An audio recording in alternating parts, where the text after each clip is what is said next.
make yourself remember. Darling, don't look for me, I'm just a story you've been told.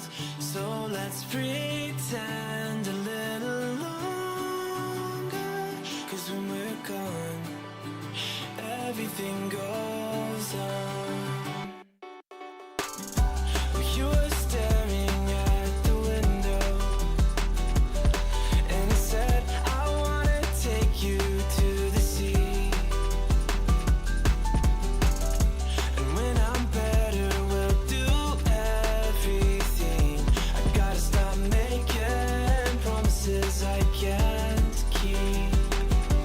But if I was gone tomorrow, won't the waves crash on? Is it selfish that I'm happy as we pass the setting sun? Someday I'll be overcast, but you won't have to cry, 'cause we'll do the grieving while I'm by your side. I said, don't try to make yourself remember.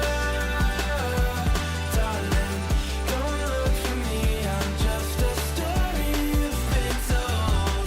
So let's pretend a little longer, 'cause when we're gone, everything goes on.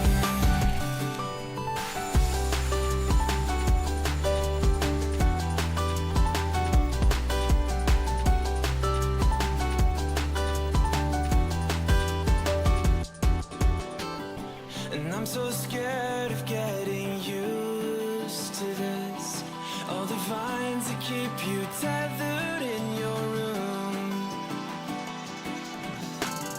Well, someday both of us are leaving here, but for now I'll just bring this sea to you. Will you meet me in the daylight like we did before?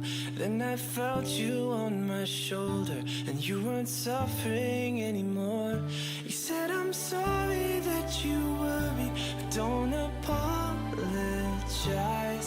I told you to forget me, but you stayed by my side when I said, don't try to make yourself remember.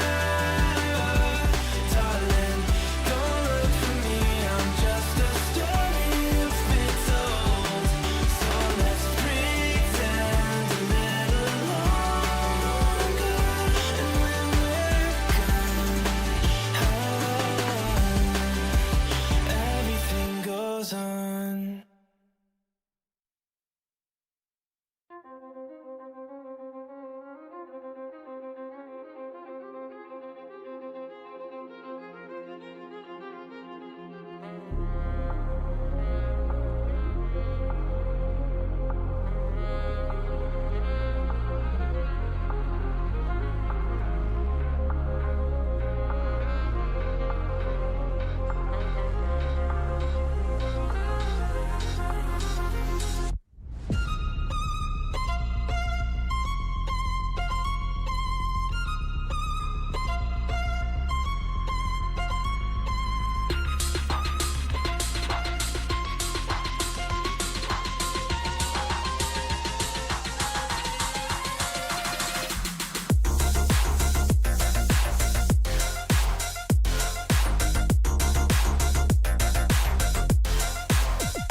君の言葉繰り返し寝ても覚めてもやまないそっけない君の笑顔が恋しくて星に願うのまた会えるよね「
君のことば繰り返し寝ても覚めてもやまないそっけない君の笑顔が恋しくて星に願うのまた会えるよね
Damn it. Hey, Dragos, you ready for the... Oh, that doesn't look good. Wait, I have a solution, but you have a break. I will be right back. Just wait.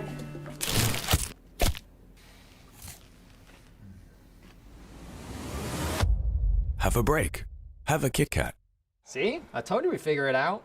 I don't think this counts. Come on, let's go.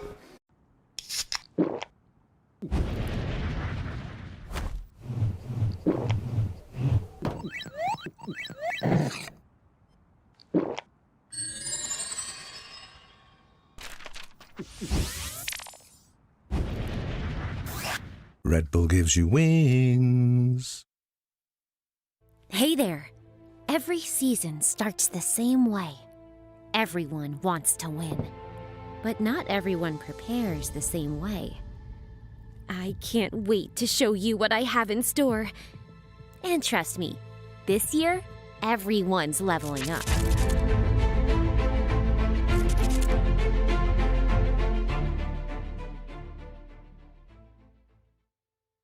Hey, Kia.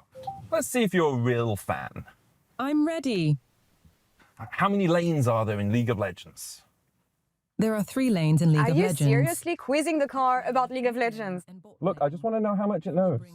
The EV3 has an AI assistant. It's supposed to know everything. Okay then. Hey, Kia. How do I get better at League of Legends? That will be challenging.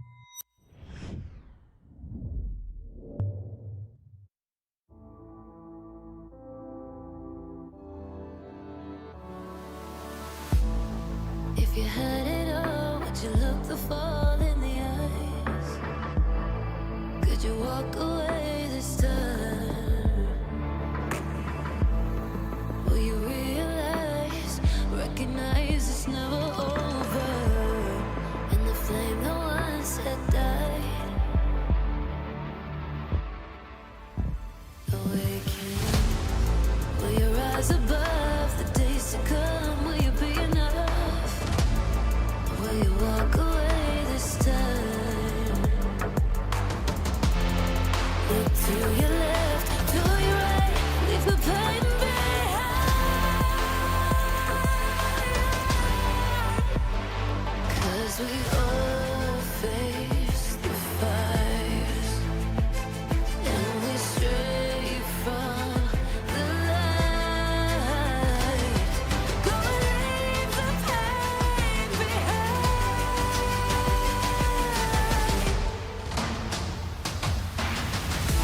Feel that rush, feel the taste. Can you feel it? Rid the pain. Wash it away and stand again.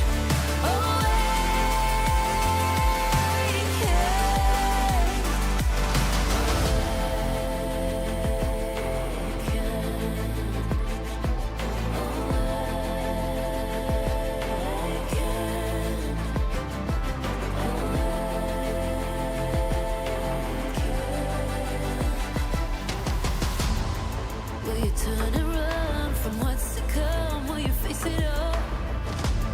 Or will you fall away again? What's calling out to be found when the time is right? When the time is right. 'Cause we all face the fires, and we stray from the light. Go and leave the pain behind.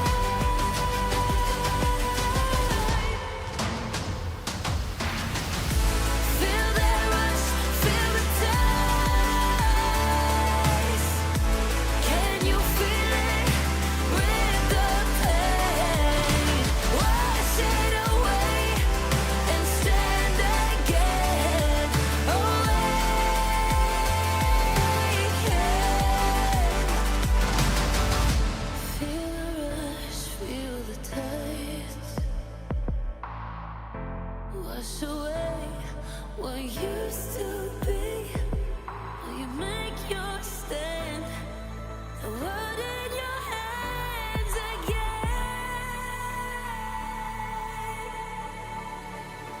'Cause we all face the fires, and we stray from the light. Turn the page and make it right.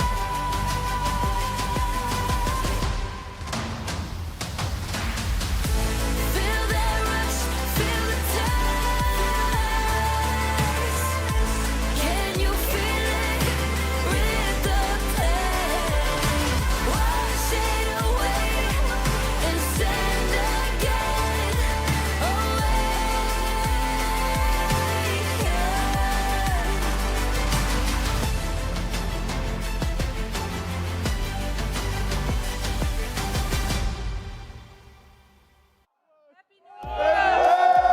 Welcome everyone to your new season of LEC, where the players hate, but the memes are banging. Did you miss us? Cause we sure missed you. The LEC is back for another round, and it comes with a twist this winter. For the very first time in the history of League, we will have 12 teams battling for the honor of defending the best region in the West. That's right, we can finally say it again. If you have been living under a crug for the whole last year, I'm gonna introduce you to the two new teams we have coming straight out of ERL. Sister teams are back for special appearance, and the Blue Wall is doubling up with KC Blue. And Rats, raise your XDDs as Los Ratones have finally joined the chat. LEC fans, are you ready for a new season? Then let's get to it.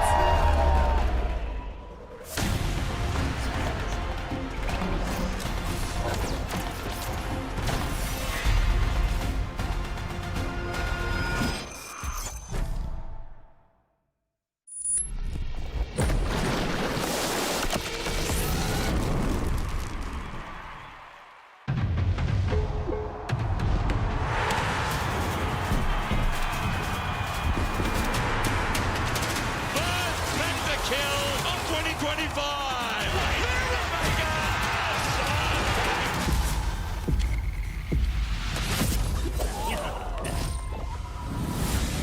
A new wave is coming to the LEC.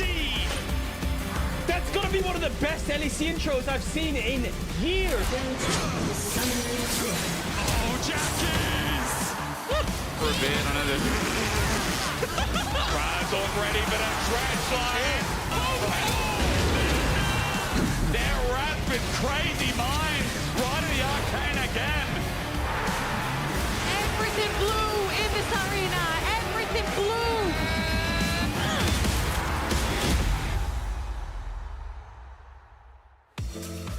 Welcome everybody, also from our side to the LEC Versus 2026.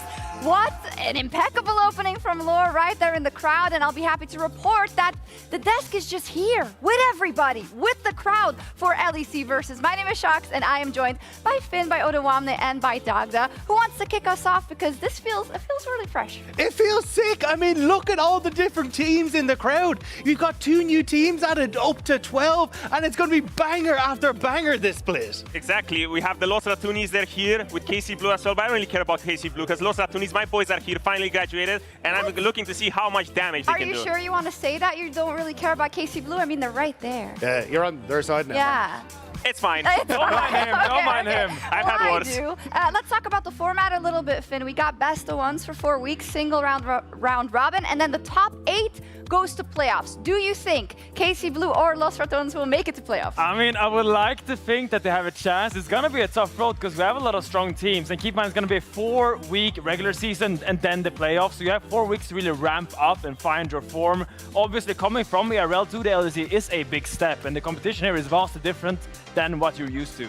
And we also ramp up in the number of games as well. Best of ones for the first 4 weeks, into best of 3s, and then we finish with those best of 5s. So you've got a long road if you want to prove yourself here.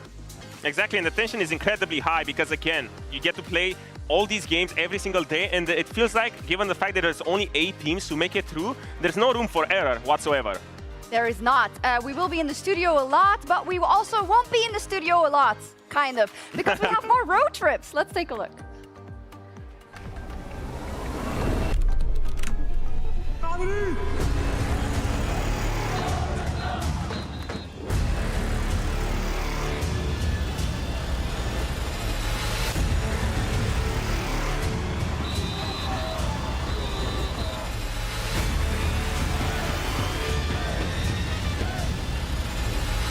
¿Estáis preparados?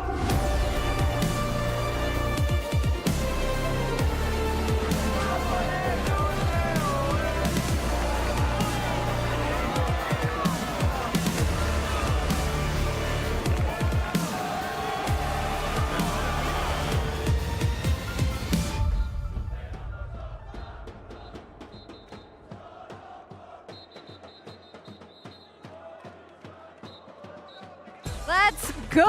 Thank you so much to Movistar Koi and KC in particular for teaming up with the LEC to bring us those road trips.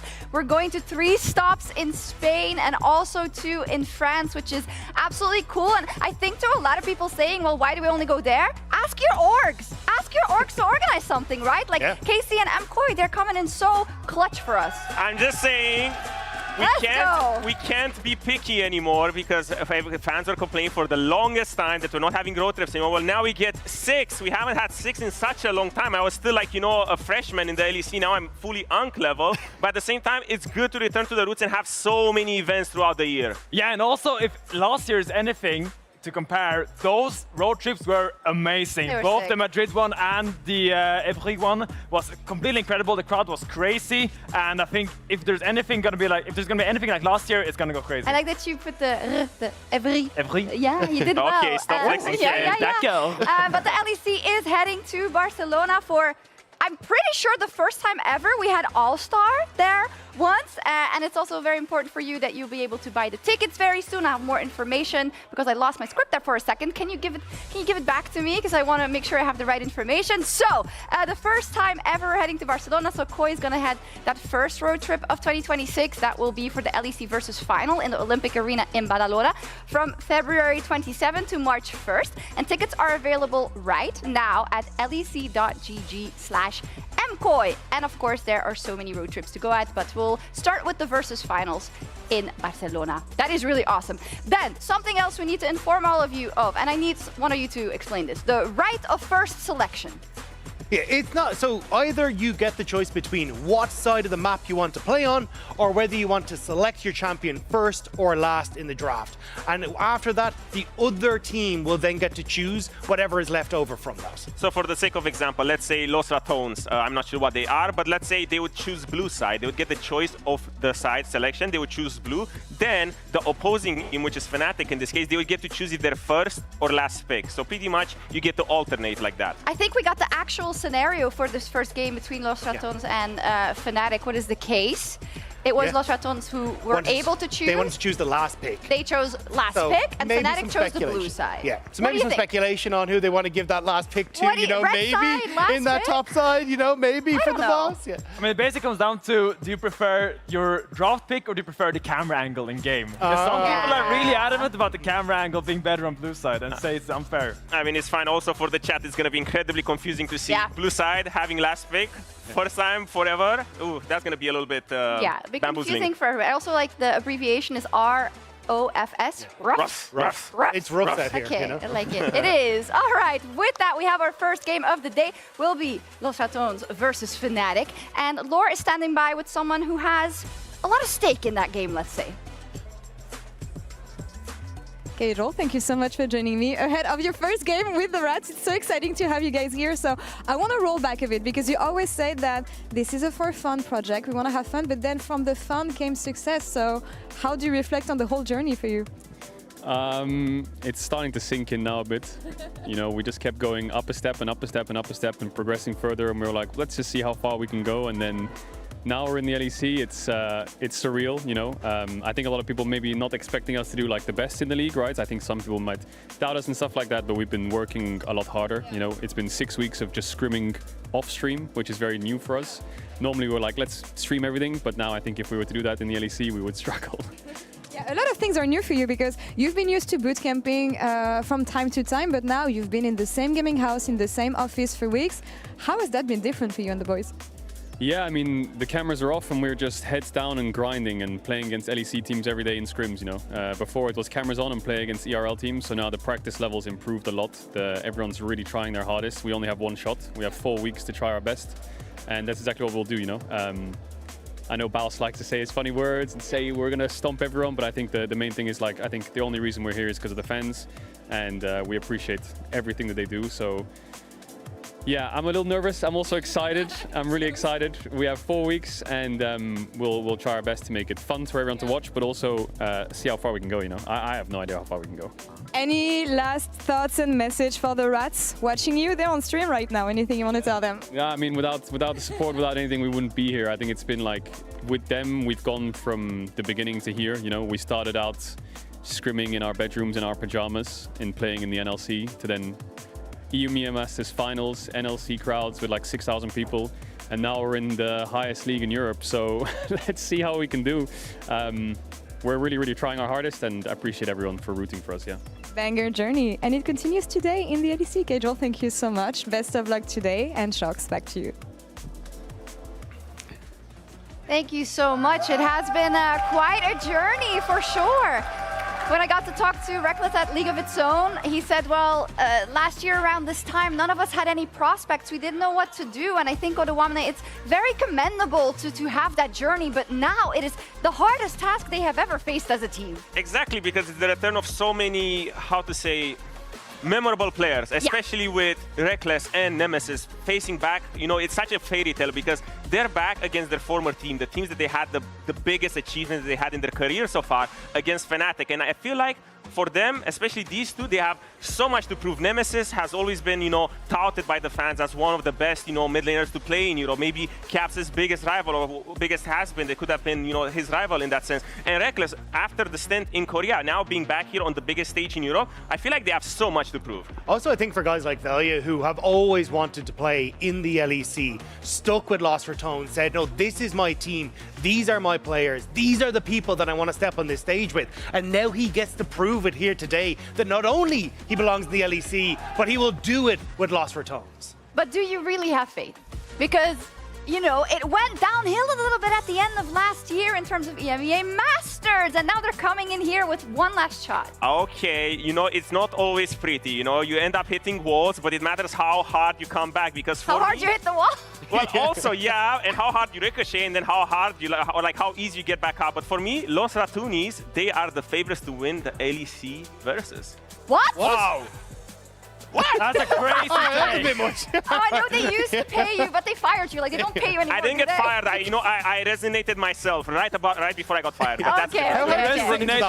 Yeah. Hey, talk about redemption for Fnatic. It's also the case. Let's talk about the lineup that they have fielded here. I know a lot of voices were calling for a change in the top lane, particularly. We've got Empiros there now, and Vladi is in the mix as well, and Lospa on support. I mean, there's a lot of new faces here, especially Lospa and Emperos. We're kind of surprised or curious to see how they're going to do. I think Emperos is a very cool prospect. He has been grinding for a long time. I've been playing against him for a long time as well. I think it's really exciting, and I really hope he can kind of fill those shoes that Oscar had. Right. For everybody watching at home, and if you're not a Fnatic fan, we have something for you to play along. We have a bingo board, basically, Fnatic Bingo.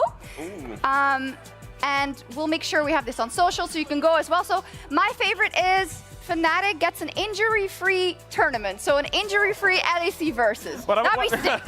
What about Fnatic narrowly clutches defeat from the jaws of victory? Also, but for me, the absolute classic has to be the Grabs dramatic coach camp. That's an easy day one pick. Also in the bottom right there, the Grabs talking smack about the team. Yeah. That man is a little bit too honest sometimes. You know? Yeah, also Fnatic fans blame Dardo. That's probably gonna happen.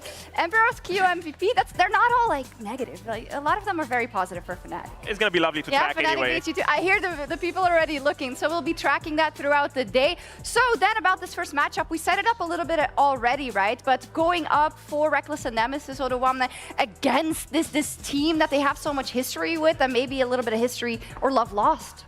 Exactly. They again, as I said earlier, they have so much to prove because they weren't here for so long. Nemesis, Reckless, Baus is having his debut today. Are you crazy? Of course we're gonna talk about Baus. Bring up my stats right now. Let me sell you on the Baus debut, my Swedish top laner brother that's coming in straight from Stockholm, and we have some insane stats. I think no one can match this.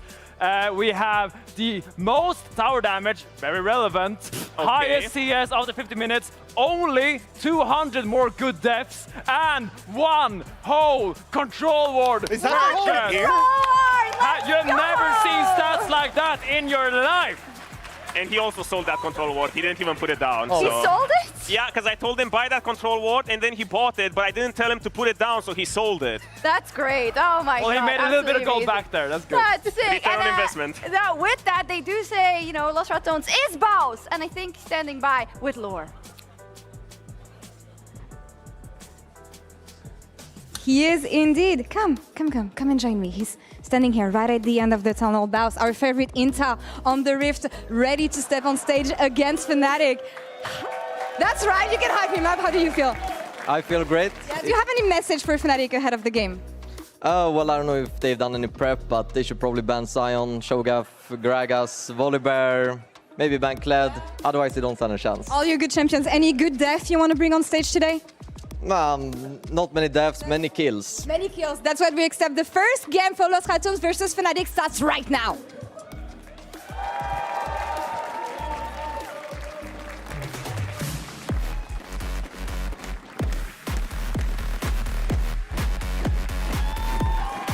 Ratones and Fnatic taking the stage. A lot of support here for both the teams, I assume.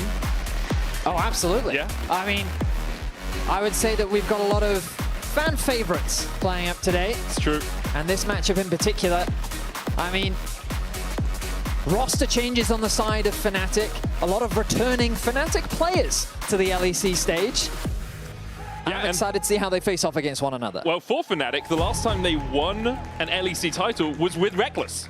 Back in 2018. That is a fun fact. It was a long, long time ago. Maybe him coming back to the LEC stage will be what they need to rocket themselves. What they need, I see. Yeah, who knows? Maybe it's just a good luck charm thing, you know, a little rabbit's foot. Los Ratones obviously coming up through the EMEA Masters system, winning twice last year, losing in the semifinals in the Summer EMEA Masters. But here on the LEC stage, the competition is bigger and better than ever. Absolutely. Of course, for some of these players, as we mentioned earlier, Crowny, Nemesis, Reckless, veterans of the LEC and the competitive scene.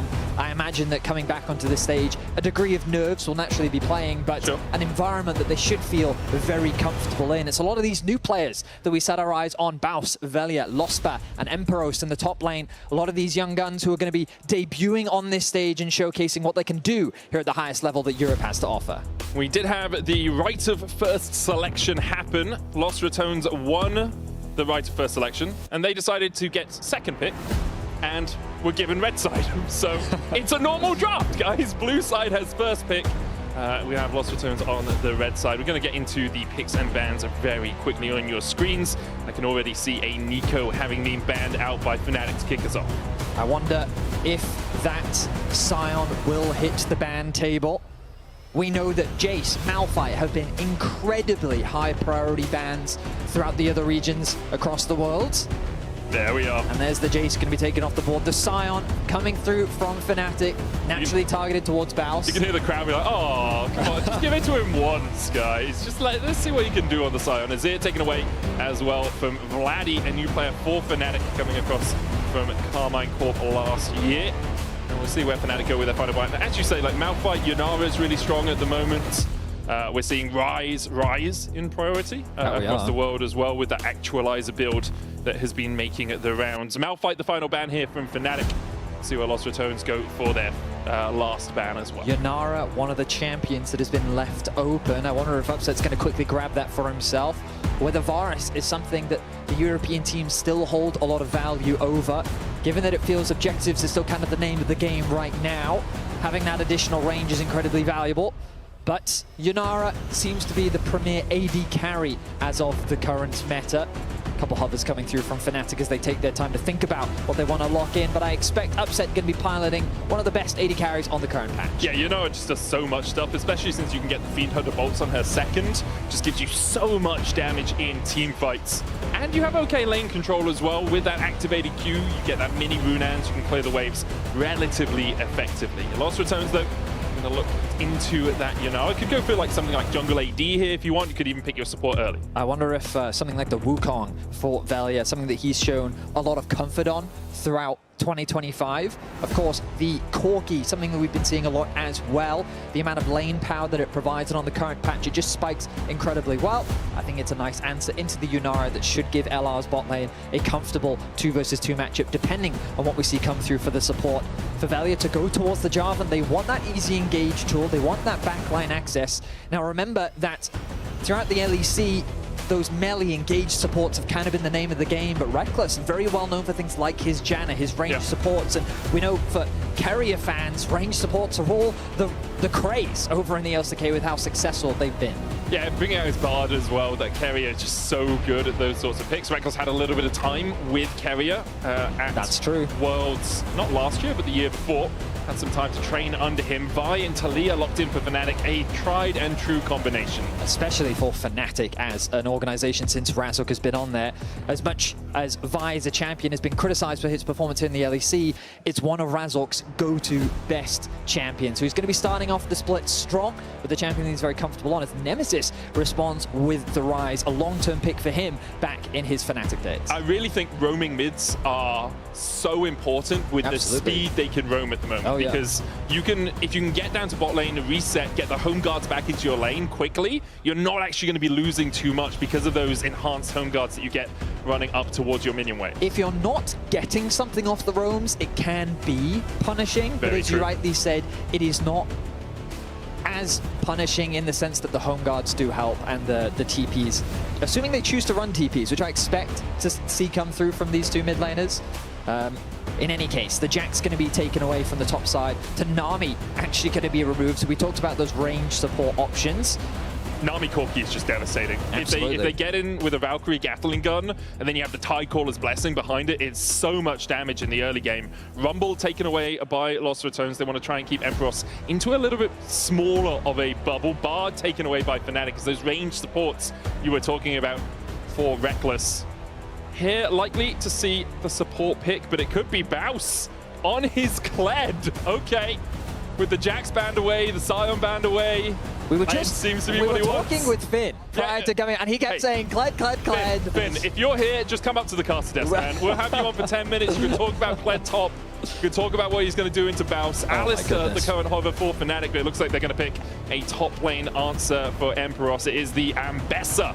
Alongside that, Alistair. Alistair actually really good with some of the new support items. The Protoplasm Harness suits him incredibly well. Absolutely. I do think it's a little bit risky to blind pick an Alistair, given that we know Reckless does prefer those range supports. The question is, what champion would he look to pair up? Maybe a Karma as a possibility. Maybe he just goes for something like a Braum if they want that disengage opportunity. If they want a little bit more follow-up possibility of a Leona, a Nautilus as well. If this was solo queue, I'd be looking at Poppy, and I'd be looking at her very intently right now. Into Ambessa, into Alistair, into Vi, does a huge amount of work. Braum can serve a similar function. You've got the Unbreakable for when the Talia is trying to get in. If the Alistair ever jumps in, you've got Concussive Blows on him, but doesn't quite have the same show-stopping potential that Poppy would. But the thing about Braum is that passive against all these champions that are threatening your AD carry, trying to dive onto that backline, going to be very effective. But look at this composition from Fnatic. Even though the players have changed, the style definitely has not. Ambessa plus the Vi, I mean, you throw a Kai'Sa in there and it's the same Fnatic that we saw last year. Changing it up for a Yunara. Fnatic's composition is very much about skirmishing, about that backline access, about looking for that dive. LR have a bit more side lane options. Nemesis, keep an eye on his Rise and how he utilizes it to play through those side lanes, make those quick collapses, create those numbers of advantages, alongside the Kled, who can also collapse quickly from those side lanes thanks to his ultimate. So I think LR have a few 1-3-1 options, but they've got to be very cautious of Fnatic's positioning on the map, because Razork as a player is the type to punish those mispositioning if you overextend on a sideline. Oh, their Vi so good at punishing them as well. I had a quick look at some of the numbers. Baus on his Kled in the ERLs last year, 4-2 across the course of his career. Upset on Yunawa, undefeated. 3-0 on it last year. Played it against SK, BDS, and KC in the summer playoffs. And we look like we are ready to get on to Summoner's Rift for the first game of LEC Versus. The first time we see Los Ratones on this grand stage. And a new look Fnatic trying to take them down. Minions spawning so much quicker, obviously, means that level 1s aren't quite as impactful as they used to be. Pretty easy for players just to set up these lines of scrimmage. You're not really looking for any hard invades. If you do go for one, you have to go all in on it. And if it fails, obviously, it's a little coin flippy, Vedi.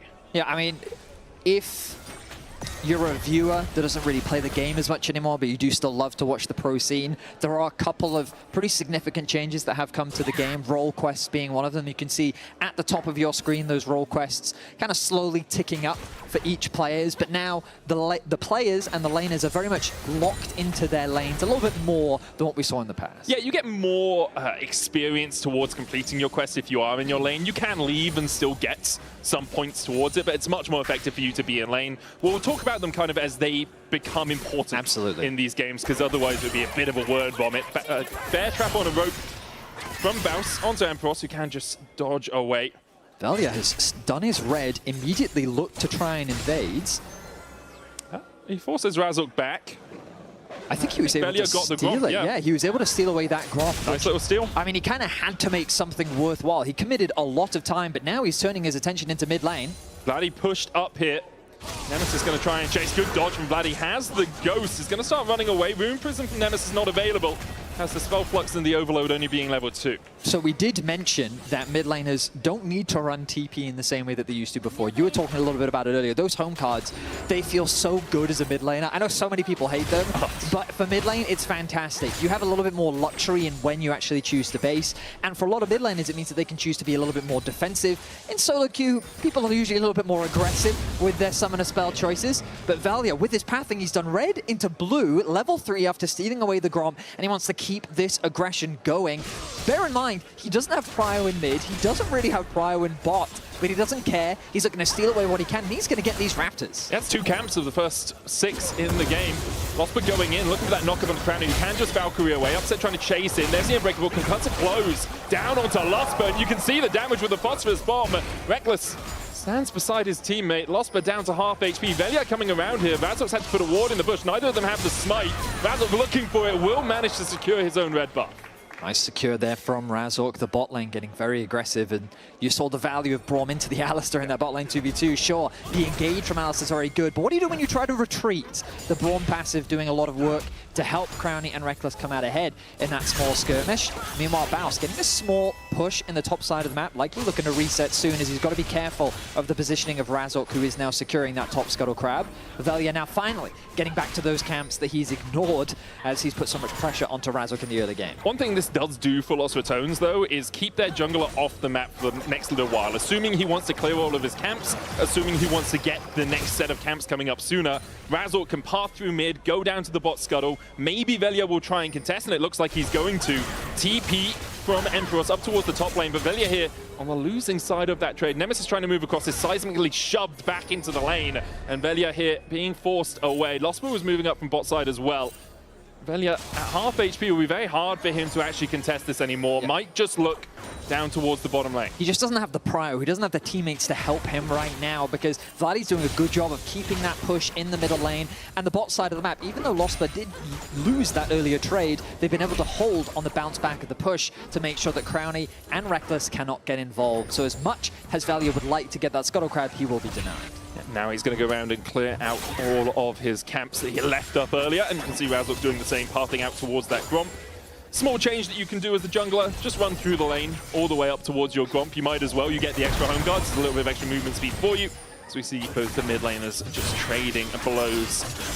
Across the early game, relatively even between these two teams. Couple of good invades from Velia, but isn't going to get him too substantial a lead because of the timing of the camps coming back up for Razork. He can actually just do a whole nother full clear here and be about level 5, 5.5 anyway. Turn our attention towards that first dragon of the game. We know that dragon stacking really kind of is, it feels like the go-to play right now. Yeah. Especially, they are a little bit more durable, so you've got to be very aware as Emperos. Bowser has to flash away from that. He was looking for the remount. You see that little yellow bar underneath the Kled? When that fills up, Skull comes back. It comes back a little bit quicker than he used to, which means you can play around with that extra health bar. But Baus having to burn his flash there to escape Emperos's clutches. Flash burn means that Razork could turn his attention towards that top side of the rift. Big stacking wave on the bot side of the map means that Upset has to be cautious of a potential dive himself. Pings are coming down onto that bot river to potentially clear out some vision, as it looks like Razork is going to go for an early base. So yeah, a very quiet, timid first game for both these teams. I guess you could put it a little bit down to nerves. I like the way that, as you mentioned earlier, Velia, by going for those invades, kind of very much speaks to his style, wanting to be active on the map, wanting to look for those skirmishes, wanting to play without any fear. Right now, there's not really much to play for. There's only an easy lane for either side to gank. Once those level 6s come through, Vladdy and Nemesis need to be the players that you keep your eye on, because those ultimates, the ability to collapse is very quick from that mid lane. Control ward here will spot Razork and Vladdy as they try and get into Velia's jungle, but they won't be able to manage it. Baus comes across, puts down a ward of his own, and it really feels like LR have a game plan. It is track Razork, keep Razork behind, don't allow Razork the ability to have early game impact, and it makes sense. Fnatic's catalyst so often through the early game across the years has been Razork, and if you can keep him on a little bit of a leash, it becomes a lot harder for Fnatic to actually have proactive plays. And let's not forget that LR, they were a team that didn't have the best early games in the ERLs. They were a team that often fell behind, and they found ways to come back into games through smart macro, through clever team fighting. And so the fact that they find themselves in a pretty good spot 7 minutes into the game, keeping Razork in control is definitely a very solid game plan for your first game of this world. Yeah, and Baus yet to die as well, which is kind of a departure from what he usually does in solo queue. We did run some of the numbers. We had a look at it, and in solo queue, Baus on average dies 9 times a game this year. Whereas when he was in the ERLs, 5.2, solid, you can see, but it comes at a big cost to his damage. That it does. Like Baus has many good deaths, and a lot of the time it's getting that extra damage down here. Obviously, maybe doesn't want to go for those all-in plays. But I mean, that's kind of one of the fun stories about LR, right? The fact that Baus has been able to make this evolution from solo queue tyrant to ERL champion to now competing on the LEC stage and showing what he can do against some of the best top laners that Europe has to offer. And so far, he is holding his own. He did, of course, lose his flash. Velia using the power that he has in bot lane to secure the first objective of the game. Really nice. You talked about how important that first dragon was, and you can see they got the vision in the Tribush, they got the vision near the Razor Beaks. Fnatic had to step back a little bit to make sure they weren't overstepping, and with Crownie and Reckless pushing through bot, it became very easy for Velia to get that Hex Drake. Drake's a little bit harder to take this year than they were in years previously, especially if you get a lot of them, because the Dragon's Vengeance, the debuff that they get that reduces the damage they take from enemies, increased across the patch changes. So Grub's now available, and Emperos will be the first to drop a ward on that side of the rift. Keeping an eye on where the junglers are. Velia continuing his jungle clear, going to be hovering around the top side of the map. Baus, cautious of his HP, realizing that some of these trades now become a little bit harder against the Ambessa. Her ability to take those short trades and just chunk out your HP is a very scary thing to go up against. I wonder if we will see the Endless Hunger come through from Emperos, one of the newest items added to the newest patch. Now, what is Razork fishing for here? Phaelites, your favorite addition on the new patch, Medic. Provides a lot more vision. It does, yes. So if you put a ward in a Phaelite spot, you get vision for 45 seconds over the area highlighted. Yummy. That's some yummy vision. It's a lot of vision, and it lasts for a long time. That it does. Look at the little sparkles. You can just see so much. If you walk through enemy vision on a Phaelite, you will get 2 eyes above your head, so you know you are on vision. But I will say perhaps could be slightly more obvious. You can see that sort of red glow in the river. That implies that Lost Ratones have a bit of vision in here. And they will be forced out. That ward will be cleared away. Upset actually popped his ult for that small skirmish on the bot side. Looks like it's not really going to result in a huge amount as both AD carries just walk away, go back to farming. Razork, I will say I was expecting a little bit more aggression from him with you have this Ambessa plus the Talia. I think you just have to give credit to Lost Ratones there, though. I mean, yeah, Nemesis is a very aware player of what is going on in the game plan that Fnatic has. Razork, you can see him kind of hovering around mid every now and then, but there's not really been good opportunities for him to find that early play. You have to imagine nerves do play a part in the very first game of the season as well. Rekkles maybe overstepped his bounds. Upset and Losper really want to push this wave out, and Rekkles is going forward with Glacial Pitcher. Velia on his way across. Losper, flag and drag for the knock-up, and with a flash away, the cow will survive for now. Meanwhile, on the top side, Bounce is locked up with a Season's assist, and there's the damage coming in from the Vi. Emperor's going in with that public execution, but the remount is the charge away as Bounce survives and lives to fight another day. Velia's still looking for a little bit more bots. Upset does have his flash and his claim. Losper going to get the knock-up, looking for the pulverized back. The Cataclysm still not under tower range. Velia, though, stunned up with a trample. Losper still surviving around more pin. Oh, the Unbreakable on a time. Upset caught out by Nemesis. Now one more order would be enough. The concussive blows stun, but they can't quite find it. Wow, action suddenly breaks out across the rift as Velia forces a dive on the bot side of the map because he knows that Razork is top. Baus is able to escape the 2 versus 1 situation. The same cannot be said for Losper, but the good news for Fnatic is that Upset walks away with a kill. Vladdy securing 2 plates in the mid lane as well will ultimately equalize the gold across the rift. Action finally making its way here into the LEC. Yeah, small gold lead for Velia there in the jungle. Now has this Sundered Sky completed, which, although it was slightly nerfed, is still an incredibly powerful item on this patch. We'll have another look down towards the bottom side. You can kind of see what Losper's thinking here. Well, the whole logic is, I think I can fish as Velia because I've just spotted the Vi top side. I wouldn't usually go for this play, but Losper plays it about as well as he could in this situation, right? He knows that he's likely going to die. Rekkles didn't quite get in range in time to protect on that last auto from Upset, and it means it ends up being a 1-for-1. Yeah, for Losper, he's hoping, oh, I'll pulverize him, then headbutt him back underneath my tower. But a good flash from Velia keeps him alive for a little bit longer.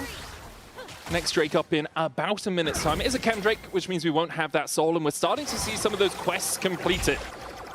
The top lane quest for Emperors has been finished. That means now he can go to level 20, and his recall his teleport becomes empowered, allowing him a massive percentage max HP shield when he completes it. That's a little low here. Public execution, Bounce looking for the remount, can't find it. Skull nowhere to be found.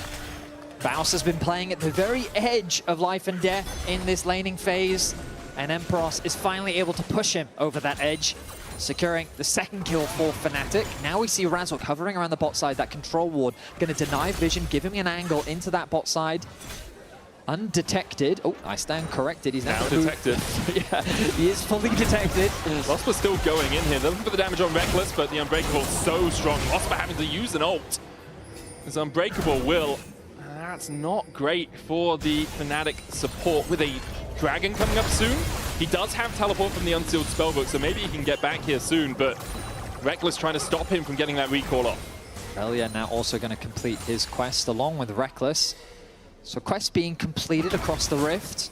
For jungle, they get that movement speed as they traverse through the jungle. Get a little bit more when they're not in combat. I apologize. The mid lane one is the one that I want to keep the eyes on the most because you get those empowered boots, you get that empowered recall every 5 minutes, and just getting those two boots as quickly as you can is so valuable because once you complete the quest, they immediately go to tier 3, and it's such a nice fight. You can see how close getting a quest is for most of these players. Like, there's a minute between them at most. Obviously, you want to be in your lane. You want to be getting that quest stacking up. And if you do leave, much less likely to have it stacked at an appropriate time. But assuming you're in lane, assuming you're not getting absolutely stopped, you'll complete it around the same time as your opponent. Losper a little bit short on completing his right now, but he has got my favorite item in the game, Betty. It's the Bandle Pipes picked up on that Alistar. Yeah, it's a nice item, specifically because it's well-rounded, gives you HP, armor, and magic resist along with haste, which is just great stats for an Alistar in general. But then the slowing or the immobilizing in enemy champions gives that fanfare buff, gives you the additional movement speed, and it gives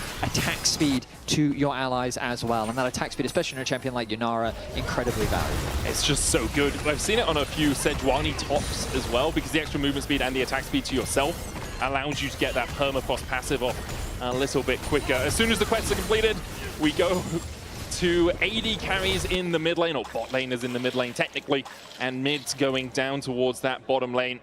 Neither of them running that TP does mean it will be slightly harder for them to influence plays, but we do have those global ults. And that's one of the big things. You mentioned in draft how roaming mid laners are so valuable, and this is why. Because if you choose not to run the TP and you send your mid laner down bot, well, Rift Herald spawns in 5 seconds. But now you've got a Ryze and a Tilly with no TP stuck on the bot side of the map. But because they have those ultis that can help get them into the middle lane as quickly as possible, then it means that it's not as bad when you don't have the TP. Also have the empowered recall, so you can empowered recall as well, and then home guards out, then use your ultimate. So you're there very, very fast if you do need to be, and if your team desires you in the location. So overall, a pretty timid early game from both these teams. Both of them very willing to scale up, and who can blame them? Like, both teams scale really well into this game. Razor looking for Reckless. Goes in. There's the Weaver's Wall as well from Vladdy to try and cut it off and break out from Reckless. Good Glacial Fissure will stop the advance of Fnatic. But they get the Scuttle Crab. That they do. And as a jungler, you're very happy that with that sort of moment. I was going to say I'm very happy and then realize I'm not a jungler. I can't speak for them. No, I mean, it's definitely a massive W, especially given how slow the game is right now. You've got to take every W you can get. Massive W. Not just a minor one. Ooh, Losper going in. Looking for the knockup. Rune Prison comes out onto him. Razzle going back onto Nemesis. Forces him away. TP is coming out from Fnatic. They look for the seismic shot back onto Nemesis, and he's been abandoned by his team. He flashes the wall, but the public execution finds him. Emperor gets one. Reckless needs to stand beside his teammates, but Upset's on the chase. Shouldn't be able to get too much more out of this. Razzle goes in for another punch, and that's all it will be. A swift collapse from Fnatic as they find themselves another pick. Should result in a Rift Herald secured. Bounce, meanwhile, left isolated on the top side of the map. Can secure a couple plates for him, but it was still a worthwhile TP investment from Emperos as he's able to find that play on the bot side of the map. Bounce now has to be very careful that he doesn't overstay his welcome. He's still got the charge to get out if so required. Might even use it to try and get towards the Herald. Contesting this, they're a man down.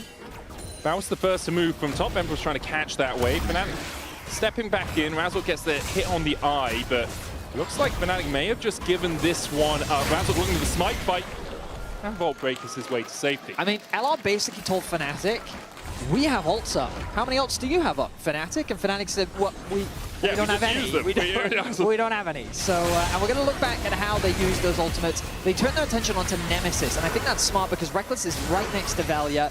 Isolating the bomb away from the mid laner means that, hey, this should be an easy pickup. Good flash from Nemesis, but there's not much he can do against that ultimate coming through from Emperos to secure a kill. And as we mentioned, during that, Bounce was securing plates on the top side of the map, so it's not a massive gold advantage for Fnatic just yet. I mean, the gold is practically dead even, and the fact that LR still got that Rift Herald means that they're not in a bad position at all. Yeah, can use it to crack through one of these towers. You can see that little crystalline overgrowth on the turret in the bottom lane. If the tower is exposed, so if minions can go up to it and it doesn't have another tower in front of it, it will slowly build up these crystalline stacks. Kind of works like Demolish, if you think about it like that. Demolish has changed slightly itself, but old Demolish. So when you hit it, the more crystalline overgrowth on it, the more damage you do to the tower. Gives you this nice little burst, and then you can get through some of those turret plates, which are now on every tower in the game. Yes. Apart from Nexus Towers, it seems. We're not sure about that one. In the patch notes, it says Nexus Towers have plates. But when we look at the games, it doesn't seem to be the case.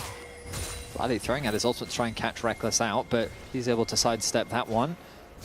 A lot of pings as the dragon spawns in 30 seconds. It's LR that have control initially. Nemesis wants to get a quick base off. I believe he should have... Yeah, he's going to be the Archangel Staff completed. And look at how close he is to getting the upgrade into the Seraphs as well. So in terms of itemization, he's in a very good spot with those 2 completed items and the upgraded boots. I have to imagine that Vladdy must be very close to his second item as well. Yeah, I'd assume Rylai's on this back. But drop the Rift Herald. And the blasting, yeah. Yeah, just great setup from LR overall. Fnatic is too slow on the play. They're not in a position ready to contest this. You've got the Vi on the top side of the Rift. But I guess Fnatic are arguing, well, we don't really care that much.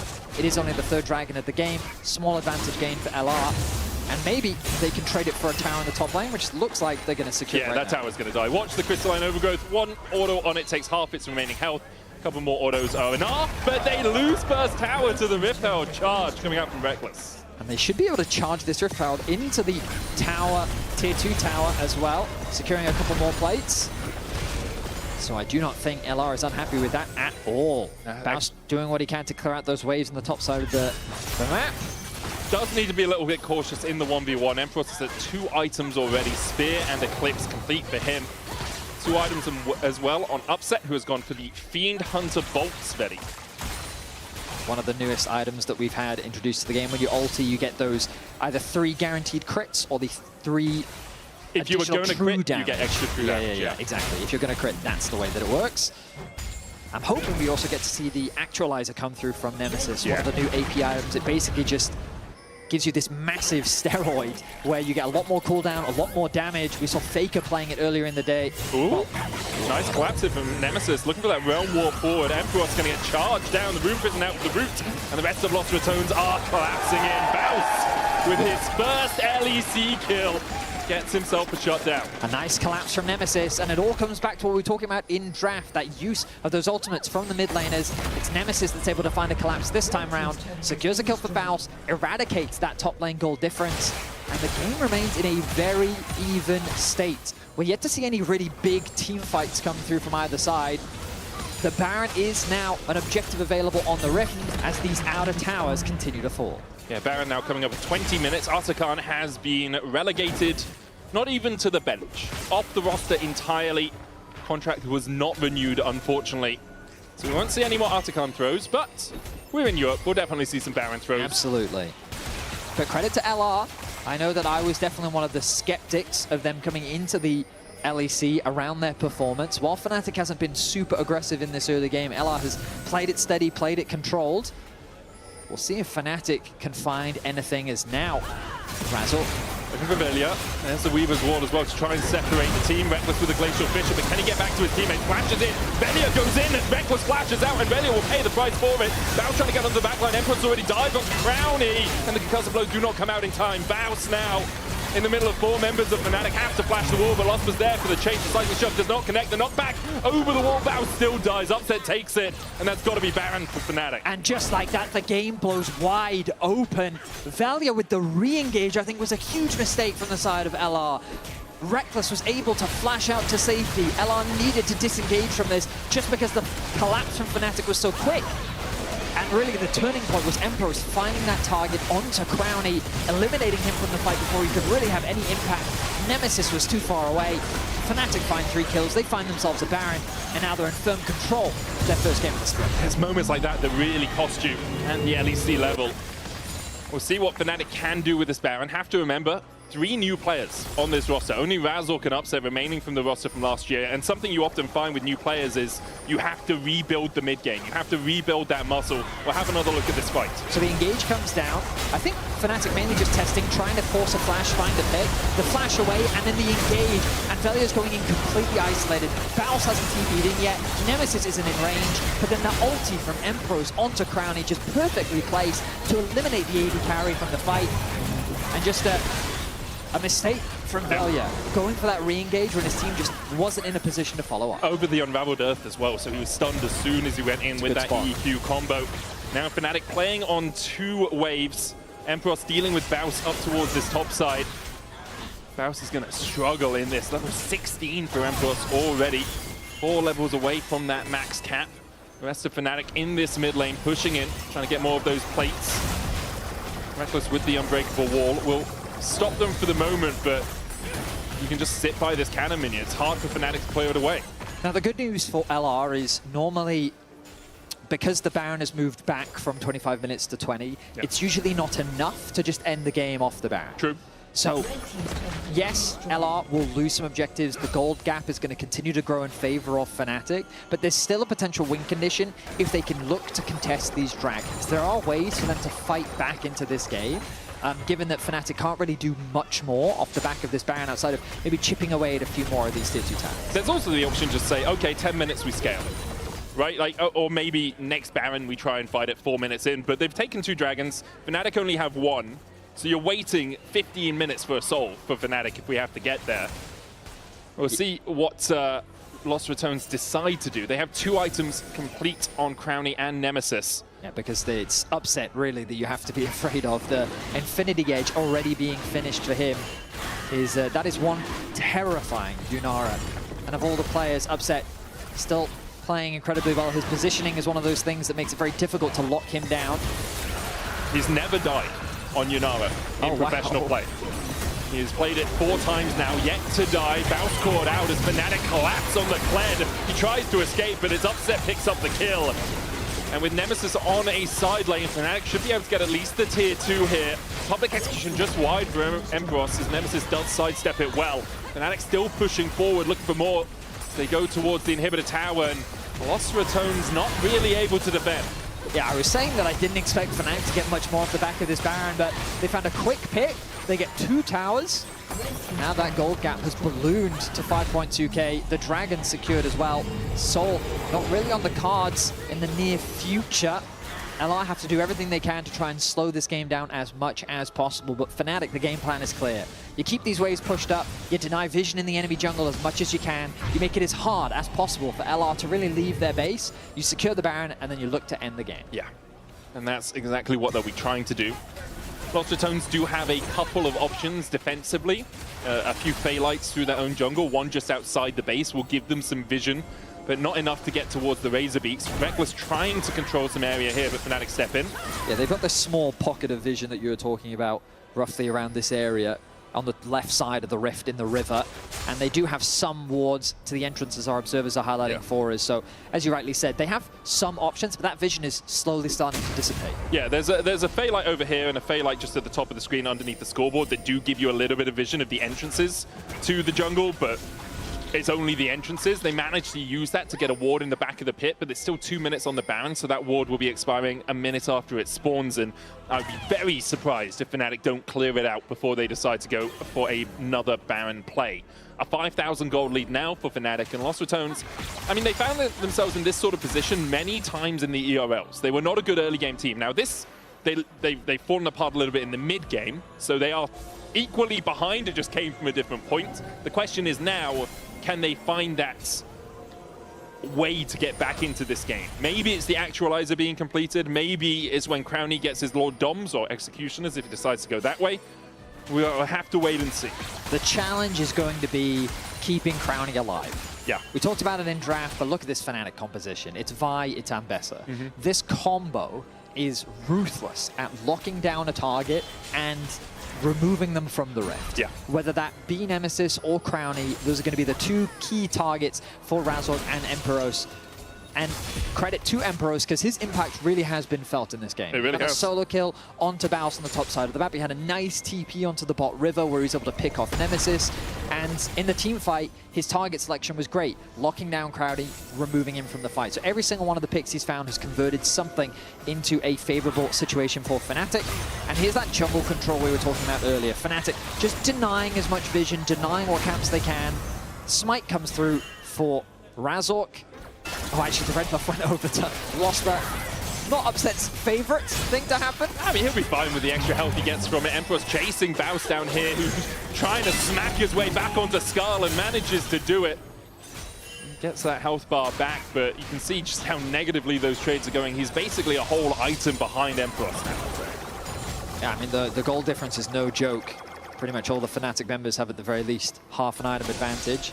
There is that actualizer completed onto Nemesis. Keep your eyes on that, because when he procs that active, he's going to be doing, well, a decent amount of damage, one could say. Increased by the amount of, it's scaled to the amount of mana you have. So right now it's 34.2% increased damage from his spells, which for the 8 seconds the actualizer is activated do cost 100% more mana. Yeah, which is why having that mana is really important, especially on a champion like Rise. But Nemesis has the potential to do a lot of damage. The question is, in these front-to-back team fights, I do give Fnatic's comp that bit of an edge, largely thanks to this Talia and Janara. Like, their ability to just melt whoever is hitting them is so effective, along with their self-peel tools. Whereas for LR, I think, again, ideally they want to be looking for picks, playing through side lanes, looking for collapses, which haven't really been able to do this game. Wasper a little caught out. That he is. Should just be able to walk his way away. But Ratones using that pressure to get a little bit of vision around the Baron themselves. They've been able to extricate themselves from their own jungle and walk a little bit further up on the rift. It seems like Fnatic are willing just to keep the game slow. It's like Drake is up in 10 seconds. We can play around that. We can look for collapses in mid as well as Upset. Stepping forward here, the Weaver's Wall from Vladdy. They'll go for Crownie, who flashes away, but you can't dodge that. Vladdy and Razork team up perfectly. Velia now on the wrong side of the rift, needs to get himself out of here, but where's he gonna go? Everywhere here is behind enemy lines. Vladdy on the chase will get the slow with the Rylai's, a seismic shove, and a very dead job. It was a really nice sequence from Fnatic because they pushed both side lanes while LR grouped up to contest Vision in the river. And then once LR had moved back to answer these sideway pushes, Crownie was a target in the mid lane, and Fnatic collapsed swiftly and effectively to get the flash out from Crownie, to get the pick onto Crownie, and then convert that into a kill as well. So again, you kind of look at the minimap. Rise is going top, the Kled is going back to bot, Reckless is already reset on the Rift, and Crownie's like, okay, I'll catch this wave if I can. Doesn't respect the possibility of the Vi coming through, Vladdy's ultimate as well. And it's just a really nice collapse from Fnatic. Really solid. You can see lots of toes like, okay, we've set forward, now we need to retreat. Didn't realize just how quickly Fnatic could pull the trigger on the plate. Vladdy gets the slow with the threaded volley, and that's enough. And it's Baron for Fnatic. GA for Razork is his third item. 4 completed for Vladdy, 4.5 for Upset. Fnatic are in such a strong position. Almost 2k leads on their mid jungle and AD carry right now. I mean, a very clean performance overall from Fnatic. Question marks were surrounding these roster changes and what this team was going to look like. The draft looked very similar to the Fnatic that we're used to, but the execution, very controlled, very clean, very well executed so far in this game. John Constantine coming in the YouTube chat saying it's Fnatic's year. Let's not be hasty, okay? We've seen this before. We've seen them top the regular season and then struggle to make an impact in playoffs. But here in this game, it is definitely theirs to lose, as Empress is jumped on by Velia, but isn't taking any damage. Razork on the bounce as Losper dives onto the backline. Glacial Fisher coming out as well. Bounce has to flash away. Losper able to survive the cease and desist coming out as they dive onto Nemesis. He's caught up, forced away by Upset, and forced back to the fountain by Fnatic. A 10k lead almost now for Fnatic as Upset. He just doesn't need to stop. There's the 10. And with an inhibitor down in the bot lane, Fnatic are looking to dot the I's and cross the T's and close this one out. A one-sided affair as Fnatic open the LEC with a strong performance. Baus is quick to follow. Upset remains deathless on his Yunara as they look to close this one out in 32 minutes. Yeah, not really much Velia and Reckless can do, but watch as Fnatic take the Nexus. Almost, hey, they do take their lives on the fountain. 1-0 Fnatic as they close out the first game of LEC Versus. A rough start for LR, but you can see how those small mistakes can catapult into massive advantages for your opposition, and Fnatic punished so effectively. They really did. After getting that first play, they got the Baron. You can vote for one of them in your player of the game vote.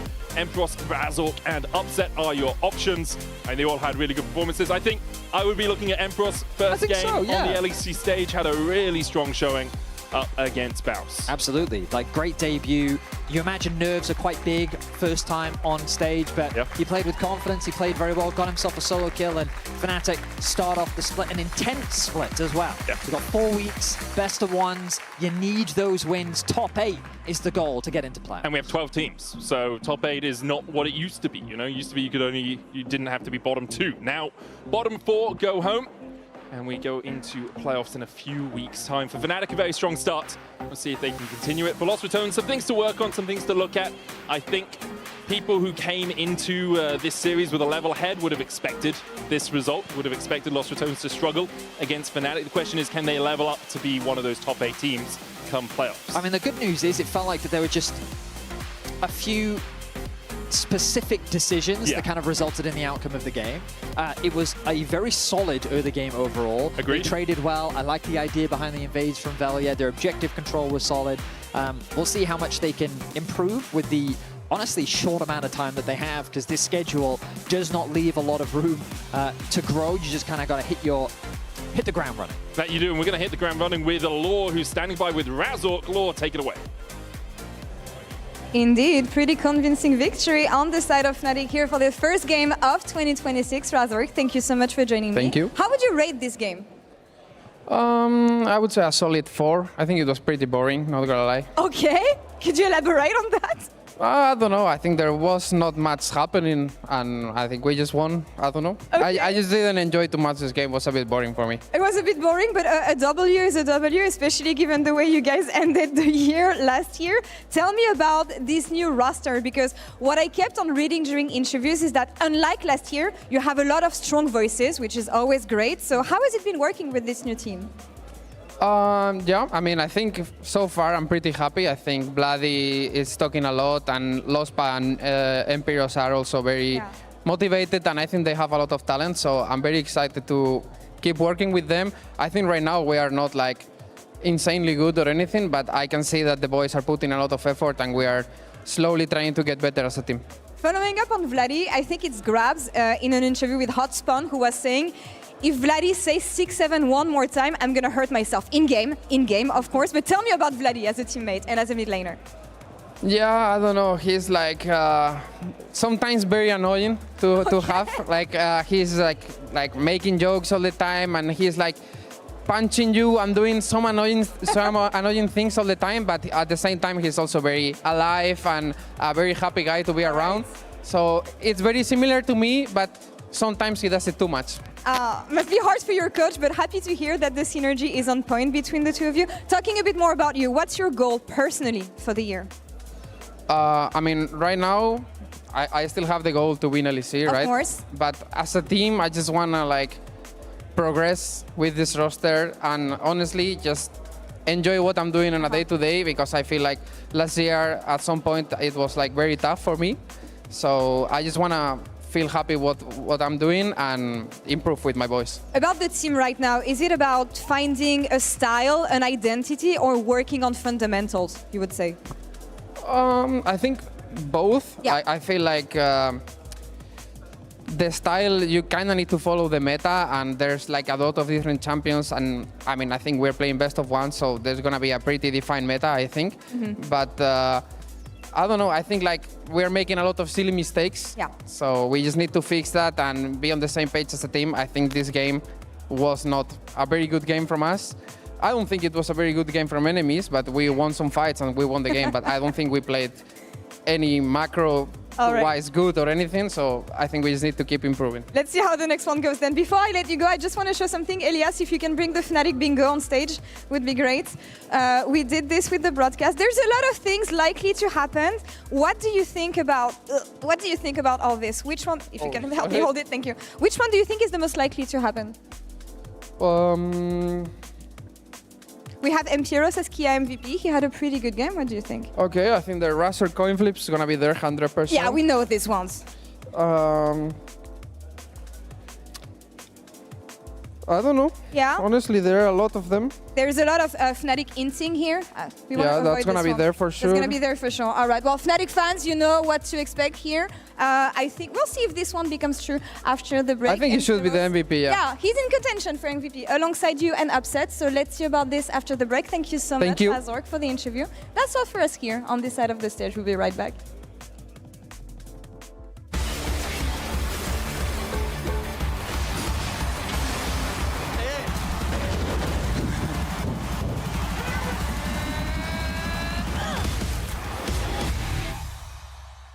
He doesn't like that. Look at him, he's a good boy, but he don't like that. Maybe we could play some ARAMs or something like that. I mean, it's a new map, right? New towers, new objectives.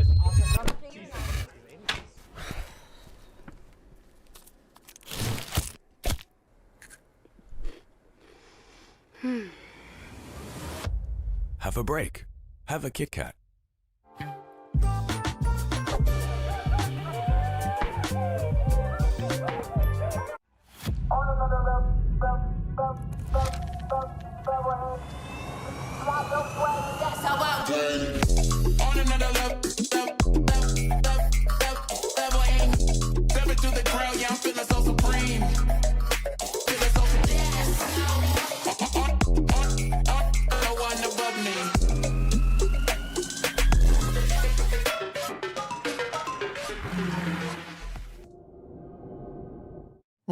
Well, I guess that's a wrap for today.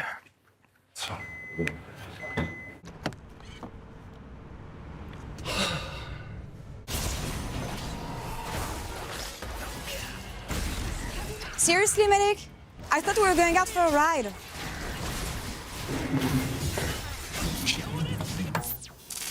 Okay, but I'm driving. The human body was built to move. Not trapped at a desk in one singular posture for 12 hours a day. It's time your chair evolved. This is Secret Lab Titan Evo. Ergonomically engineered for you. Gamers, hybrid workers, artists. Backing your every move.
Welcome back, everyone. I think we've got already a couple things we can cross out for Fnatic Bingo, but let's see. We've got Empiros here. Hello. Hello. Hello, welcome. Thank you, thank you. So how was your first game, man? It was a bit slow, but also kind of fun. Played versus LR. It was nice. So talk to us about that. Versus Baus, you know, there was a lot of pressure on them. It didn't happen much like during the game. Like we didn't fight that much, like in teamfights, etc. But in the laning phase, it was fun. At least, like we were perma trading, kinda. So yeah. Yeah, I mean, you destroyed the Kled, man. I'm so sad. I was so excited when I saw the Kled blind pick, but then I saw Ambessa and I'm like, okay, Baus has to do something because when Ambessa gets Eclipse, it's no bueno anymore. How did you feel like? Because he was really trying to push the early game hard, and here we have the solo kill as well. I was like, if you hit R, he's dead here. To be honest, I didn't really like the Kled blind because I thought they would ban Ambessa if they want to blind Kled, but in the end, I was very happy with my matchup. And also, I think Baus was kind of gridding for waves. And, yeah, such a ninja. I mean, I was seeing him so many times trying to go for the proxy, you know. But on the topic of the game being extremely slow, as a new player in the LEC, how does it feel for you, the difference between scrims and stage games? Because for me, it always felt like it's so much slower, but I wanted to see from your perspective. I mean, in scrims, we are kind of perma-fighting, yeah, so in stage, it's way different. but also like tempo really matters on stage. So you should never grid for waves. And also, yeah, Baus kinda did it. You are our Kia Player of the Game, Emperor. Oh, congratulations. I think that's Thank you. sick. It also means we get one of our Fnatic Bingo ones because you're on there. So you can cross You get to out. cross on the Fnatic Emperor Bingo. get Kia MVP. You can cross that out. So I just do... Yeah, just cross do an over. X over it. Yeah. Here we go. That's one. I want to check, do we have more? Because I think Upset went deathless, I'm pretty sure. That's true, we have this one as well to cross. Okay. But yeah, this is our little Fnatic love watch, you know? We have one that says Vladi Flames KC. So did he do that already backstage? Or? Not yet, not yet. Not yet? Okay, yeah. Stay tuned. Yeah, stay tuned. When it comes to this year, right, how is it stepping into like this Tier 1 team that is in the LEC with everything that comes with it? How do you feel like you're doing, not only with the on-stage stuff, but also with the interviews, with the content? How's it all going? I mean, I really like the team so far. It goes really nice, and the practice is also very nice. Like, we're spending a lot of time together. But I mean, with the stage, I was a bit nervous at the start, but I really love playing on stage with a big crowd. I mean, is that why you have the plushies, like your emotional support plushie? Yeah, plus is my child. Here it's Krakow. Your child? Yeah, it's my child. Congratulations, man. What's the backstory with it? My girlfriend gifted it to me. So okay. I have it for 1 year right now with me, playing always with it. So. And that's why I got the MVP today. Yes, of course. Exactly. There we go. Shout out to the girlfriends. Let's Girlfriends go. rule. Let's go. Finn, did you want to ask anything about the season? I'm a little bit excited to crack your brain a little. Okay, that came out the wrong way. But I want to know. I want to know what you think about the new season, because as a top laner, I feel like we're finally kind of not the main character, but almost. How do you like your new agency, and how does it feel being able to have a little bit more freedom with your summoner spells and impacts? I mean, I really like the new season so far for top. I feel like you can get a big lead right now. If you solo kill once, you are 2 levels ahead for the whole game, kinda. So it's very nice for top. And also, the wards, if you can ward, you are kind of safe all the time. You can never get ganked anymore. So that's very nice for top. What about the Ignite? Do you think there's ever a good time to take Ignite, or do you think it's most going to be TP like we saw today? I think in competitive TP will be better, but in some matchups where you have kill pressure, I think Ignite will be decent, yeah. Exciting. Yeah, it is. I hear that we're very, very close to our next match. So we have Shifters. Let's go. Shifters! Let's go. Up Let's versus go. Giant X. Who's going to win? Very quick. I mean, I think Shifters. I'm kind of excited to see You're a Trimby fan, back. actually. Yeah, I like Trimby, and I really like Padak. Because this guy, when I played with Jonghoon, he said Padak is the only AD carry that could match his aggression. And that's big praise coming from Jong Dahoon. I mean, for me, Trimby is the guy to watch because he had his little stint in Brazil. He made Worlds, and he brought a lot of the stuff that he was bringing in on our success run over there. And now I'm looking to see him bring it back to Shifters, because I also feel like that was the big thing that they're missing last year when they were covered as BDS. Yeah, how did you call him in our meetings, Finn? Childish Trimbino? Childish Trimbino, yeah? Did you He's do back in Europe. Yeah, he came from, of course, came from Brazil. I think he learned a lot, and I think he wants to probably show that he's still very much worthy of LEC level. How do you think an experience like that is going to have changed him, maybe? Yeah, and I think especially that experience, but also relating that to Nuke last year, spoke up a lot that he was trying to take more responsibility as a vocal lead in that team, and he was kind of struggling with being the one that's speaking that much. Now with Trimby slotting in there, I think this will allow Nuke to more focus on his laning phase, focus on what he wants to do, because Trimby is very vocal and he drives the game forward. Exactly, because when I was playing with him, he was the engine behind the team, because he was one of those guys that yaps a lot. You know, he was kind of like the guy who's casting your own game, but also having that voice that says those things all the time, non-stop, keeps you in check, keeps you from inting, and keeps you all on the same page. We're going to see it right now. It's time for GX versus Shifters. Hello, everyone. Welcome to the Castle S4 Game 2. I'm Medic, this is Vedi, and we are joined by Vladi. So these are your volumes. Okay. Can you hear him? Is he loud enough? I can. Yeah, it's all fine, good? it's fine. Okay, nice. I Well, can't welcome. hear him, so You can't- you might want I'll to- fix it on my you want side, to it's turn fine. that up. Yeah, so we're super excited to have you here to join us for the draft in the first 10 minutes of the game. You've never cast with us before. Are there any questions that you have about talking about the game or anything like that? No. No? Great, fine. excellent, awesome.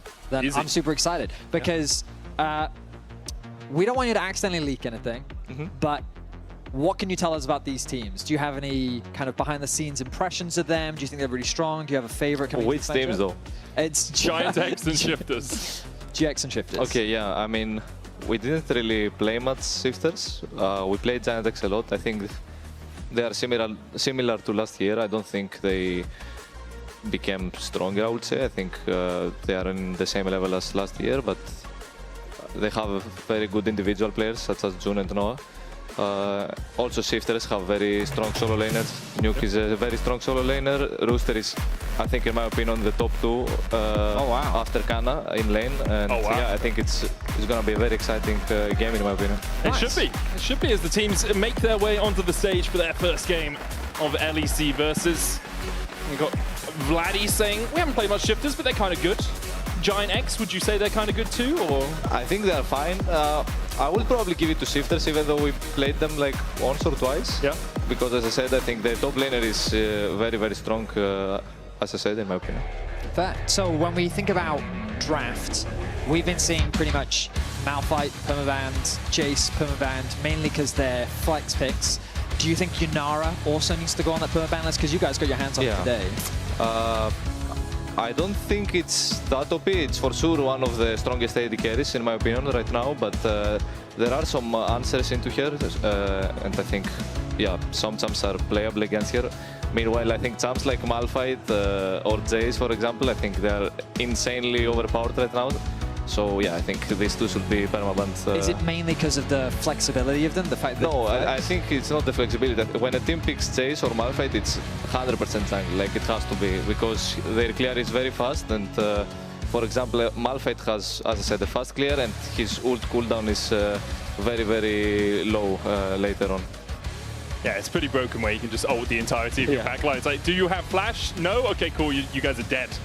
Just very easy for the follow-up from the rest of the team. We are going to get into draft for this game, though, and I do want to talk a little bit about some of those draft priorities. We already talked about the Malphite, the Jace, and the Yunara. We've seen a lot of Ryze. We're seeing a lot of these roaming mids. Do you think that's kind of where mid lane sits at the moment as a role? Yeah, I mean, I think there are stronger champs than Ryze currently. For example, Azir Taliyah, as last year, they were pretty OP, and I think it's the same right now. And then if these two champs are out, there is Ryze and Taliyah, which it's mostly preference of the player which champ he should play. Yeah, I mean, I prefer Taliyah, so I picked Taliyah, for example, today. Can you now help us understand the Sylas and the Qiyana bans from GX? Because these seem like very specific bans towards Shifters. Yeah, the Sylas is for the Malphite, 100%. When a team wants to pick Malphite or force a Malphite ban, which most of the times you are going to force a Malphite ban, you just ban the Sylas, because obviously enemies will just pick Sylas and have the Malphite ult. I mean, the Qiyana, she was a pretty strong jungler in... at least in the scrims during our bootcamp, at least a month ago. But yeah, it's not that OP, I would say. Not that OP. Well, the Malphite's going to be banned away. The Jace was actually open, and the Orianna was first picked instead. Maybe this means that GX is thinking about an Orianna Nocturne. I think they want to trap the enemy team to pick Jace. They want to trap the enemy team to pick Jace and lock something like Jarvan or Vi, which are quite decent answers, I would say. Fair. I am a little bit surprised to see the Jace make it this far through. I guess neither team, this to me suggests that neither team feels super confident playing it, or they kind of came into today with a different game plan in mind. Yeah, I mean, I think it should have been picked right now, but yeah, it looks like both junglers are not very confident, I would say, on Jace, so that's the main reason, I suppose, it's not picked. I mean, at the very least, Nuke gets himself a Zia. You've played a ton against Nuke. I know that this is probably one of his more preferred champions. And the Orianna-Azir matchup, it's kind of one of the oldest mid lane matchups that we have. Orianna usually gets stronger trading against Azir, but he usually scales better, right? Yeah. This matchup is, again, I would say, preference of the player. Orianna is obviously stronger in lane, but Azir can still win. And in my opinion, Azir is stronger in this lane because once Azir gets 6, the Orianna needs to play very, very well. And the team around Orianna needs to play very well with the vision, because once Orianna loses her flash, she can't walk up anymore when Azir has ult. Like, yeah, she needs the entire team around here. Yeah, I mean, that makes a ton of sense, especially when you pair it alongside the Rumble, the Wukong rather. With Rumble being locked in, Giant seem like they're going for a very traditional kind of team fight composition with a lot of backline threat. When you look at this, AD carries that kind of rise to the top of your mind, are you thinking, well, Yunara is open, Corki is open, is there anything else that you're thinking about, or I'd love to have in my comp, or I think should be taken off the board? I think the way I see it now, I think Shifters needs a winning bot in my opinion, which most likely they will have because they have a last pick. I mean, they could go for the Caitlyn, for example. They could go for Corki. Yeah, I think Corki's just really strong at the moment. If you go in with like level 3 Valkyrie, Gatling Gun, Phosphorus Bomb, you can at least half health anyone you want to. So wouldn't be surprised if we see the Corki. It looks like support bans right now though. Nico and Nautilus taken away.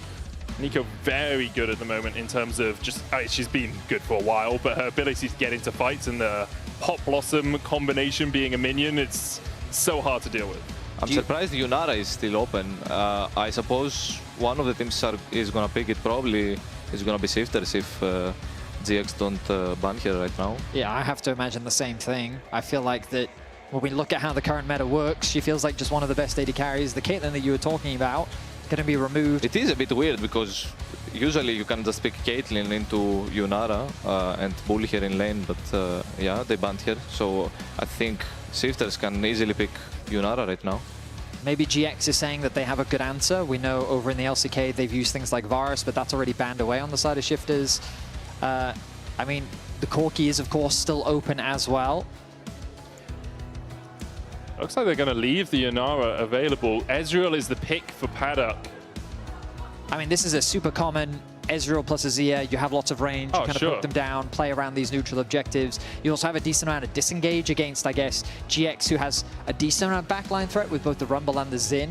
Kind of, I guess Shifters could round out with a little bit of engage or disengage. Do you think maybe a Braum, Alistair, something like that for Shifters, or are you thinking something? I think it's going to depend on what June picks right now. I suppose they need an engage for GX right now. Something like, okay, Rakan makes sense. I'm not sure what can Shifters really... Alistair, maybe? Yeah, they could. I mean, they could just pick for the composition, right? But I don't think there is something very strong in lane against Rakan, I would say.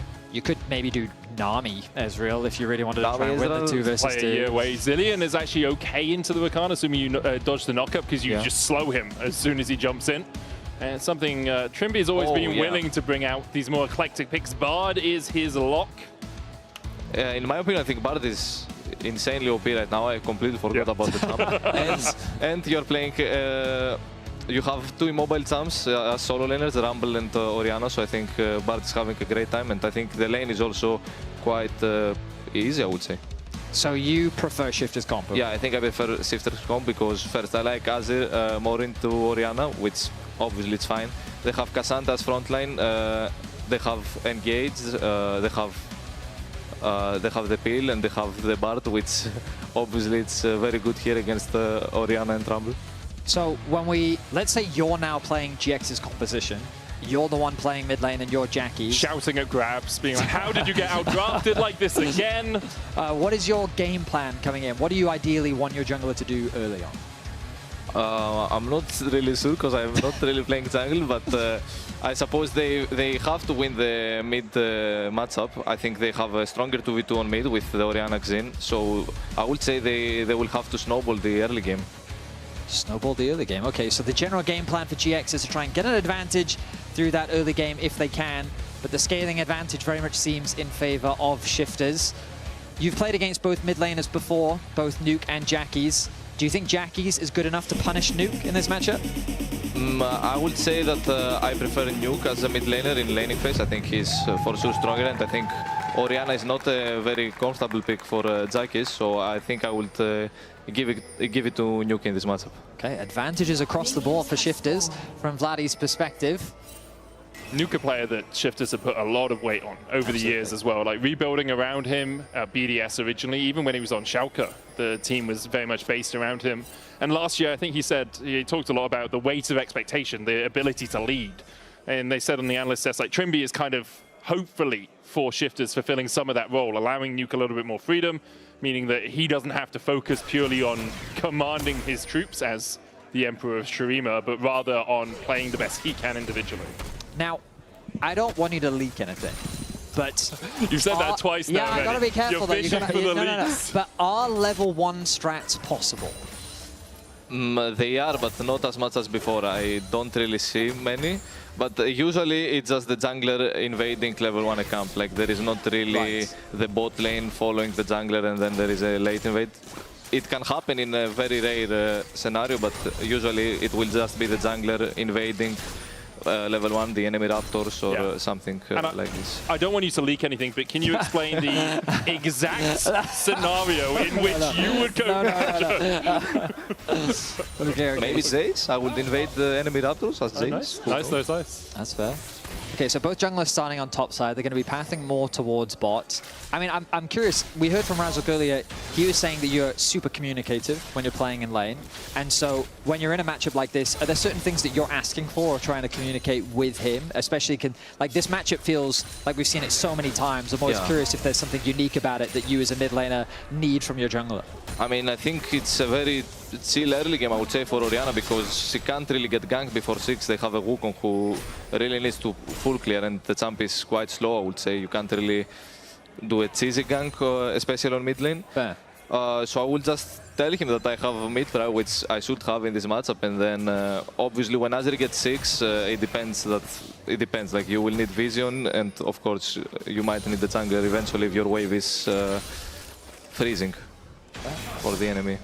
So do you feel like the early game right now is just quite slow in general because junglers are just kind of forced to do those full clears? And no, it's just that it's these champions, right? Wukong and Jhin, I think they both have to full clear, and it's not like there is a very volatile matchup in this game. So I would say, yeah, it's a quite slow game, I think. It's fair. Have you had that experience? Oh, good knock up there from Jhin. Good damage onto Paddock. On this Ezreal, his most played across the course of his career, 34 games on it, but I was going to talk about some of the general changes, like home guards coming in, Fey Lights. Is there anything with the season that you think really shines as a mid laner? Anything you really enjoy, and perhaps anything that you think is not the best change in the world? I mean, I like changes. I think they bring something fresh to the game. I think the home guard idea is interesting because now, as you saw last game, some mid laners can run a Ghost, for example, and you don't really need the DP because you are very fast in the lane. So I think I like the idea, because obviously it can bring new ideas for the mid laners, for example the Ghost. Maybe they can run some other Sams as well, like I think we will see some Ignite on top lane, for example. Yeah. So yeah. EMEA getting the Q3 knock-up here. Lot did push in the wave and able to come across. It's just a fight for the Crux, and it looks like the little rocks are going to go over to Giant X. Bukata forced out of his jungle early. EMEA can wrap his way around towards the Razorbeaks as well. EMEA just using the prior that he has in top lane. Nuke going for a bit of a trade against Jackie's, but he kind of has to be careful here. He should be aware that EMEA's on the top side. Easy enough dodge for Nuke. Spams a little emote. EMEA responds with one of his own, and Nuke surviving. That means the Razorbeaks are still up for Bukata. But this is what you were talking about, right? It's not impossible for Azir to actually out-trade the Orianna, especially if she oversteps like that.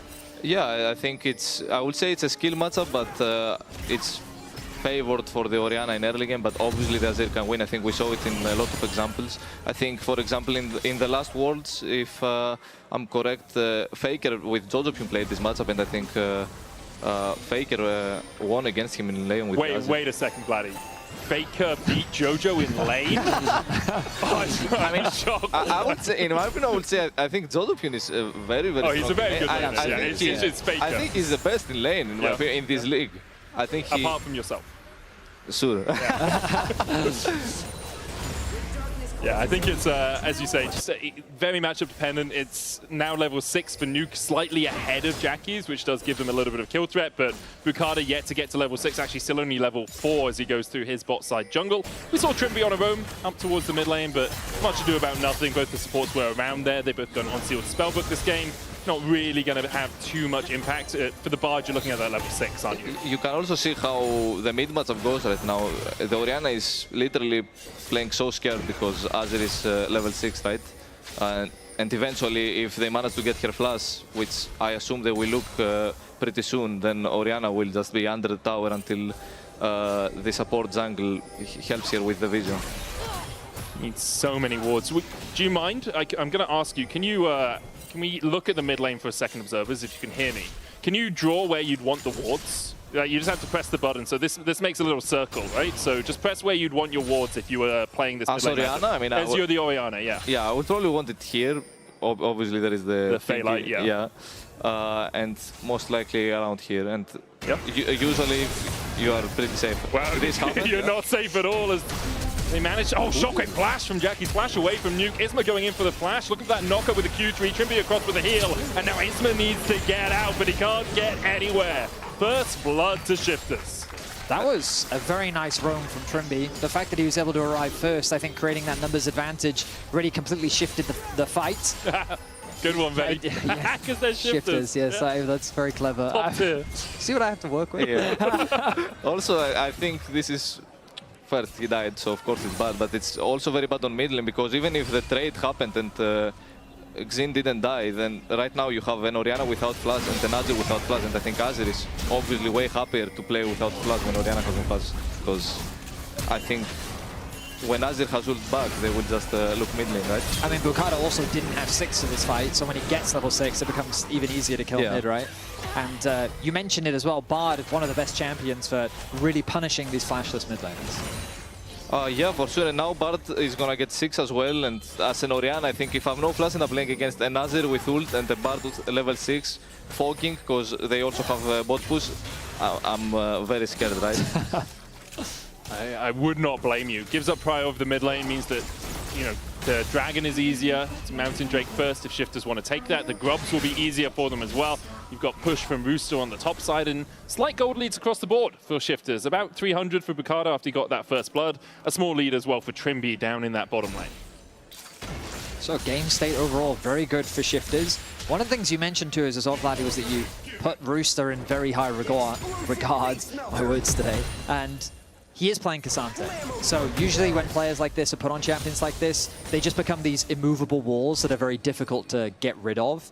Do you find that this is a good thing if you're playing against a player like Rooster, that he's taken off something with a huge amount of agency, or do you still think he can be just as annoying? I mean, I think it's fine that he's playing Cassante, because in my opinion, I think the champ is very OP. Even though it's a tank, you can still pretty much 1v9 the fight, and he's also doing very well in this matchup, which I think it's slightly Rumble favored, I would say. Yeah. But yeah, obviously I think when you have this player, you would prefer if he has something to strong side for, but I think Cassante is a good pick. Yeah, I mean, right now, as you rightly said, he's in a great spot. Objectives are being traded, so nothing too crazy. What do you value more, Dragons or Grubs right now? For sure, Dragons. Like I think Grubs are... I mean, it depends, right? But if you have Azir, for example, Grubs are not bad, but I think Drake is just superior in every case. Yeah. Well, Shift is coming out on the right side of that trade. And I will say we've got one last minute with you, Vladdy. If you were to predict the outcome of this game from here, very difficult ask. Who do you think is going to win? Why do you think they're going to win? Yeah, I mean, I would just say Shifters, because right now the mid situation is tough for Orianna. I think also Azir is winning the lane right now. Cassante is even in this matchup, and I think they have a pretty good scaling, I would say. They also have the Drake, so in my opinion, I think they are in a better spot right now. Yeah, I'd agree with that. Thank you so much for joining us, Vladdy. It's been a lot of fun. We had a lot of insight from you, and you didn't leak anything. So congratulations on that. Veddy will mute your microphone before you take your headset off, so we don't break the ears of everyone watching. You're all good. Thank you so much, Vladdy. Round of applause for Vladdy in the arena, guys. Yeah, we'll take that. We don't get round of applause, though. No, of course. Yeah, why would we do that? Thank you, Vladdy. Mate. Thank you, thank you, thank you. A lot of great insight. And also, like, in these slower games, getting that extra bit of detail as well, kind of what the players are thinking is always extremely valuable, because you have to imagine that Jackie's is feeling that pressure. His flash is now coming back off cooldown, but the kind of damage has been done with the amount of control that Shifters have been able to build up, as Bukata has continued to just focus on clearing through his jungle. He's now hovering around that mid lane, but I don't expect anything too dramatic to happen. Yeah, for Giant X, a little bit of a slow start to 2026. One of the 3 rosters in our league that kept all of the same players from last year, and I think a lot of people saw how they were leveling up through the course of the year and thought maybe they'd come out to a strong start. I know I had them in my top 4 I want to say, going into this split, but Shifters obviously performing well in this first game. Well, this is one of the things that kind of surprised me was when we asked Vladi about it, and he said that he kind of felt the GX was at a similar level to their performance last year. I was a little bit surprised. I expected their synergy to kind of carry over and give them an advantage over many of the opposition, especially with so many roster changes coming into this year. But we'll see how things translate on the Rift in these matches on stage. For now, they find themselves just short of a 500 gold difference behind. The Dragon and, of course, Herald are ways away for now. And we wanted to see Shifters try and punish that mid lane a little bit more, given that the Orianna had no flash, but they didn't really convert it into much more outside of the pressure that they were able to garner. Have now got the first completed items on 3 of their players, though. Bandor, Pipes, Nash's Tooth, 4 in fact, with the Trinity Force for Picarda and the Kanik Rukun in the top lane. So maybe Shifters will use the fact they've hit that spike slightly earlier than some of their opposing players to try and make plays. Still 2.5 minutes on the next Drake. Shifters setting up towards this mid lane, trying to look for Jackies again. But Giant X, wise to the danger, will clear out some of these wards. Now that's a 75 gold control ward there, Betty. That's not one of your cheapo 40 gold ones. That's true. After you complete your support quest. It's a little bit of gold lost for Trimby. He literally just based, has placed his wards, and most of them have been cleaned out immediately. Perfect. Usual support life. Yep. They do have some very nice deep vision, though. There are 2 wards in GX's bot side jungle that should give some very valuable insights. As Paddock continues to get that push on the bot side of the map. The Bard level 6, something that we're continuing to keep our eyes on. Quests are being completed across the Rift. Jungle, top, and bot all finished for GX. Top and bot completed for the side of Shifters. But Trimby is that player that we're keeping our eyes on, right? That player that's returned back to EU, spent a year over in Brazil. And he had a lot of success over on BKS, representing them at the World Championship. Meanwhile, on the top side of the map. Yeah, a lot being forced to flash away here, but Nuke with a flash, Emperor's Divide. Bukado on the board again with his second of the game. That Wukong picking up all the kills so far for Shifters. Great little gank.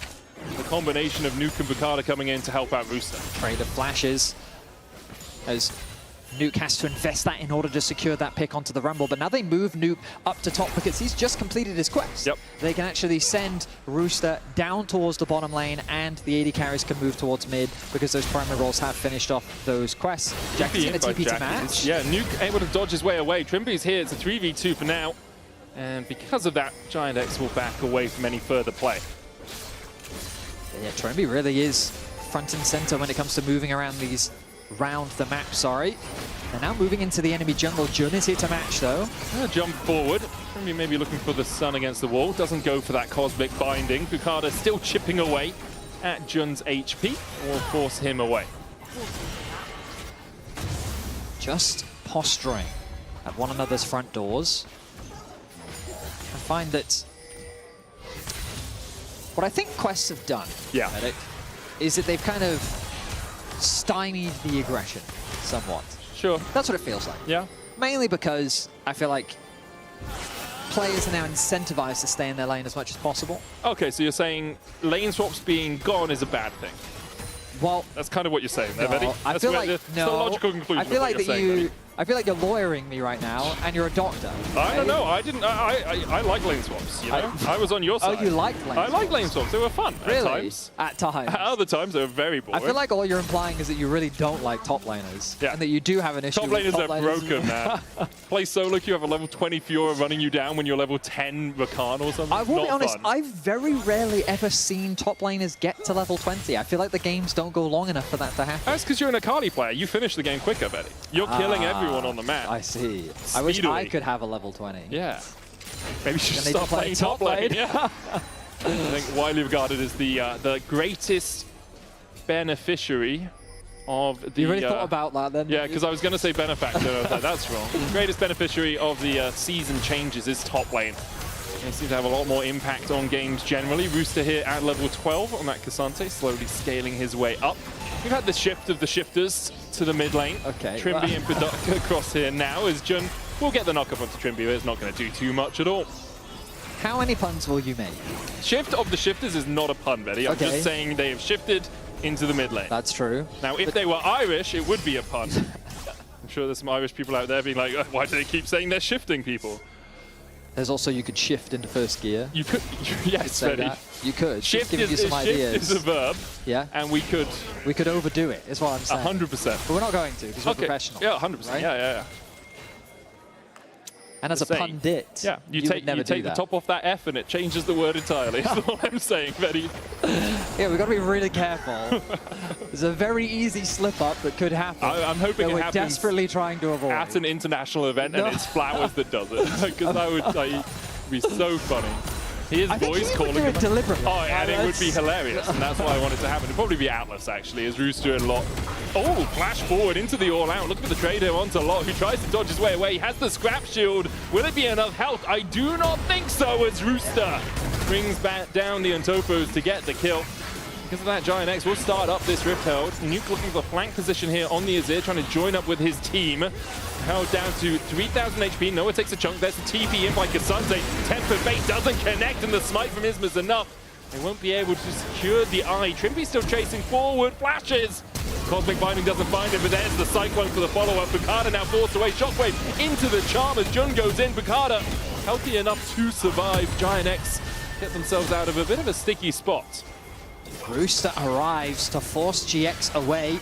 This tower is now up for grabs on the top side. Trimmy needs to be careful, though. It goes forward. Cosmic Binding doesn't connect. Gets knocked up with the Q3. Doesn't have the binding. Gonna kill him. Instinct from Noah will secure the first kill of 2026 for Giant X. Trimby overstays his welcome in the enemy jungle. Gets aptly punished for it. The good news for Shifters is that they do deny the Herald Eye from being secured by GX. Plates also picked up by Paddock in the mid lane as well. So ultimately, like, it's a relatively even trade, but Shifters not being able to convert it into much kills will just walk away with a couple plates instead. Paddock going for the Essence Reaver build here. Now that it's a Sheen item, we're seeing this a little bit more on Ezreal's. Used to be that Triforce is just where you had to go as an Ezreal, but you can go for this Essence Reaver for that a little bit of extra damage from the Sheen procs as opposed to where it used to be. Jun and Isma teaming up to get a little bit of vision towards this blue side. Drake's still 90 seconds away though, so likely to be cleared out by Shifters. Nuke could look for the slide and glide here. He goes towards Jackie's, gets him back into his team. The Shockwave buys him a second, but not enough time to survive. Tempered Fate for the follow-up. Isma goes golden, but he's taken out by Nuke. A double for the Azir now, who is well and truly rolling, as Trimby and Bukada are rolling for a little bit more. Good Cosmic Binding finds the stun. Jun's going to try and dodge his way away. A grand exit from him with that grand entrance, the heal from the movement speed and the flash invested. Trimby having a bit of a magical journey there to chase his enemy support out of the lane. And meanwhile, Nuke takes the tower, and just as we said things were okay for Giant X, the gold lead balloons by 2k. Shifters now almost 3k in the lead. In the previous Rift Herald fight, Jackie's had to burn his flash.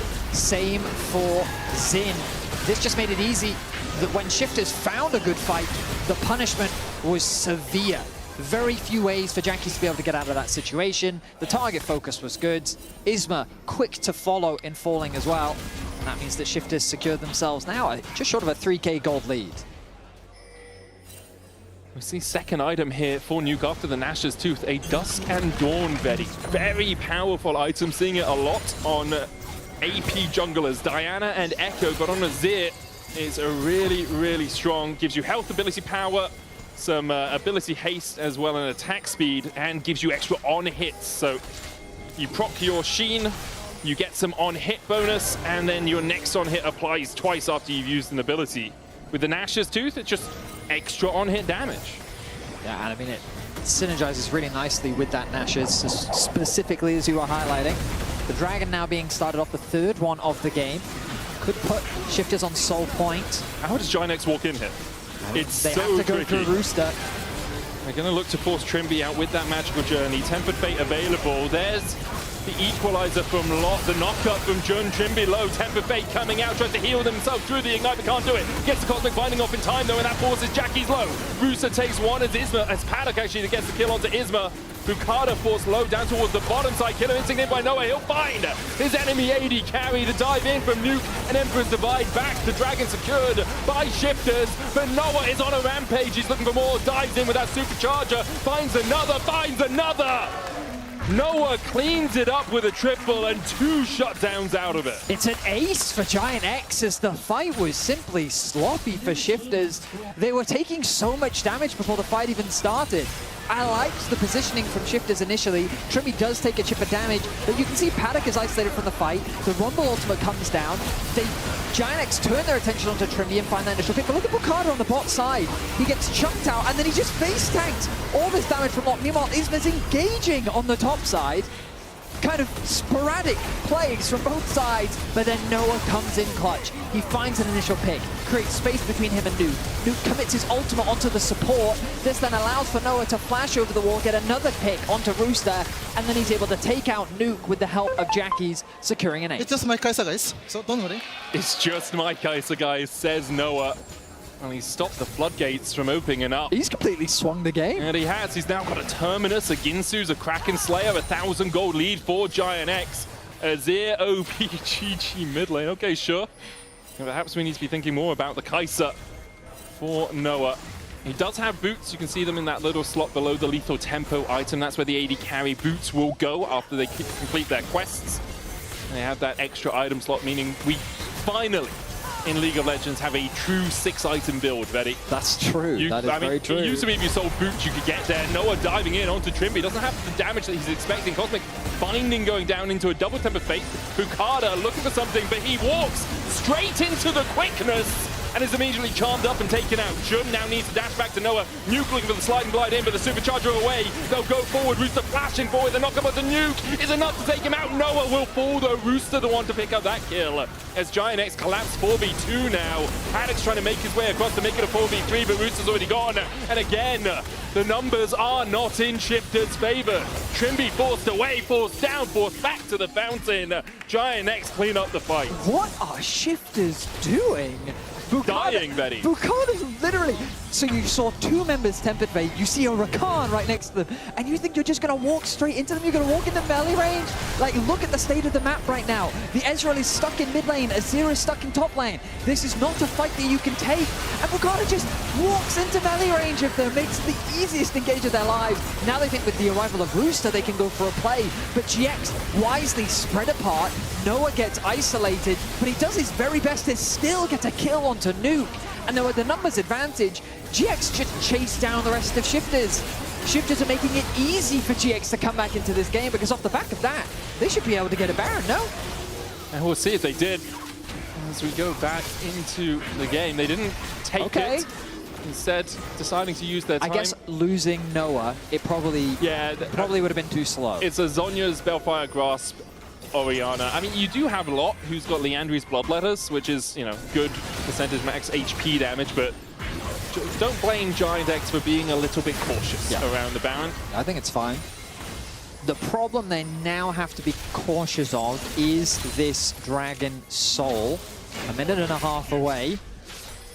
GX have to be aware of Shifter's pick potential. Nuke is still very strong, regardless of how the last 2 minutes have played out. Very disrespectful from Jackie's to pick up a Measure Ice. I mean, that's... Knight does it, Betty. I mean, you call him disrespectful? I mean, Jackie's does only have 1 death this game. I was expecting him to get targeted a lot more based on the conversation we were having with Vladdy. Yeah. But to be fair, 1 death, still a really good position. But I still think, like, Measure is just the ultimate... It's like the easiest way to say, I don't think I'm going to die for the rest of this game, and I don't think you can kill me. You're caster cursing yourself. You're Boris cursing, I guess. That's how that works. Drake up in 45 seconds. Noah almost at that 4th item completed. In the Scuttle Cap being funneled as much gold as possible. It's 4,000 gold ahead of Paddock on this Ezreal, who's got the Manamune and the Essence Reaver. Shifters will use the Crystalline Overgrowth there to crack through this tier 1 in the mid lane. Jackie's on the chase. Jun looking for a little bit as well, but it's just a Gleaming Quill to heal himself up a tad. Tempered Fate there onto Jackie, who does have Flash and has the Zhonyas, but isn't going to get a chance to use either of them in time. Taken out, and that's the risk that comes from these low mobility mids. Medjay stacks down to 0 as Shifters try and gain control of this bot side river. They have used 3 ultimates for that single pick, though. Noah is the target they have to be most afraid of. Lot very close. The slow from the Bard connects. Gonna start pulling this Drake up towards the top side of this river. Lot trying to get a flank position. Trimby misses the Cosmic Binding. Equalizer on the backline. Paddock can just dodge away from it. Nuke down to 2/3 HP. Noah stepping forward. Bacada looking for the smite here. 1.4k, and he went to 1 HP, and the quickness dives onto the backline. The Crescent Guard as well from Isma. Emperor's Divide from Nuke, but a killer instinct out by Noah still finds the kill. Giant X have lost a couple. Shifters are going to look for more. Noah needs to get out of here. Has the flash. No ghost for him. Will flash the wall, but not. He dashes forward himself and gets the double and ace. In the end, delayed as Jackie's comes back. The shockwave from Jackie's not enough. Paddock in the face of Ori. That was quackers to make that play, but in the end, Jackie's will take the kill, I guess. Now, this is the LEC we know and love. Look at the smite. Now remember that the smite is empowered. I wonder if that affected it at all. 1 HP comes through. 1 HP Dragon. A huge ultimate comes through from Isma. Oh, we're back to live. Jackie still has flash, has a Zonya. It's going to get all outed across the wall. Can't really escape the clutches of the Rooster, but manages to do it somehow anyway. Okay, sure. The reason he didn't die, he sold his Medjay. It's double news. He would have died because he would have had 4 more Medjay stacks and he has to immediately lose them. I see. That's how it works. Yeah. I mean, selling the Medjay is funny. Right. Okay. Where are we at? So the soul was denied by GX. Good smite. Shifters got a good fight. This time, they showcased a lot more coordination in their target focus. Noah is still the carry for GX, and now we've devolved into chaos, which is ultimately what we've been looking for. The Baron is the key objective that we have to keep our eyes on. Yes. GX will struggle to really claim control, mainly because that mid tower is still up. You got to remember there's a lot of standing gold still available, given that mid and bot tower haven't been taken yet. Jun really struggling to really clear any of this vision out the Shifters is setting up, as Shifters maintain control over top and midway. Yeah, Jun really needs a teammate to walk forward with him. There's so many good pick tools from Shifters. Cosmic Binding, you've got Emperor's Divide, you've got Cyclone. Like, Jun can escape, but often it will be at the cost of half of his HP. If he ever gets caught with the Cosmic Binding. Tempered Fate going wide there from Trimby. Isma just able to walk away from it. The Gromp will not be taken by Shifters, and in the end, Isma will be able to secure his own Toad friend. It started off as a slow game. Yeah. But it's become quite the banger. It is kind of nice because we had Vladdy with us, and it was nice to be able to pick his brain about stuff without having to shout, you know? That's true. But now we're back to shouting. Okay. Because it all ultimately... Well, I mean, Shifters could just be like... We'll wait. We'll wait till Dragon. Yeah. Right? We'll put all the pressure on you because we're, you know, sole point. But the problem is, while that's happening, Death Cap now finished for Jackie. It's a big item purchase for him. GA also on Isma. Hang on a minute, we're going in. Third item. Isma looking for this. The Cyclone coming out from Bukata. He should be able to walk his way away. Exhaust used and TPs from either side. And Shifters just happily dash Looks away like from the fight. we are not waiting for the next Dragon Medic. I mean, I think we might be. No, we are not. I don't. Rooster's going to go in. They look for a lot as Trimby dives forward as well. Isma diving onto the backline. Bukata unable to get in there. Paddock gets one. Isma and Noah's going to answer with the kill onto Trimby. Rooster needs to get the hell out of dodge because Isma's still so healthy, and Rooster down to a 3rd HP, able to escape for now. The shockwave was used onto Rooster. Wasn't enough to finish him off.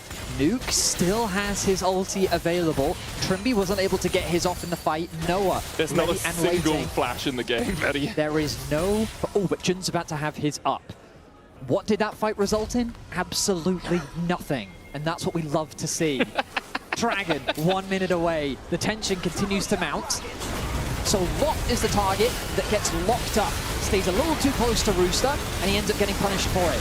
Meanwhile, Isma is just unkillable on the front.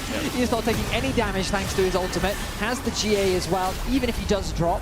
Rooster acting as a similar role, though, for the side of Shifters. And I really see what Vladdy was talking about. Rooster's impact in this game has been absolutely massive. Finding a solo kill. In these team fights, he is just absolutely monstrous to deal with.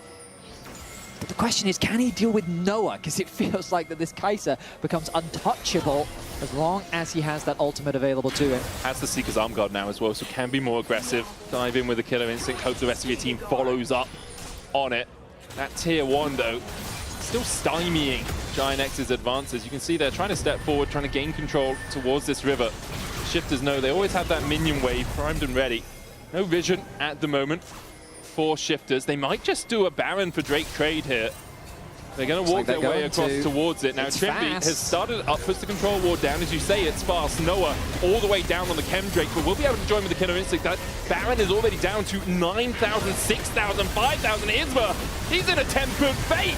Needs to temper expectations about trying to steal this Baron away from Shifters. They secure it, and they could even look to try and contest around the Drake if they wanted.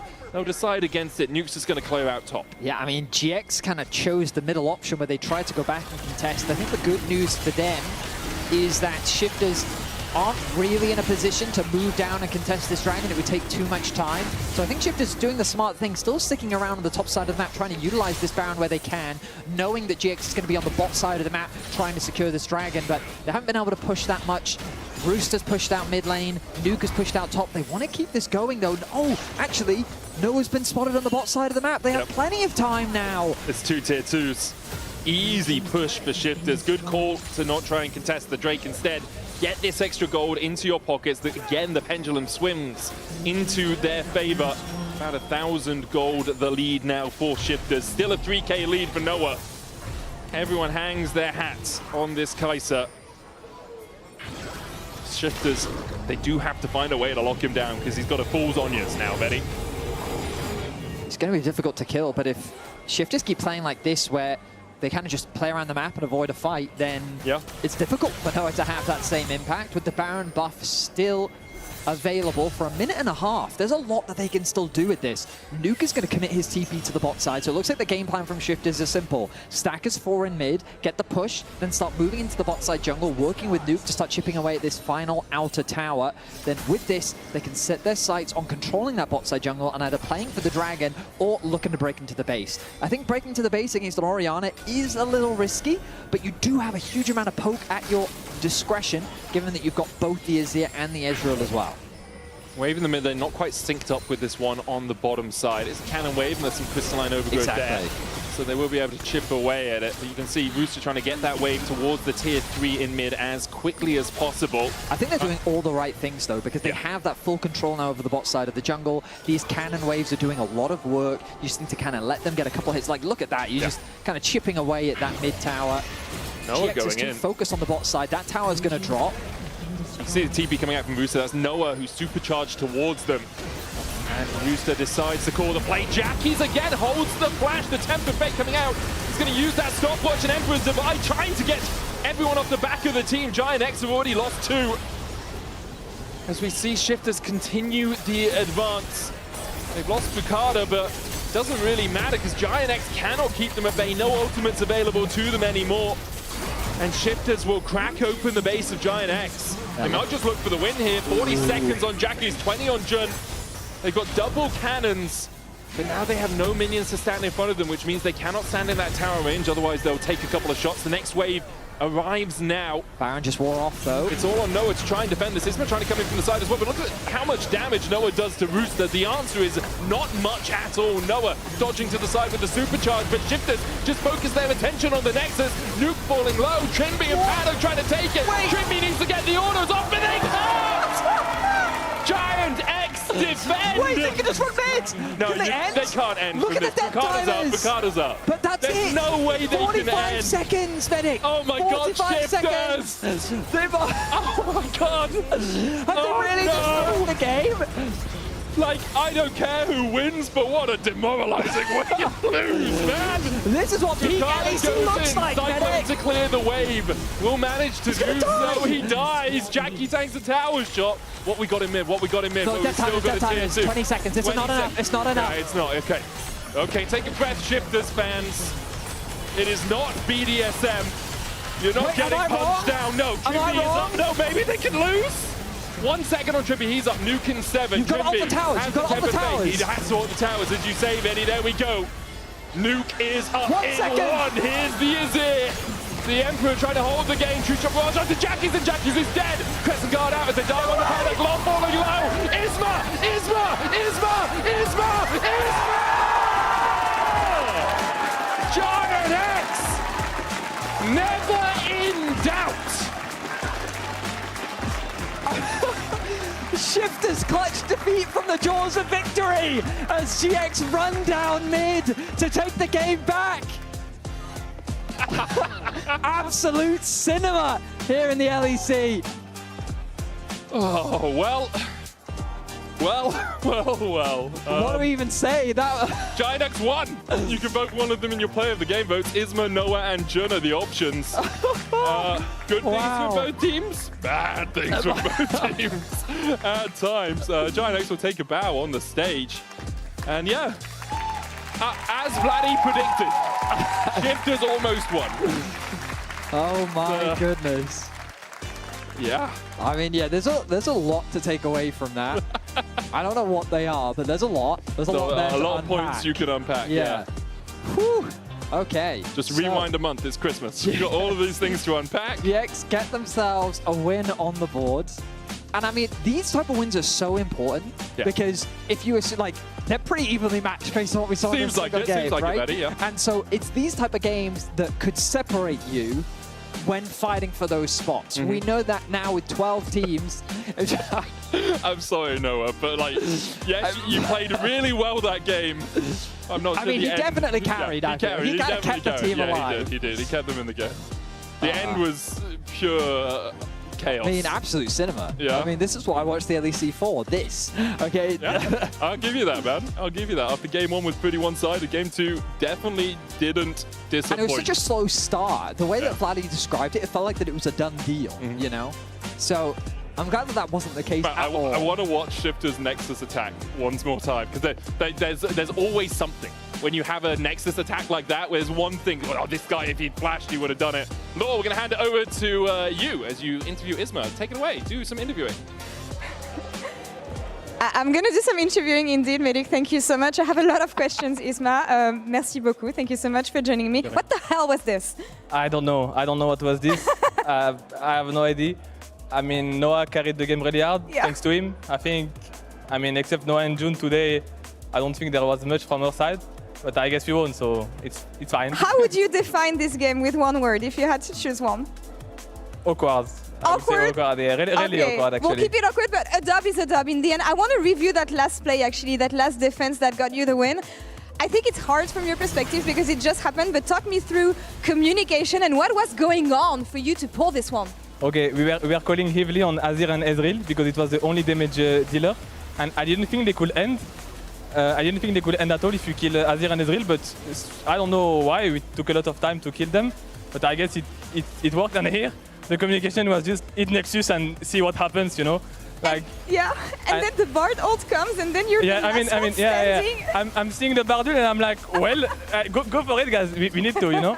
And in the end, we won, so I guess nice, but still really awkward. Is it a nice way to start the season? Even if it's not the win you wanted, the fact that you got it in the end. I mean, at the end it feels good. Yeah. But it's really not what we want. All right. I mean, especially like staying with the same team, we should have an advantage, especially versus Shifters, which I think they're like low team, you know, like bottom team. So I think tomorrow we play versus G2. If you play like that tomorrow, we will get 15 minutes. So, that's it. You gotta get it together, but also stage jitters coming back to the LEC. You're one of the few teams who stayed together, but how hard is it to pick things up right where you left them with the synergy that you have? I mean, we get along very well. Like, I mean, I really like my team, and I think we really like each other. Like, we are having a good time. I think that's why they made the decision for us to stay together. So, I mean, I like it because we were improving last year, and we are kind of keeping on this. Even though I think last year we improved pretty slow, according to the goals we want. But I mean, for me, it's really nice to stay with the same team, honestly. All right, Isma, take a deep breath. You got it. You got this one. Get ready for tomorrow. Thank you so much for the interview. Welcome back to the LEC, everyone. That's the games we want. We'll be right back after the break for the next game.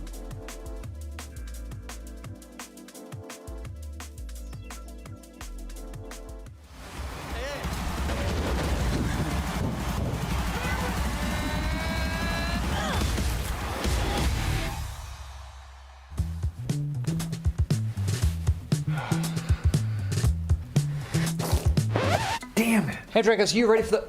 Oh, that doesn't look good. Wait, I have a solution, but you have a break. I will be right back. Just wait.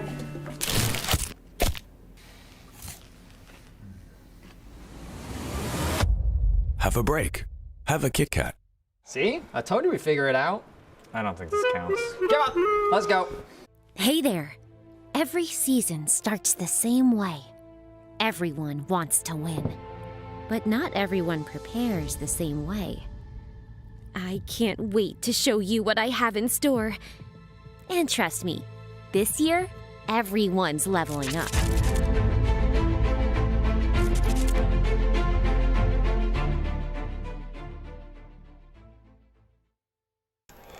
Alright, headsets on, guys.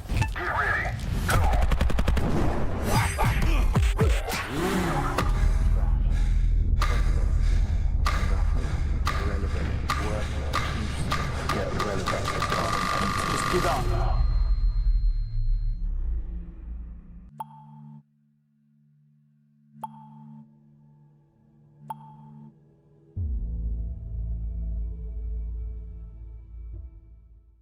That is the changing lanes guy. Is he switching lanes? He might have said it. He should change his in-game name to Changing Lanes. I mean, sure, but his teammates will have a field day. How come? Well, think about it. Hey, changing lanes, what lane are you playing? Or changing lanes, you don't seem that good. Have you considered changing lanes? Okay, I have a good one. Hey, Changing Lanes, have we considered changing games? That's kind of rude. But it's League of Legends, isn't it?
I help you. Look on the. Oh, sorry. I have turn one. Maybe The dragon secured by shifters, but Noah is on a rampage. He's looking for more. Dives in with that supercharger. Finds another. It's just my Kai'Sa, guys, so don't worry. Hit. They did it. No! He's fine, he won't do. My god! There you go. Yeah, Noah said just trust in my Kai'Sa. That's it. Did you trust in his Kai'Sa, Gyoto? Yeah, we always do. It's very dangerous for teams to blind pick Ezreal against us. I mean, it's a different look. On scrims, usually our bot lane is inting, our top side is carrying. Then we go on stage, our top side is inting, our bot lane is carrying. So just need to find the day where both can kind of be carrying. Yeah, how is this for your heart, this game? To be fair, if it was last year, I think I would be more stressed. I'm kind of taking this tournament a bit lighter, more worried about how we play and what lessons can we take for spring and summer. So the lessons, I take them regardless of who destroys the Nexus. So they will hear similar things, even if they destroyed an enemy Nexus. Okay, I'm kind of like reading into it like, so then I don't have to feel as bad as we lose because I'm still getting... No, no, they will feel bad. Okay, even if, okay.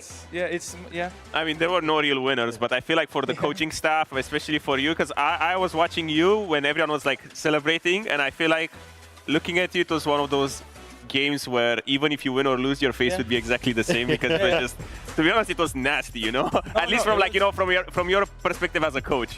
Yeah, I mean, I guess we are no longer the team that throws games. I mean, mid-game was great. Yeah, there were some moments. We came back, I guess. No, but it was really bad. I mean, even the early kill when Isma goes on Azir, and then he notices that he doesn't even have Q up, so then he flashes without Q up. Like stuff like this is just they cannot happen. But for me, mid-game, I felt like it was a huge glow up because when we think of the GX of old, the last year, most of the times you guys were, you know, the scrim gods, blah, blah, blah. You rock up on stage, get 5k gold lead, and then you throw. But this actually felt a lot better. Like, you could see the cohesion a lot more in the squad. I mean, I think, to be fair, I don't want to... I think they are kind of clueless on how to play mid-game, and that gave us openings more than us doing a lot of things good. I think that... I mean, we should know how to do it. We do it in practice, but I think that this game we were still like very stressed out. I think the only thing that we did almost good was actually on the timer that we gave Soul, and we were the timer that we denied Soul, and we were able to kite back, but then we got again excited and we all died. So I think small things like this we are trying to improve on, but I would say that more than us doing good, to be fair, I mean, I think that BDS probably like with... Shifters. Oh, shifters, yeah, my bad. That shifters with a new bot lane, maybe, like, I felt like it was mostly on them than on us, even though, yeah. They lost it, they lost it, you didn't win it? Is that what you think? I think so. Yeah. Rob? And I think, like, because it's kind of funny to see, because the early game was where you were very confident last year, and I thought that was something that would continue into this year. Do you think this is just nerves for the first day? Because you were kind of saying, hey, you know, scrims has been a little bit, hey, one person's doing well, another person isn't. So what do you expect from us for the rest of the I mean, I think it's probably nerves. I think it was the same when this roster's first split, so spring split last year, where we started very bad with a lot of nerves as well. And my hope is that throughout the split, we will go through those jitters again, and then by spring and summer, it's when we'll hit our peak. So yeah, I think it's a bit of that. That's great. We'll see. That's great, but I don't care about any of it. Yeah. Last year, famous last words, first words, whatever. You said some things last year to remind people G2 won't make worlds, blah blah blah blah. You have the floor, Gyoto. For what? Say something. Say put your foot in it again. Put your foot in your mouth. Let's curse it again. Whatever. I think, quote. I think it's hard to put hot takes on this LEC Versus. I think that I mean there is no big surprise like to me there was, where I think that G2 last year at the start of winter were playing really bad. Yeah. I think that for now there's no big surprise. So I don't want to send a hot take just to send a hot take. I genuinely like based. Do you think LR or KC Blue is going to make it to playoffs? Who? Who? No, I didn't understand. Lost Ratones or KC Blue? No chance. No, not at all? No chance. Okay. I think their goal should be to win a game or two. I think that's kind of like, I mean, and to be fair, it would be worrying for the other teams if they make it to playoffs. I mean, not for the ecosystem, but my man is disrespecting my boys Los Ratones so much. But they're my favorite to win the split or like the LEC Versus. Yeah, for sure. I mean, no, I think that there is no chance. There's no chance. I mean, there's just no. He's such a hater. Absolutely not. But it's true. I never looked at it that way because like we keep looking at it from KC Blue and LR. What can they do? But on the other hand, it would be extremely embarrassing for the other team. MCOY came up from an EMEA Masters and did some magic, all right? So I'm just saying there is a precedent there, you know? Yeah. Who do you think the favorite is for Versus then, out of the established teams? Us. See, there's your hot take. Oh. Since you're gonna give me one. I mean, I will always see us as favorites for the next game, and if we can beat the next game, then we can win everything. But I mean, I think losing a best of one to Los Ratones or KC Blue can happen to any team on LEC. The problem would be if one of them makes it to playoffs before minimum 3 other teams of LEC. That's when I think it would be a bit worrying trend. Worrying or embarrassing. It might be, but Giant X is winning LEC Versus. You heard it here next. Next up is Team Heretics. Well, not playing like this, that's for sure. That's true. Team Heretics versus Navi. So let's get into it. I kind of hope Giant X win the league playing like that. Because that, like, if every game is like that, that would be amazing. That would be spectacular to watch. Or everyone else levels up, but still the same sort of ends. Yeah, no, games. I would love base races that end like that. But we have to move forward with our day. We have 6 games today, and we're jumping into our 3rd one of today's best of ones. It is Navi versus Heretics, and we've got quite a few new faces making their way onto the Rift. We've got Mainta coming in from KCB from last year. Very hyped prospect to see what he is capable of, and he's going to be going up against another new top laner in Trayson, joining alongside Heretics. So the introduction of these 2 new top laners is going to be a fun one to watch. Yeah, it's not just the top laners as well. We've got Seren coming in the mid lane, previously played for Dark Passage at Worlds and MSI, I think 21-22. Yeah, a lot of experience under his belt. Yeah, a huge amount of experience. We've got Samdi coming in, who no longer is Hans Samdi, instead now is just Samdi. Obviously some experience over in the LPL there. And then this name I struggled to pronounce, Vedi. Relach. Okay. Hopefully we're getting that pronunciation correctly. We did have a little pronunciation guide that we listened to a few times, but honestly my English mouth struggles to make some of those. See, that's where the advantage of being Welsh comes in. Yeah, exactly. Yeah, see? You can have no vowels in any of these names and you'd still pronounce them. Along with having all of the vowels at the same time. Very true, very true. So, best of one. I think a lot of players, I should say a lot of fans coming into this are excited to see Poby still in the LEC. Joining alongside Fnatic, he became a bit of a fan favorite. He was definitely contesting, I would say like around that 4-5 position for performing mid laners, which I think surprised many people considering where he was at in terms of his LCK competition down in the Challenger Series. We'll see how much he's been able to level up in that time. Alongside now a new roster of relatively young faces. Paris joining the roster from BDS. Wasn't able to have the sort of impact that I think many expected from him, because remember that Paris came in as another hyped prospect. He was a player that many teams last year kind of set their sights on alongside Skumond because of their impressive performance at the end of 2024. But Paris now looking to make a name for himself alongside this new Na'Vi roster, along with the changes from Heretics. Sheo, of course, that player that I think many people will be keeping their eyes on. This time, though, partnered alongside Ice, one of the superstars of BDS, as the bot lane will now go up against each other as they were former teammates. I do have the reports for the rights of first selection, Betty. Na'Vi picked to go 2nd in picking champions, so they get counter pick for their last pick. And Heretics picked blue side. So once again, it is a normal draw. We've kind of prepped you guys on this because there's a possibility that we have red side doing first pick at some point, which is why we all want you to be aware that you no longer just pick so far blue side or red side. You pick first or second pick or blue side or red side. Yes, we've had standard pick a man, and so far we're going to be jumping straight into it. Don't know why I said it like that, but my English has not been the best today. As Poppy, Pantheon, going to be banned away. Will we see a 3rd P join that platoon of... I couldn't think of another P word. Pseudonyms? See, that's a good one because it starts with a P, but you think it's an S. Oh, yeah. that is very clever, Thank you. You've actually impressed me. Poppy and Pantheon back away. And Bessa and Jace on the other side. Just means things like the Malphite are making their way through, but without a Silas ban, it's a little bit risky to pick.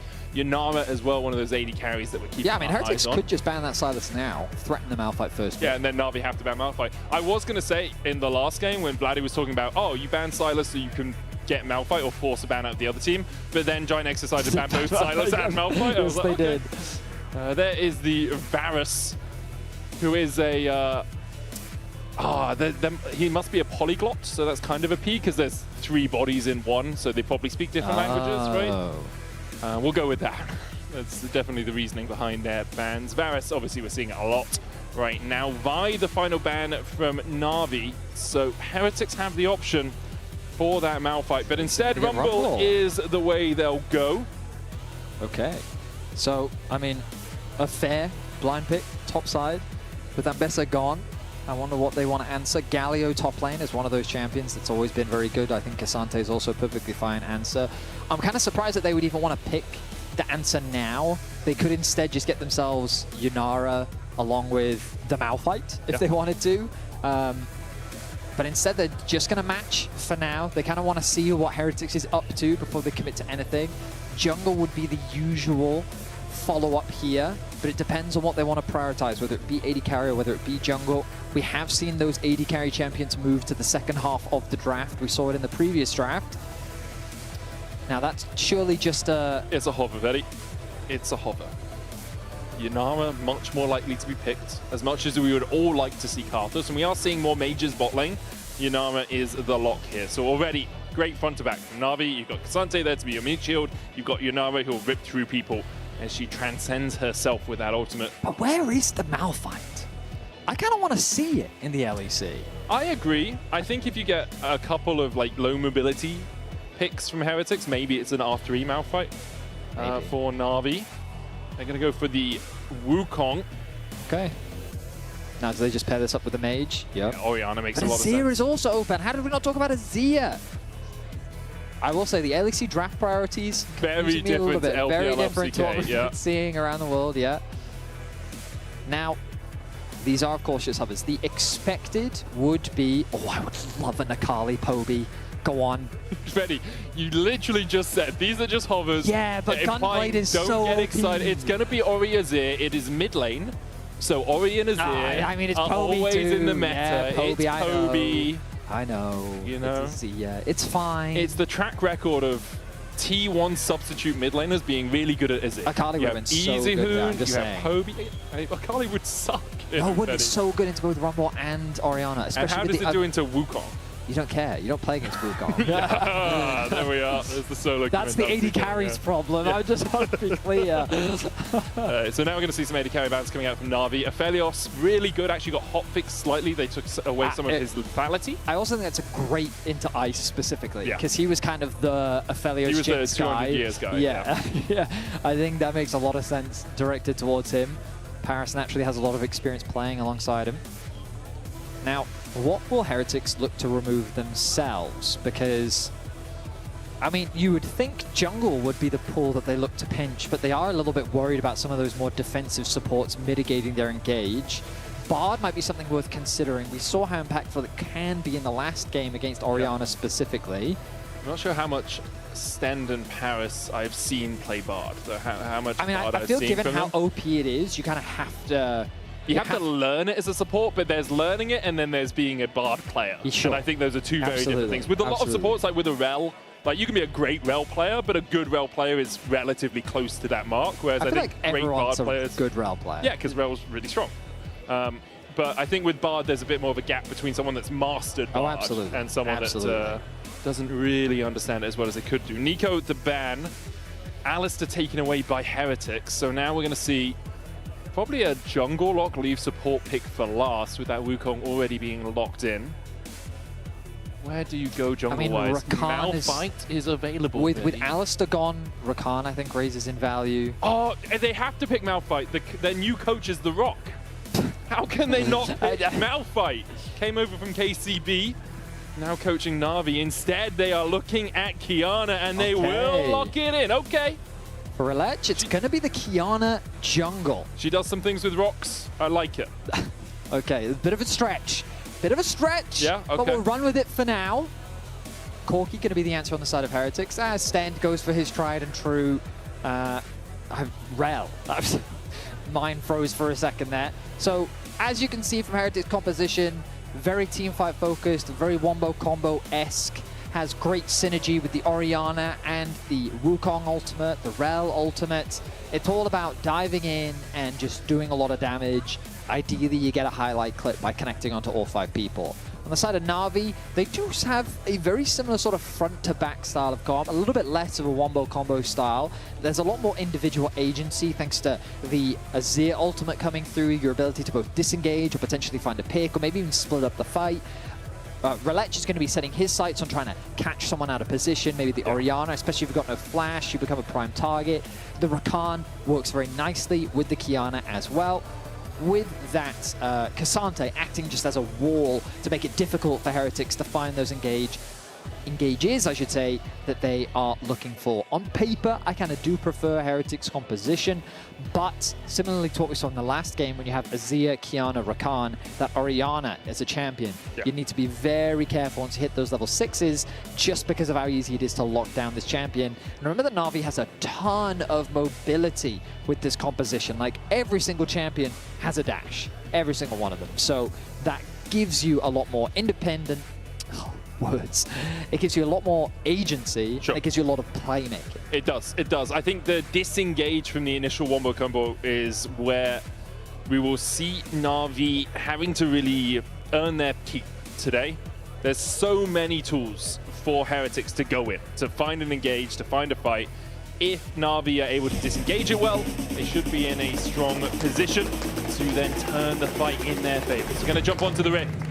For the 3rd time this year, Betty, as Heretics and Na'Vi go for a relatively normal line of scrimmage. Nothing too strange going on here. We see this battle over the Razorbeak wards. You know, it's kind of where people want to try and play. And Sheo will step in. Let's see if Seren, yeah, there he goes. Puts in the ward, 5 gold goes across to Na'Vi. Nothing too consequential at all. Having a quick look down the runes. It's Unsealed Spellbook for the supports once again. We've seen a move away from Unsealed Spellbook in solo queue specifically because it did get nerfed slightly, but in competitive play, the ability to teleport to a player as a support, the ability to have a heal, an exhaust, an ignite, whatever you need at the right time is just so powerful that I expect to see Unsealed Spellbook still one of the priority keystones for supports. So, we find ourselves once again in the early laning phase. Is it 10 minutes of silence again? Somewhat, I believe so. Okay. We could join. Do you know what swaps did? Yes. Oh, okay. I guess I won't explain that. I was more of a yes. Oh, I see. Yeah, right. Okay. Swaps led to dives. True. They weren't interesting dives. I'm not saying that they were, but the reason why I bring that up is because I think that that's why early games feel slower. Simply because your ability to basically, like, you know what we'd see a lot of is, I don't know, you swap your bot lane to top on a pushed wave, then with your jungler you threaten the stack, 3 and then you versus dive 1. into top laner, and then the other team cross maps and the towers potentially drop, 1, and then everything opens up a little bit more now, everyone's moving around, and then things just get a little bit more action-packed, which is funny because obviously that can't happen until like 5, 6, 7 minutes. Sure. But the game starts earlier, because normally we'd be talking about, oh, the preamble. Yeah, we'd be on first wave right now. now. Yeah, exactly. Yeah. And so it's interesting how the game starting earlier somehow makes the early game feel longer. I don't think it is purely the first wave coming earlier that does that. No, I mean, obviously. You're 100% right. I mean, you know, I think also our teams are just scaredy cats. Don't want to fight. Come on, guys. You're playing Kiana. We need junglers to not full clear. Dahlia was invading already, stealing away camps everywhere he could. Okay, maybe everyone learned from Verdius in game 1. Didn't end up too well for Lost Ratones. I do think the invades were a good idea. Like, pushing Razork back is always smart when you're playing against Fnatic, but for now, neither of the junglers have been invaded. We see Sheo down towards that bottom side, just going to take his red. We'll look for the bot side. Scuttle is going to be an exchange of Scuttles over already. And the two new top laners making their way up to the LEC. Mainta, what kind of surprises me about him as a player is just kind of how young his pro career is. Sure. Right? But you can see that he's already found a huge amount of success, and a lot of it's happened very recently. Since joining the LFL, he found himself finding a ton of success there, winning the EMEA Masters. Even before winning, he was finding good placements near the top of the EMEA Masters tournaments. And the fact that he's now made it to the LEC was a hyped prospect, and I think that he saw Na'Vi as a place that he could build his home in. He could build a legacy with, and he wanted to invest in the long term. Because often when teams come through the KC ecosystem, they usually kind of want to commit to the KC. So he made a big commitment moving to a different organization and looking for a new home elsewhere. Part of that being when you see a team win EMEA Masters like KCB did, you're going to want some of those players, right? You're going to get good offers as those players, and although KCB are in the league, I think it's only 1/5 of that roster remains from the roster that won Summer last year. Maitner here, he's taking some damage from Trayson, can't really do too much. It's almost losing that first plate. Trayson should be able to push this wave in. Both of them going for teleport, no ignites in the top lane yet, but this is kind of how you expect the Rumble into Cassante matchup to go in the early game. We talked about it in last game and didn't see it to the same effect as we're seeing it here. I like this TP because it means Trayson can't push forward for that plate without the risk of Maitner just path making him back underneath the tower, putting a little bit of threat of damage, if not a kill. Level 6 almost secured by Trayson. Level 6 being worked towards by the mid laners as well. Looks like Poby kind of falling behind Saren in that matchup, very much as we expected as well. First invade of the game going to come through from Relech. He's kind of setting his sights on stealing away what camps he can. Wisely, he's gone for the Krugs rather than contesting the Raptors, knowing that the Raptors is likely where the Wukong is going to go. Steals that one away, gets out undetected. Joys still steal there. Little Terror Shape over the wall, go get it, Terror Shape back.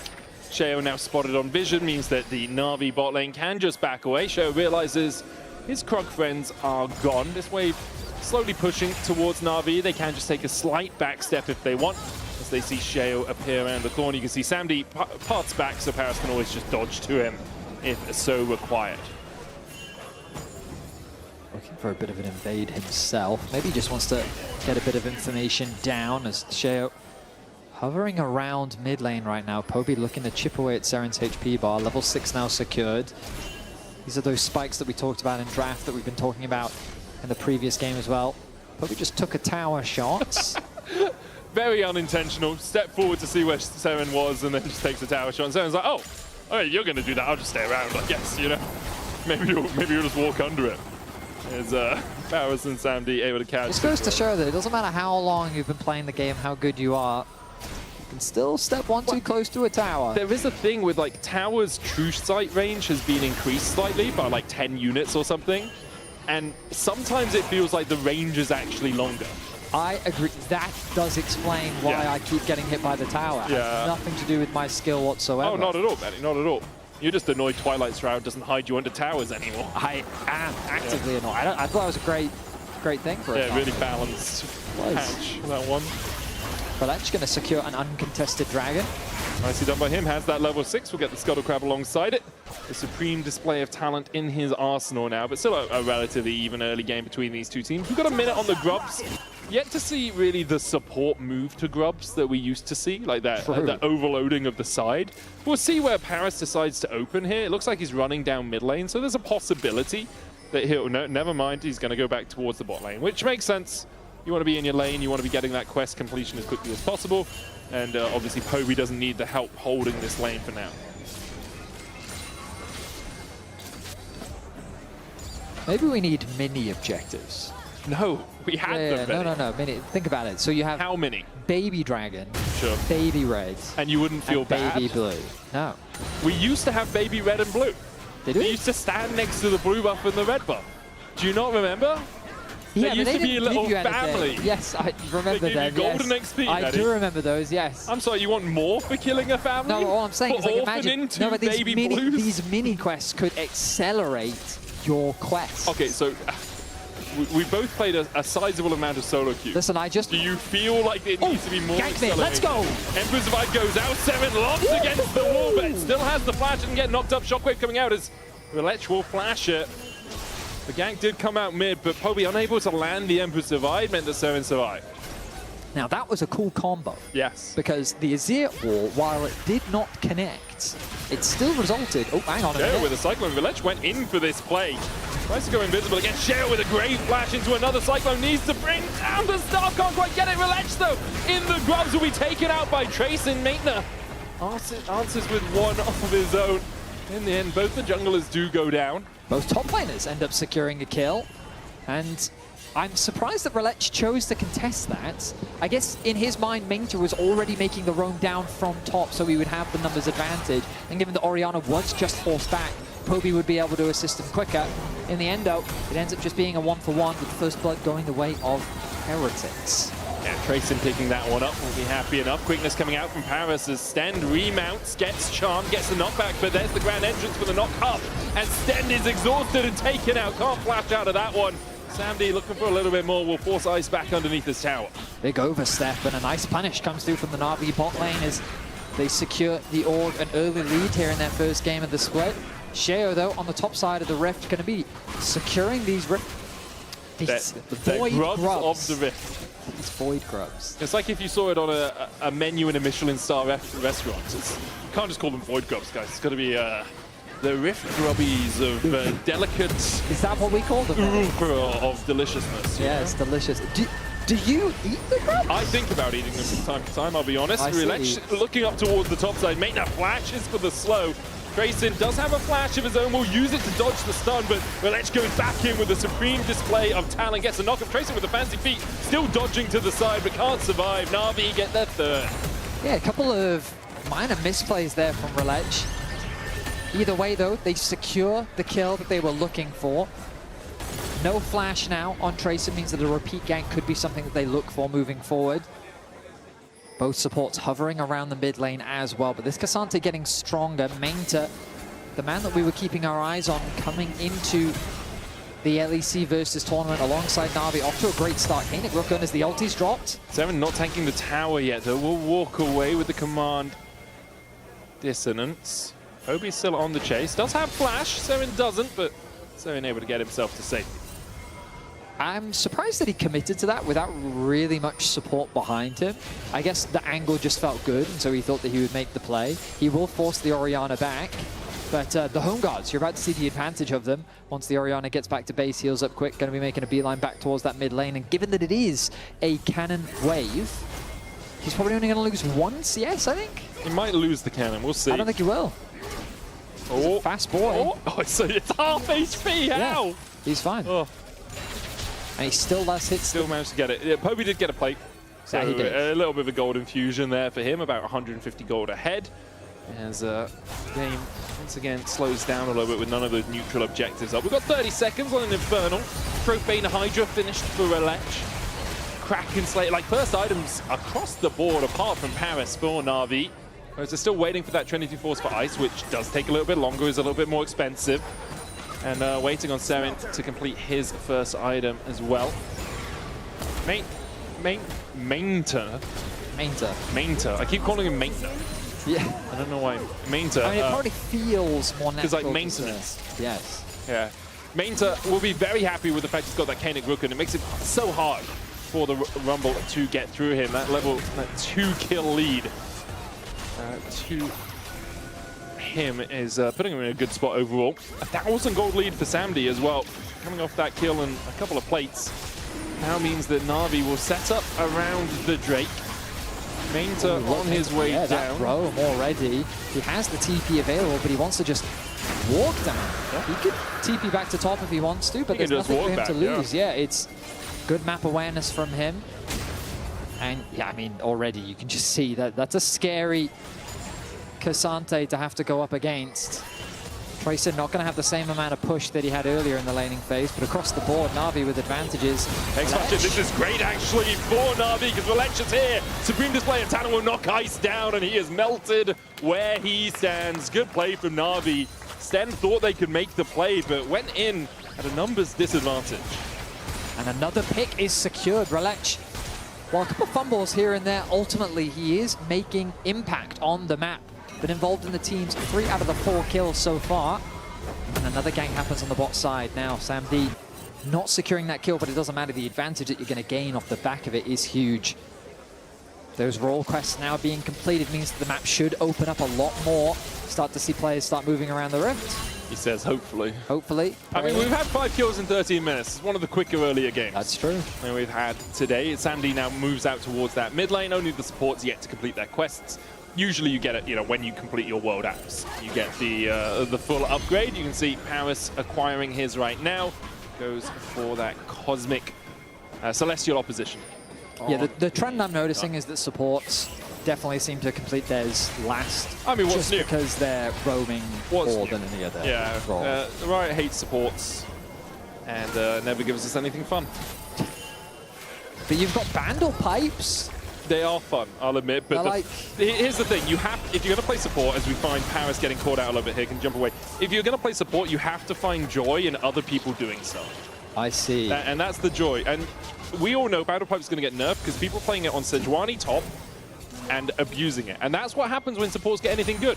Someone in another lane picks it up, say, "Oh, I can use this." Look I mean, at me, I cool. even saw it on an up-and-coming jungler, even playing it on Showdown. Oh, who was that? Kantian? Scannon's brother, I'm pretty sure. It's yeah, very strong item when used appropriately. We have the Bound Pipes already complete on Paris.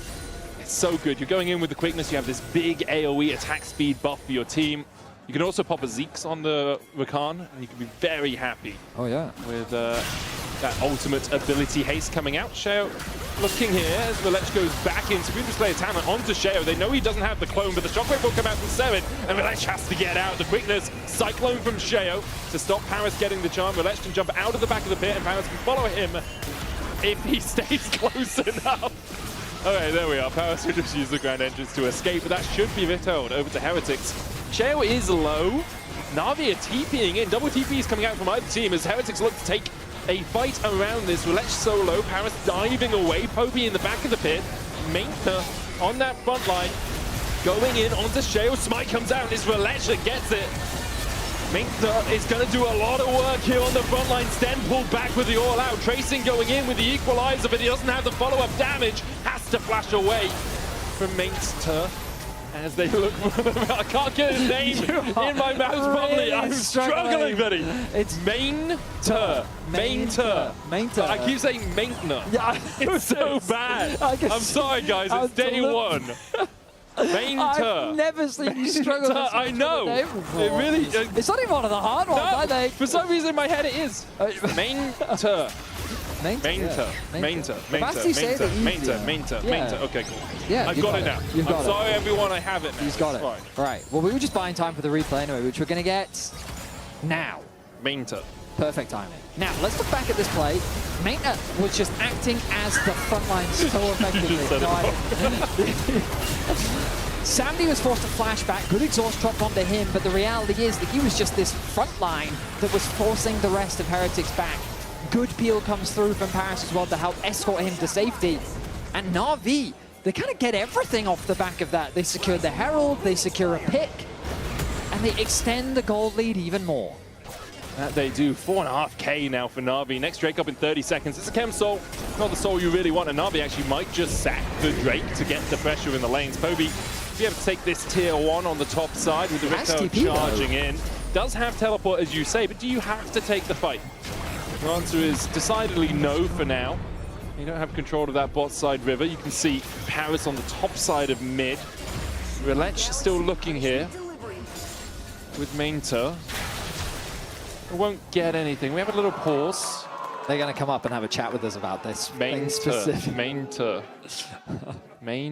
For some reason in my head, it just goes Mainta. Never thought that you would have a kryptonite. Apparently, I have the letter R. I have Mainta.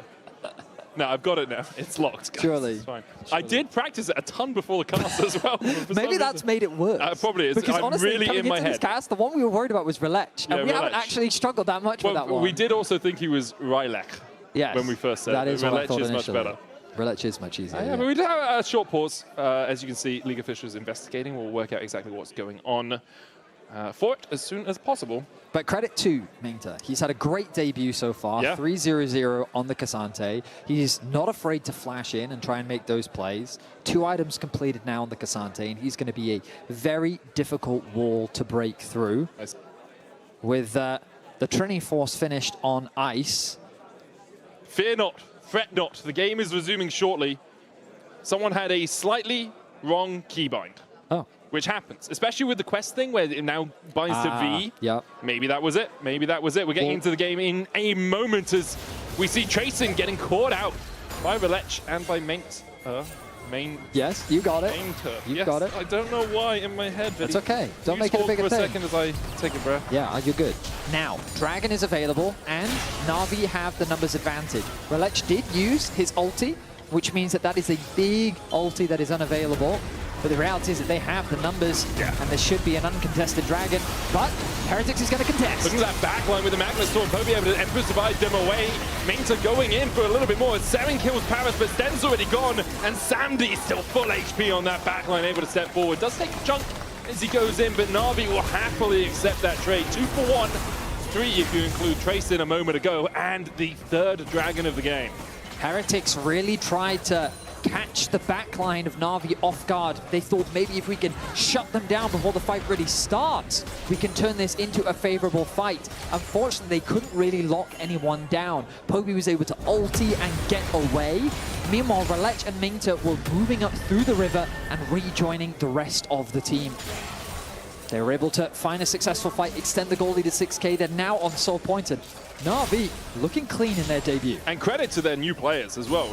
Minta, Relech, and Samdi all playing really well here. Obviously, Poby and Paris are coming over to the team as well, so they're like the roster is new, but the rookies that we are seeing step up on the stage here, doing a very good job. And of course, for Samdi, Na'Vi. part of the Samdi, yeah. I was like Minta and Relech are the ones I really wanted to focus on, and then I remember the rest of the team kind of new, and we'll see this catch here. I mean, what more can you say? This Kiana is pretty beefy right now. Tracing not really much he could do there other than not walk into the bush. Yeah, gets caught off. So we look back at this, the idea of going for the backline, trying to one-shot the Azir. Good damage comes down, but it's not enough to find that pick. And with the wall there and the arrival of this Cassante, it just made it so difficult for Heretics to do much, where you can see the 2 carries kind of left with not many other options, as there is no target really for them to hit outside of that Cassante, who just refuses to fall. Now for Heretics, you're looking at this game saying, how do we get back into it? We have this wombo combo, but haven't really seen it work at all this game. Even if you're jumping in, the disengage from Poby's Emperor's Divide is strong enough to keep you at arm's length. Baron is up. Na'Vi unlikely to go for it immediately, but maybe 3 items on Samdi will be enough for them. Almost that Infinity Edge complete. As he's got the Kraken and the Fiend Hunter bolts. It's Rylai's second for Poby, not going down that Dusk and Dawn route we saw in Game 2. Relech looking for the flank. He's just going to Terra shape himself forward, not dive in with the supreme display of talent. Doesn't want to overextend. Of course, a big mistake here could cost something like a Baron. Not really worth taking it. Meanwhile, the vision control that Na'Vi have set up, they've got wards littered across the map. It also makes it easier for Poby to transition down to this bot lane, catch this wave, and then regroup with the team in mid. A couple resets have come through, so Poby has to be mindful about showing on the wave. Seven is so scared about going down there by himself. I mean, he absolutely should be. He doesn't really have a lot of information. He knows that Cassante is top lane. Paris, though, just comes back from base, clearing out what vision he can find, and Heretics do not see very much around that Baron whatsoever. The thing I'd always be scared of is Yunara plus Cassante, maybe even risking a duo of the Baron, because of how much damage this Yunara can do. I mean, if you have vision control, that 2.5 items, someone like a Diana can just solo it these days, so very possible that you can just go for that 2-man with the vision control that Na'Vi have developed up towards that top side. Relech here trying to steal away some of the jungle. Samdi and Paris at his back, goes for the red, dodges away. Heretics investing 4 players across here. Hobie's in the area as well if Na'Vi do want to take the fight. Smite comes down, Relech is the one to pick it up, but they dive onto Poby. Ember's divide out, Poby sliding his way to safety as Paris distracts the rest of Heretics. In the end, Na'Vi will get both Paris and Poby out. Poby really not respecting the engage from Heretics there. Sheo sees an opportunity, and while it doesn't convert into a kill, they do get the flash out from this Azir. A valuable summoner spell, and the ultimate gone means that it could set them up later for a wombo combo one-shot onto the Na'Vi mid laner. A minute now until the soul for Na'Vi. Go ahead. No, I was going to say, if I'm Heretics, though, is killing Poby enough? That's a great question. Like, he's only got Nash's and Rylai's. He's doing damage, but you need to get Relech, you need to get Samdi, you need to get through Mainta. Like, that is tough. There are a lot of damage threats on the side of Na'Vi, that is for sure. Samdi, to me, is kind of one of the scariest, and there's that Infinity Edge. I was just about to comment on it. With that being completed, I mean, Na'Vi should feel more than confident to just force this dragon fight. Go for the Chem Soul. Don't have to throw out a Baron. You can just wait for these dragons to come up. You've got a 7.5k lead, and a lot of that on Relech. 3.5k ahead, Betty. With 3 items, Umbral Glaive, which was changed slightly, does still give you that ward clearing passive, but also gives you a big burst of damage. As Poby puts in this control ward, and Heretics really struggling to find any purchase. Oh, Sten going into the pit here. That is not good. That horse is going to the glue factory, I'm afraid. Magnus Storm out, but he's sent packing by Relech and Poby. And now Na'Vi with a man advantage can start the soul fight. I question what the game plan was there. I imagine he was looking for a flank and he just didn't expect Relech to be in the tri-brush. Now Mainta acts as the wall once again. Yeah, Sheo has to use the Cyclone just to keep Mainta at bay. He dives back in, the Emperor's Divide coming out of the Relech. So low, already taken out with the Equalizer. Paris trying to dive into the backline. Sandy's still untouched. Poby on the Dragon, Sheo falling, but the jungler's dead. Heretics, 7 and Ice left alive to try and steal, but they can't get in. And Poby gets the soul. Both junglers end up dropping as Sheo desperately tries to get into the pit for a steal, but Na'Vi do not allow it to happen. Soul secured, 8k the gold lead. Mainta is spotted by Seren. Seren can only stop his base. Wait, will it even... I was going to say, will it even break the shield? Kena Grukan pretty strong into APs. We'll have another look at this fight. So Stend, I believe, is looking for the flank. Yes. That's the thing that makes the most sense. And he just doesn't expect Relech to be sitting in this tri-brush. The ultimate from Relech, I think, committed for this pick was a huge investment, because that then made the next fight very dangerous for Na'Vi. Look at the combo that they actually get onto Poby here. They're able to connect the shockwave. Sheo goes in. Nice combo onto both Relech and Poby, forcing them out of the fight immediately. But now that's their shotgun use. They don't have any bullets left, and it takes too long to reload. Meanwhile, Sandy is left completely untouched on the flank, and he's just dishing out damage, forcing the rest of Heretics back. Yeah, Sandy actually with really smart positioning there. Went up towards where the wolves would be rather than pathing into the bush with Poby, meaning that if you're going to catch someone, well, you're not going to catch both the key carries at this point. You can get Relech and Poby, but you can't catch the Yunara alongside it. 11 kills to 3 now for Na'Vi, 8,000 gold ahead with a soul at their backs. You have to feel that Baron should be the next on their to-do list, and they are denying vision around it once again. That enhanced Scuttle Crab will spot out the fact there's a ward in this blue buff bush. And now Na'Vi gain total control of the area. Overall, Na'Vi have given an impressive debut. Yeah. Sure, there are a couple things you can point out, but ultimately they've punished the mistakes that we've been seeing from Heretics. They've controlled the map well, their vision setups have been good, and Mainta seems very eager to just be present on the map. You'll see that whenever he has that push in top, he's immediately moving into the fog, whether it just be to regroup with his team, or even if it's just to imply that movement to put pressure on his opposition. He is being very active on the map where he can be, and you can see his presence in the fights is very impactful as well. So a great debut for him. As Na'Vi looking to close this one out. Elder in 3.5 minutes. Likely the Baron will be the earlier priority.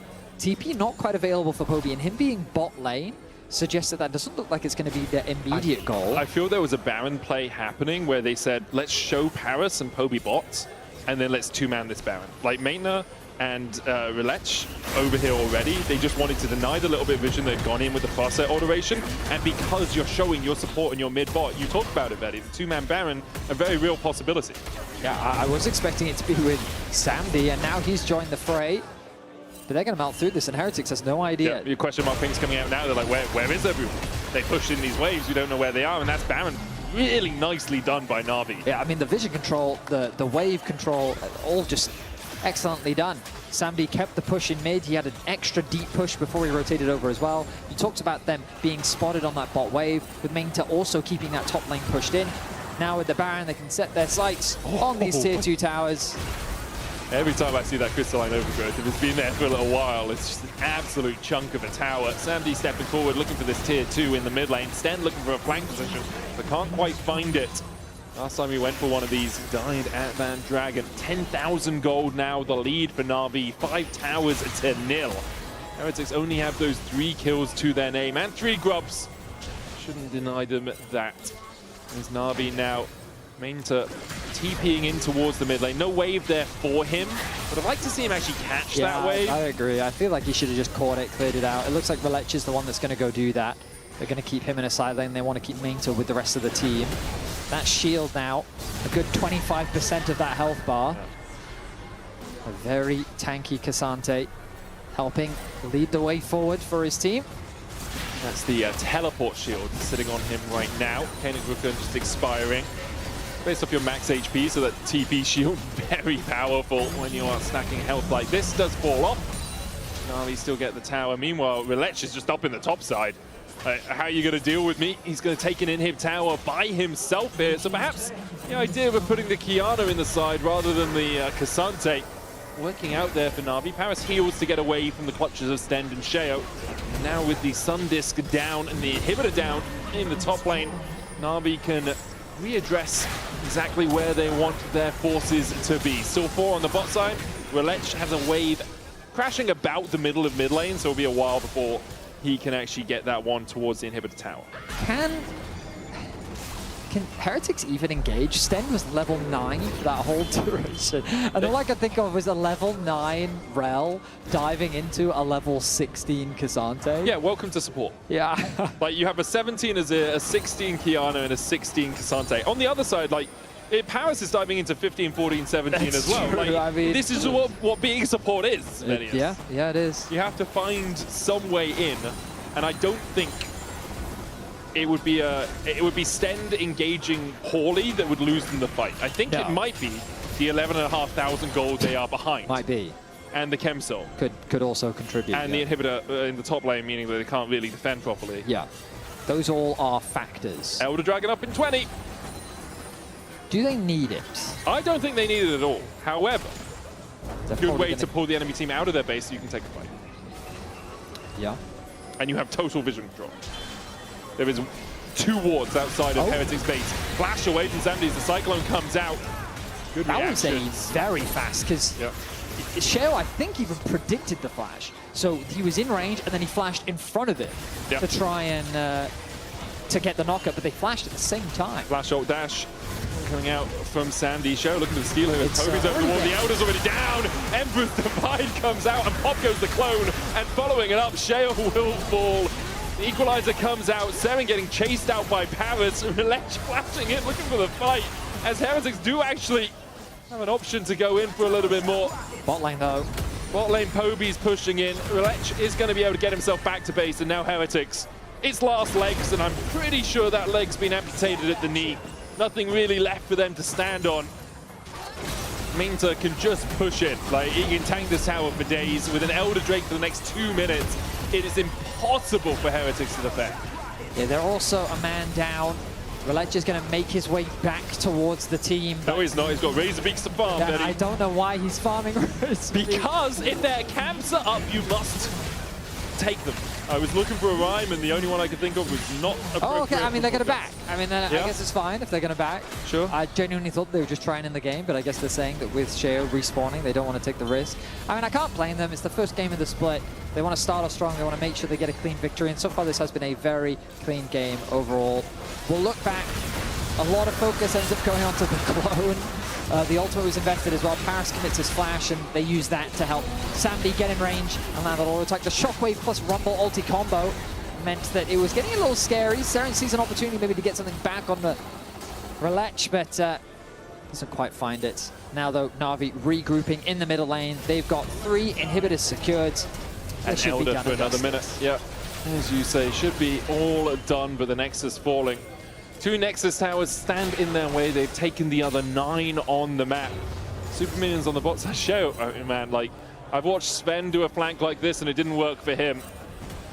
He looked for it, and now he's going to base. 30 seconds left on the Elder. Na'Vi will want these 2 waves to crash as quickly as possible so they can take a fight with that buff still up. Sten stepping forward, double Magnet Storm into the Equalizer, but they just don't have the damage. The horse is no more. Good damage on Sandy with that shockwave coming out. Tracing hops the stopwatch to try and survive. Palace force low, but now Tracing gets caught with the all out, and he'll die to the laser. The Elder Dragon smiting his foes. Na'Vi a triple for Relech, and the Nexus in their eyes. Ice Force back to the fountain, and Na'Vi in dominating fashion will claim their first win of 2026. Yeah, a very clean game overall. Sure, there are a couple of things you can nitpick at, but ultimately they punish the mistakes of Heretics effectively. They control vision well, they moved around the map well. They secured every single dragon. They made it very difficult for Heretics to approach many of the fights. And overall, a very impressive performance. And hey, Poby, deathless in his first game as well. 2-0-8 scoreline on the Azir. So very solid and very good stuff for their debut. You can vote for some of them in your player of the game votes. It's Mainter, Relech and Samdi as your options. Mainter. I don't understand why, but I see the Y and the N together, Betty, and it becomes main. That's okay. Mainter. What you want to do is the main-ner. That's what your brain keeps wanting to do. It's true. They take them out. Very impressive stuff from Na'Vi. And overall, we'll see how they do against other opposition. Heretics looking a little bit...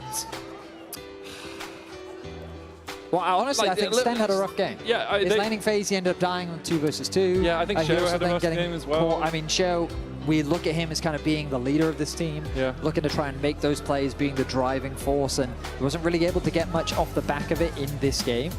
But hey, it is of course still the first game of the split. The problem with this format, as we've seen many times before, is it's intense. In the past, it was 10 teams, you'd have 9 games, and you had to win as much as possible, as quickly as possible. So there's not really a huge amount of room for growth. Yeah. You just kind of have to find a winning formula and keep running with it. So when you start falling behind, it then kind of goes into emergency mode, and you can't really find solutions to problems. You have to find band-aids to do what you can to be ready for the next match. And already these players, they're back on the Rift tomorrow. So.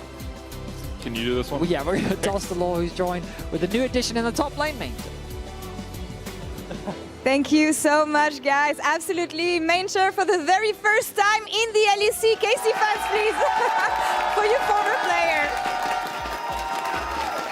You were one of the biggest prospects in the offseason. You got so much support for your former team. What does it mean to you to finally be here?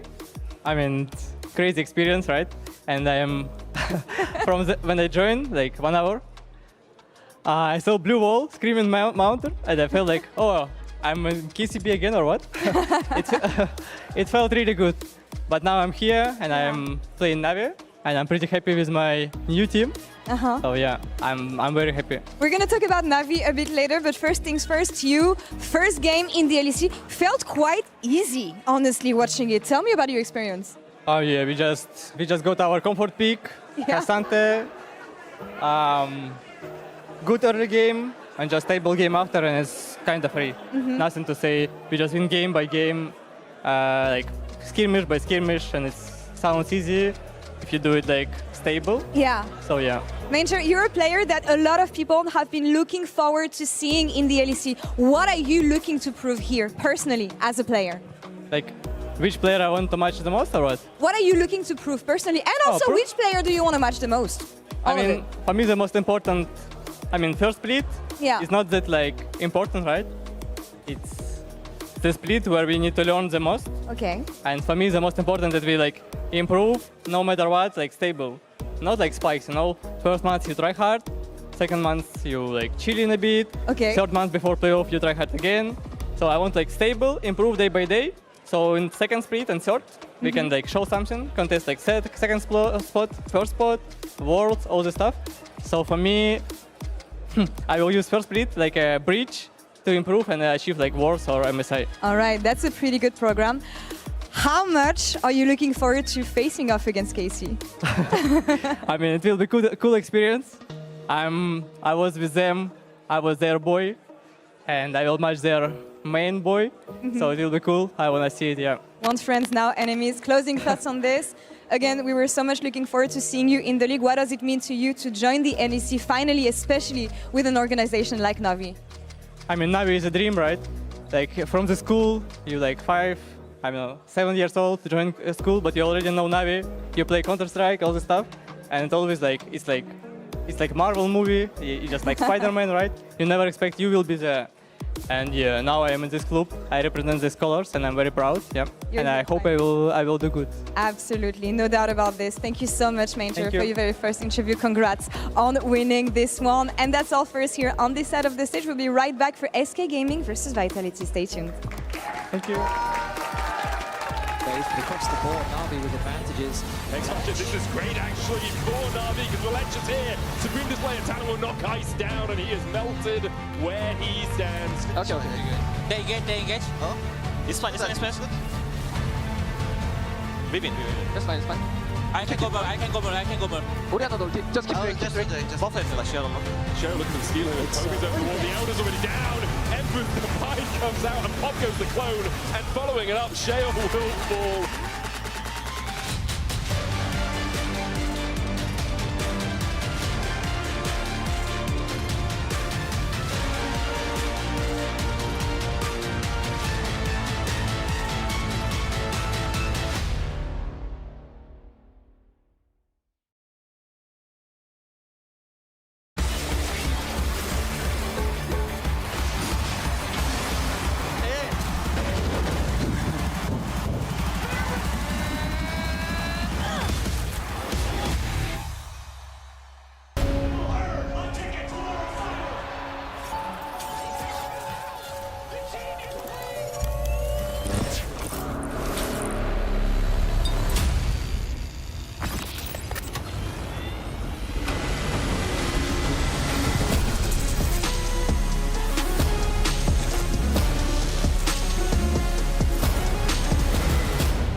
Hey Kia, let's see if you're a real fan.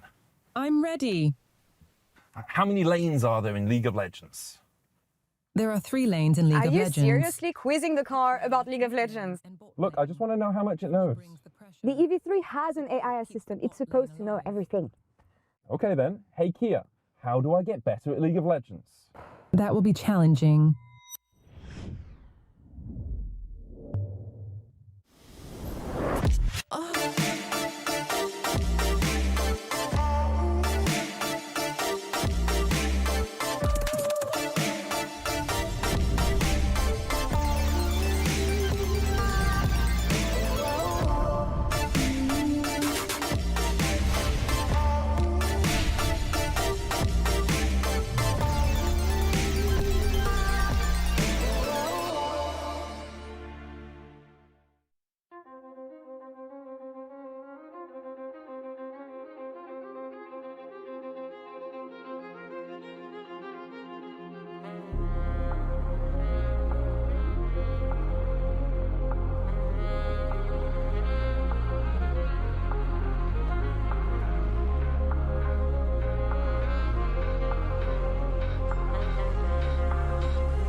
I wanted to play with Wunder and Leader in the team. I think they are still a lot better than most counterparts in their roles.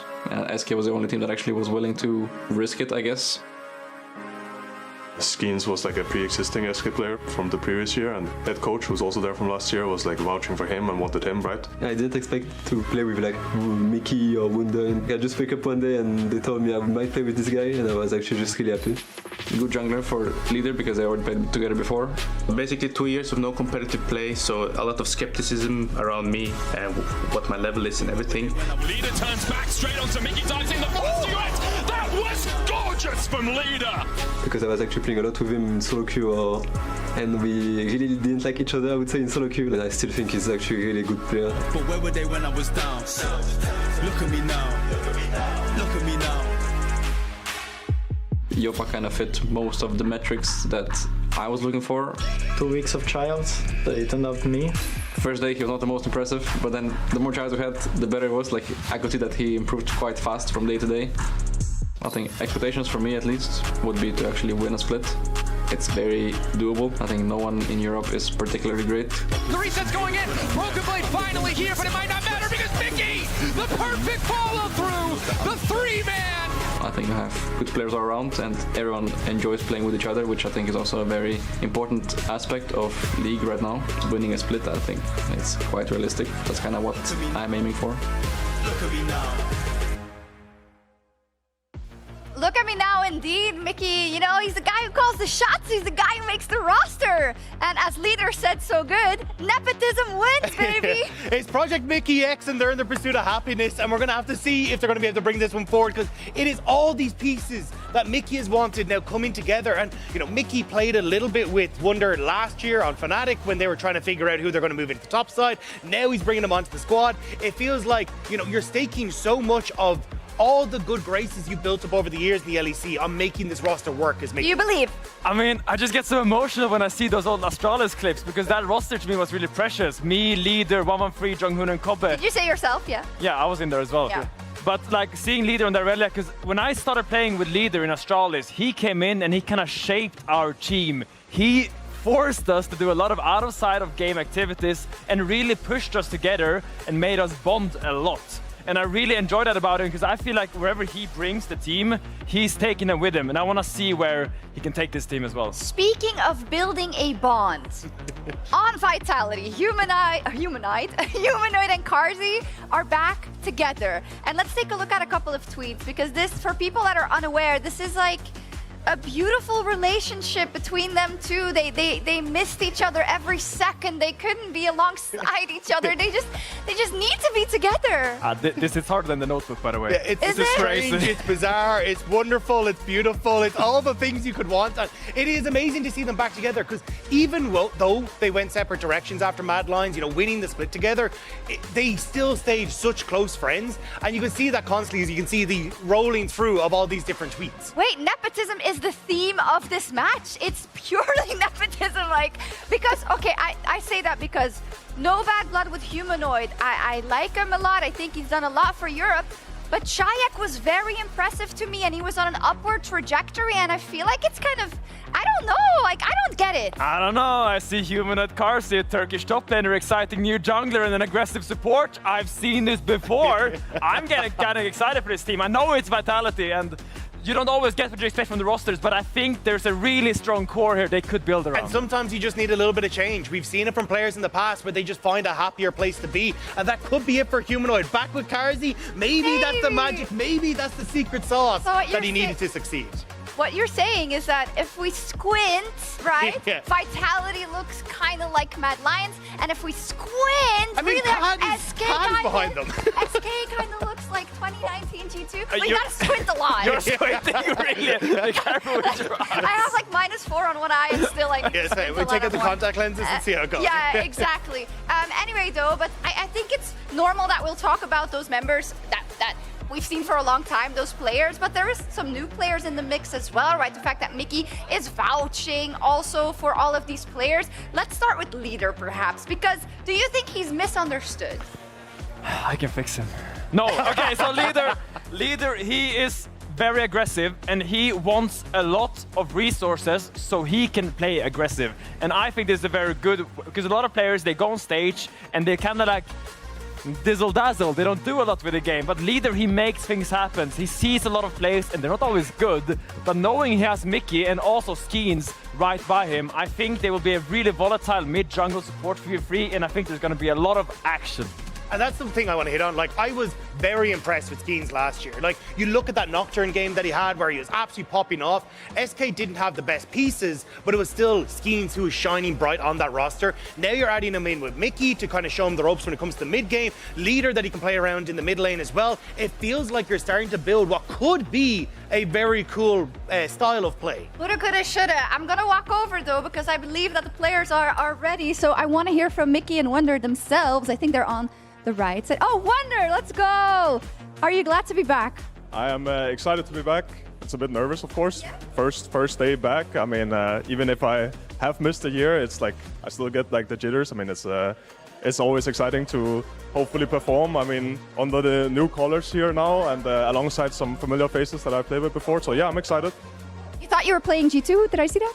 I mean, it's a small miscalculation. We played them like one of the next days. I don't even know. So like, yeah, it's Vitality. I played them before, but I don't really know many of their players. I know Humanoid, of course. I know Karsi. The other players a bit unknown, I guess, but I'm sure they're all good prospects. Good. Who are you? Come on. We're going to talk to Humanoid and Karsi next. Say something about them, the deadly duo. Yeah, I mean, they were good in 2021, I guess. After that, I'm not really sure what happened. A bit of a fall off. I'm the one to talk, you know, but I mean, the guy who experiences a fall off knows when he sees one, you know, and I see one over there. So yeah, I mean, maybe it's the battle of the washed, I guess. Battle of the washed, Lore. Battle of the washed. Let's see, guys. Do you have anything to answer to Wonder? Karsi first, maybe. I mean, sadly, I don't hear him, but... He said that you were good in 2021 and then you became washed. Both of you. But he was good in 2019, we were good in 2021. So we're like 2 years, you know, advanced ahead of him. Battle of the washed, indeed. Let's solve this one on the Rift. SK Vitality right now.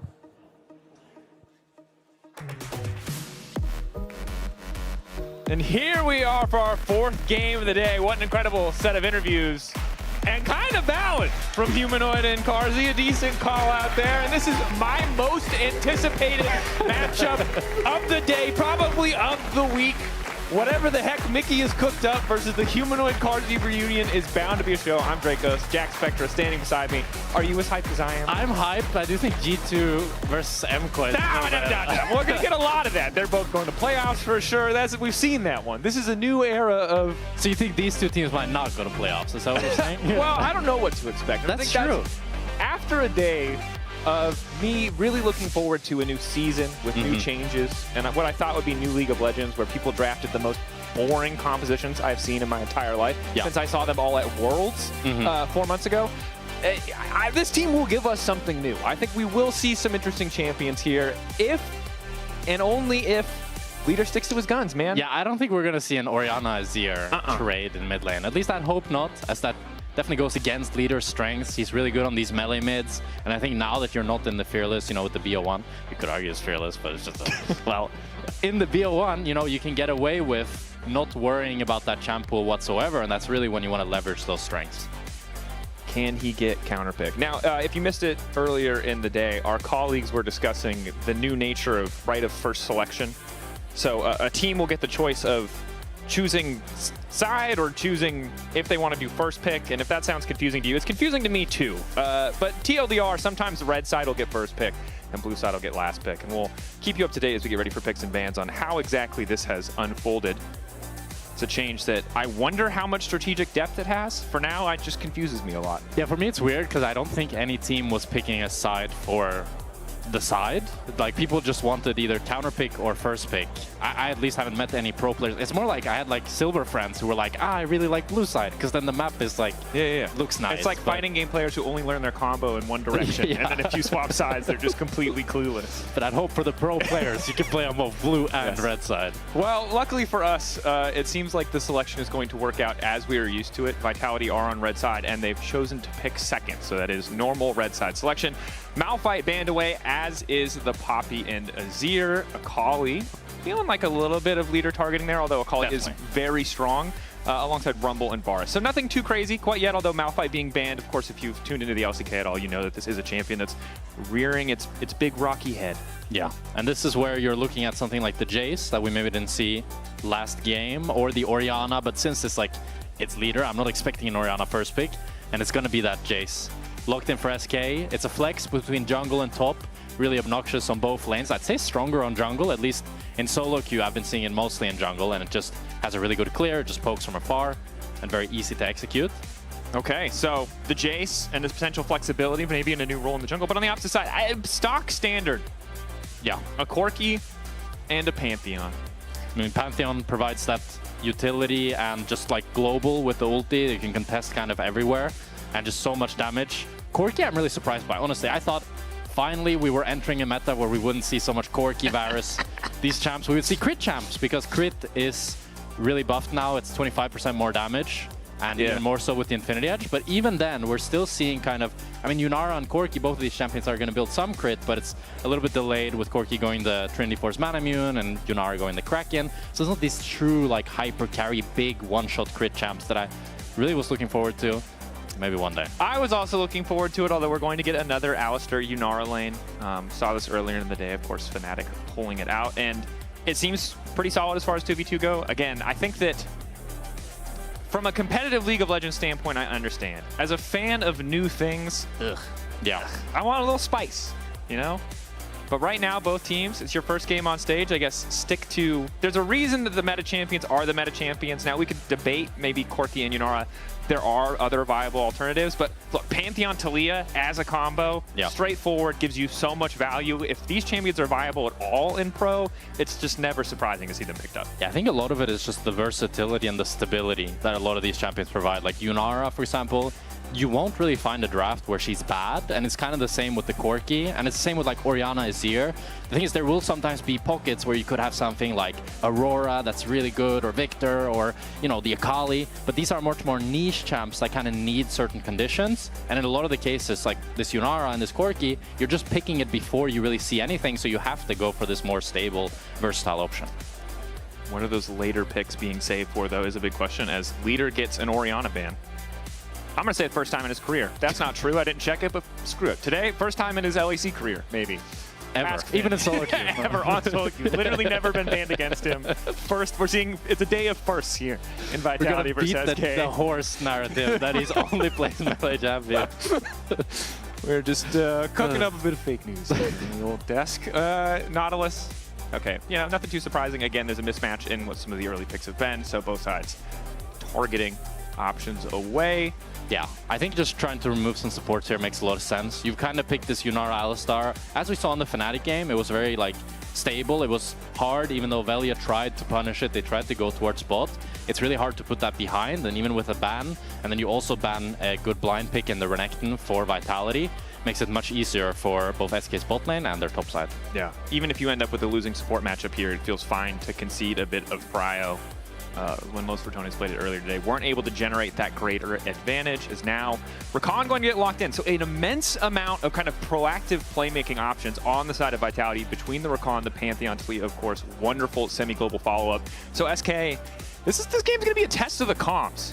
We've seen a lot of kind of oopsie moments playing around semi-globals like this, where someone pushes a bit too far inside, and, well, a challenge for SK here in this first one. I'm so curious to see what Leader's going to play here. I mean, this Ambessa is for sure going to be top. And then for mid lane, I mean, it kind of, you could go either, I mean, you could put the Jace mid and then pick an AP jungler here, something like the Lilia, but I think Jace is for sure going to be jungle. It's not going to be Cutler, you know? No way. But you could either go kind of like a poking style here with the Jace, or you just go something that goes in. But if he picks an AD mid laner, I'd be very surprised. It's for sure going to be something AP. The Vex? I mean, Silas, he doesn't have the greatest ultimates. Just the Victor, it's a good matchup into Taliyah. Are you kidding me? We signed up for one thing with this roster, and it was probably now outdated memes about Leader's champion pool. Well, Victor's a very solid champion. It's a good matchup into Taliyah, as much as you hate it. I mean, it's not bad. It makes sense for the composition, and I think this is a good test for leader. You know, the biggest criticism was always You're right. about whether or not he could play range The Orianna champs. ban was for him. He's a changed man, it would seem. Yeah, who else was it for? The jungler? No, I mean, just you never know. Just for content, I guess. We banned Orianna against leader. Look what happened. He played Victor.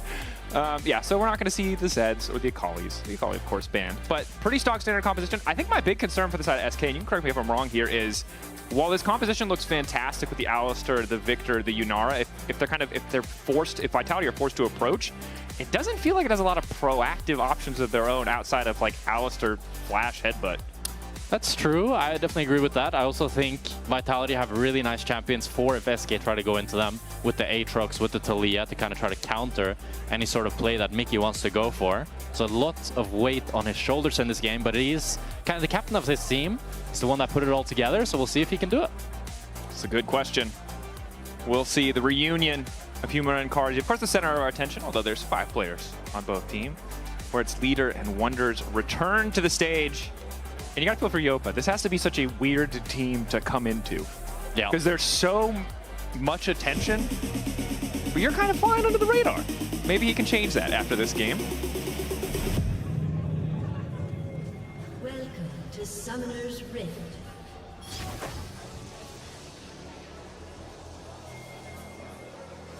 I'm really excited for Yopa.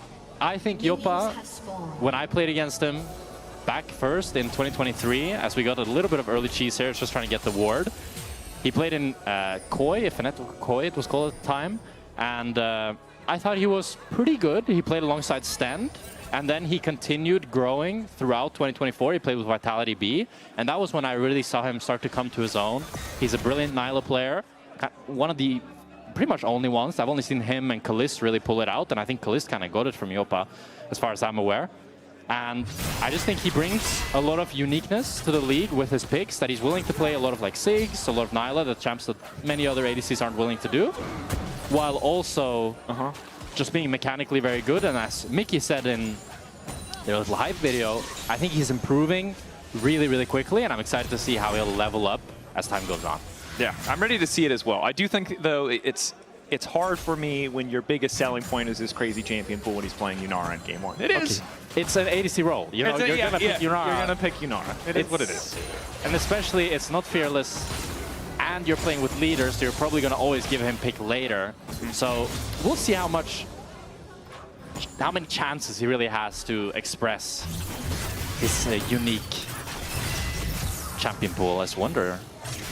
Look at a trade here with Knock Knocko. Of course, early game, both of these champions so heavily cooldown gated. Would love a few levels under their blood before they trade, but yeah, massive cooldowns on the Darkened Blade early.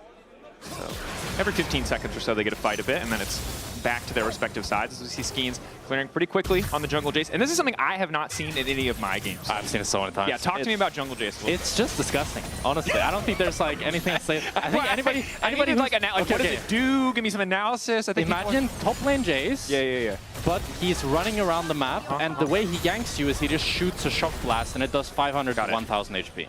Do we have more faith in our top laners or our junglers to play Jace? Like, is this good for? I'm thinking a little far ahead to like international competition. I think it's so easy to play because you're not laning. You know, the hard part about Jace is I think a lot the laning, the spacing, all these things. But the jungle Jace is just clearing camps, and then he walks into a lane, shoots a shock blast. If it misses, he leaves. If it hits, he leaves. And the only thing that happens is either you're down 1,000 HP or not. Okay, 1,000 I think is a little generous. No. You'll see. If he gets fed this game, you will see. It's that ridiculous. number seems completely incorrect. It gets so high. But yeah, at a certain point. But for now, we'll just keep an eye on the. It's not going to be 1,000 level 1, obviously. Sure. But as he gets later on in the game, if he gets fed. Yeah, and obviously champion who scales very well with items. Yeah. Won't have quite the same amount of income and XP that he would get in a top lane. We'll see how quickly he's able to get active on the map. Pantheon, a champion that we do really expect to be more active. You can just play for level 6, but for most of last year, we saw those pretty early, pretty aggressive ganks as leader, and I'm going to just continue to trade. I wonder. Getting some good trades here as Linces looks to path up to kind of defend Knock Knocko from any potential dive. Could even look for a gank here, although Wonder does have the ward, but he's very far pushed up. A little bit rough for Wonder. Drake count step once, twice, flashing backwards, but the Infernal Chain's already connected. Good dash back. Wonder will be able to walk his way out. Does, of course, cost him the flash, so incredibly vulnerable to the next gank, but keeping your life after using the flash, pretty critical. Yeah, and he's still able to retain the good kind of little CS lead that he's built up, continue to push in the Aatrox as leader, taking really bad trades here, but Skeens is around. Okay, here we go. 1,000 damage. Everybody ready? Here comes 1,000. Oh, 1,000 damage. It might be enough. Mickey's going to take the kill. He's going to wait. He's going to donate it. They're taking their sweet time. He flashed from Schemes. First blood to SK. I need a mathematician on that one. That can't be worth. No? It's 400 gold. I mean, yeah, but he got 200 gold for the flash because he would have gotten a 200 gold assist. But this is a really good start. Excellent gank timing coming in for Skeens. Obviously recognized that Linces had just been towards the top side of the map, and Humanoid a bit over-eager, I think, to press his advantage does end up costing him. You know, after contemplating it more, it's worth. Because now Jace will actually get towards the 1,000 damage Q power spike. You will see it. I'm just wondering if you even play League of Legends, you're just hallucinating this, if this has ever happened. People, you're gaslighting me right now. People who have played against Jungle Jace, like got fed, they understand what I'm saying. This gets ridiculous. I mean, let's let us know on some form of social media platform, whatever. Because, yeah, I haven't seen it yet. But that, you know, I trust you more. You play more League than I do. It's fair. I'm in ARAM Mayhem, where Jace doing 1,000 damage has nothing to do with build or he's meta. Got jeweled gauntlet. That's a little different. Level 6 now for Humanoid. And I think the big things we, of course, wanted to talk about are kind of this SK team reunion and Vitality, the reunion of Humanoid and Karzi. But so far in the early game, not a lot. Haven't had the duos, that opportunity for Humanoid and Karzi to meet up quite yet. And it's actually Yoppa up a little bit ahead in terms of bottom lane overall. That said, leader a little bit behind, despite having the counter pick. Yeah, I think for me the two surprises in the early game is Yoppa being able to get a bit of a CS lead when you're playing this Yunara Alistar into the Corki Rakan. Typically, Corki is a little bit stronger than the Yunara pre-6 and can kind of get a little bit of a lane lead. We saw it in the Los Ratones Fnatic game. And especially when you have the Alistars as well, the level 1 is just so weak that I was thinking that Vitality could leverage a little bit more, but Mickey... Into the wall pull, go through on the additional auto, so... But just not really able to follow up on that damage, even though Mickey does get every piece of CC in the kit. So Karzi and Fleshy holding their own, surviving, but as you mentioned, kind of expect them to be more thriving. You've got the Q heal coming in from Rakan, Corki early damage. Normally feels a bit more impactful, especially with the Sheen early itemization. Yeah, but then I think the bright side for Vitality is kind of this mid lane. When you're picking the Victor into Taliyah, you're really hoping to bully her out, as he's a little bit doing right now, but it's still Humanoid with the gold lead, even though leader got that gank. And with the push is Knock-Knocko hitting all 3 Qs. Wonder debating if he can go back in. Of course, you do get a bit of Omnivamp once you crest that level 6 mark as the Ambessa, but Knock-Knocko, perfect trade to really force Wonder out. Wonder does have the TP, so he shouldn't lose too many minions here. Pretty stable laning phase, though, from both sides. Kind of been the name of the game. We haven't seen too much action today in general. The plate goes over. Unfortunately for Wonder, not able to defend the crystals. Those crystals. I love those crystals. They're so satisfying. All right, calm down, Walter White. Let's see. Leader, dead! There's the Pantheon engage! Flying high from the sky, Leader. Had to burn a lot of resources just to stay even and push, and that one going to cost him dearly. Kill does go over to Linces, which not the worst place to put it, but he probably would have liked the additional gold. Already, though, building up a 400 individual gold advantage.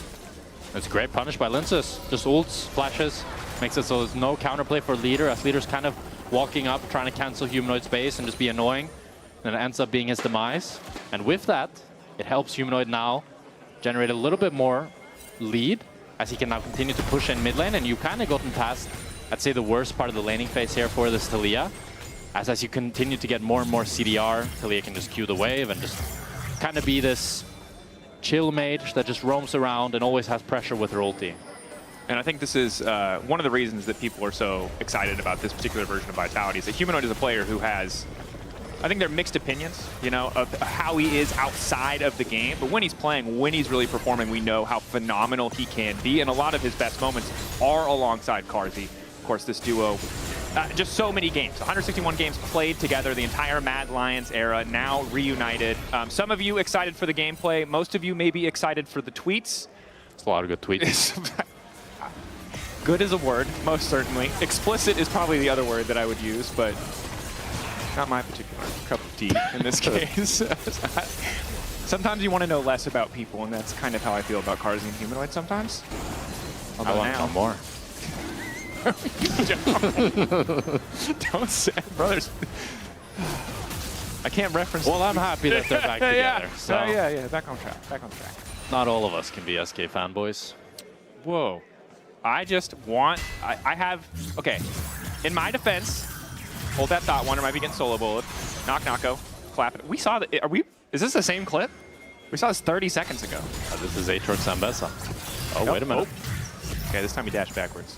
In my defense, when has a pro ever said, look at these players you all think are bad, I believe I will bet my entire career on them? No. What happens is random managers that we don't know about are like, this team will win Worlds. And we're like, okay, bro. You're like 8th place. And I'm just saying it's a nice change of pace. LUA kind of did that. I know people will say it's different because it was rookies, but at the same time, it was still that he was replacing like big name players with rookies that people were saying were bad. True. You're right. So shout out to LUA. Mickey second in line to do it in a much... He still has to do it. You're saying it like second line, no, to make the bold claim. He hasn't done anything yet. He had one gank mid. I'm not counting. No chickens have hatched. Nothing has happened. That said, the gold essentially dead even. We did see the early Drake traded for triple grubbies for the side of SK, and with the Jace, they might have a decent amount of side lane pressure. Although, again, mid and top lane both being this far behind early on is rough, especially in the context of the Victor counter pick, which, as you highlighted, kind of the reason you pick it are those early levels. Obviously, really strong early trades, and those early levels are already over. Yeah. I do think put the Ambessa into Aatrox, you kind of find scale more, but here, Fleshy going in. Cleanse, flashback to knock up. Excellent from Fleshy. Lince is there to follow. You have to looking for an extra second, but it does not matter. Comet Spear going to connect to finish that one. Fantastic prediction there by Fleshy. Catches Yopa out, even though he uses all his summoners, but Mickey behind Humanoid. And a backstep. Ulti down for the Victor. Mickey taking his time to walk in. Headbutt pulled. That's the combo. A little bit extra damage from the Storm there. Kane, leader wants to follow up. Finally, the flash in. Bit unnecessary for Mickey, but manages to get it done. Skeens on the way top. Initial interrupt coming in from Knocko, and they no longer want that fight. Wow. Wow, Knocko is really feeling himself in this top lane. It's a great roam from Mickey, helping leader out. And it's a lot of the synergy that Mickey was talking about, that he really feels like he understands leader and how to play around him. And I think that's what leader really needs. Fleshy just keeps catching these recalls from members of SK. Yopa in bot lane now, leader in mid as we see a TP on the way. Shouldn't amount to too much, however, but also credit to Knocko on the top side of the map, right? This single-handedly dissuading that gank from Skeens. I know we're going to go into the replay now, and we're going to see some Fleshy do something great, but I think what Fleshy actually did before this replay is also really huge for the game. The fact that he delays leader after leader now kills Humanoid makes it so that Humanoid actually doesn't lose so much from this play that otherwise could be devastating. It's a great roam from Mickey here. He holds his combo until Humanoid flashes. That way there's no counterplay for Humanoid.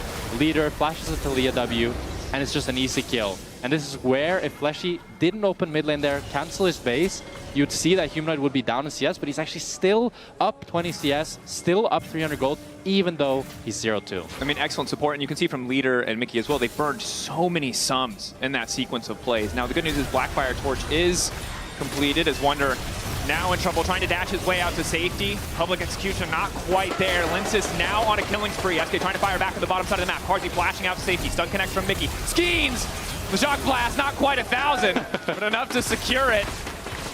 It's getting there, but a bit questionable there by Karzi as he W's forward and then immediately flashes back as he realizes he's in trouble, but I think he needs a little bit more spatial awareness there to recognize his team is diving top lane.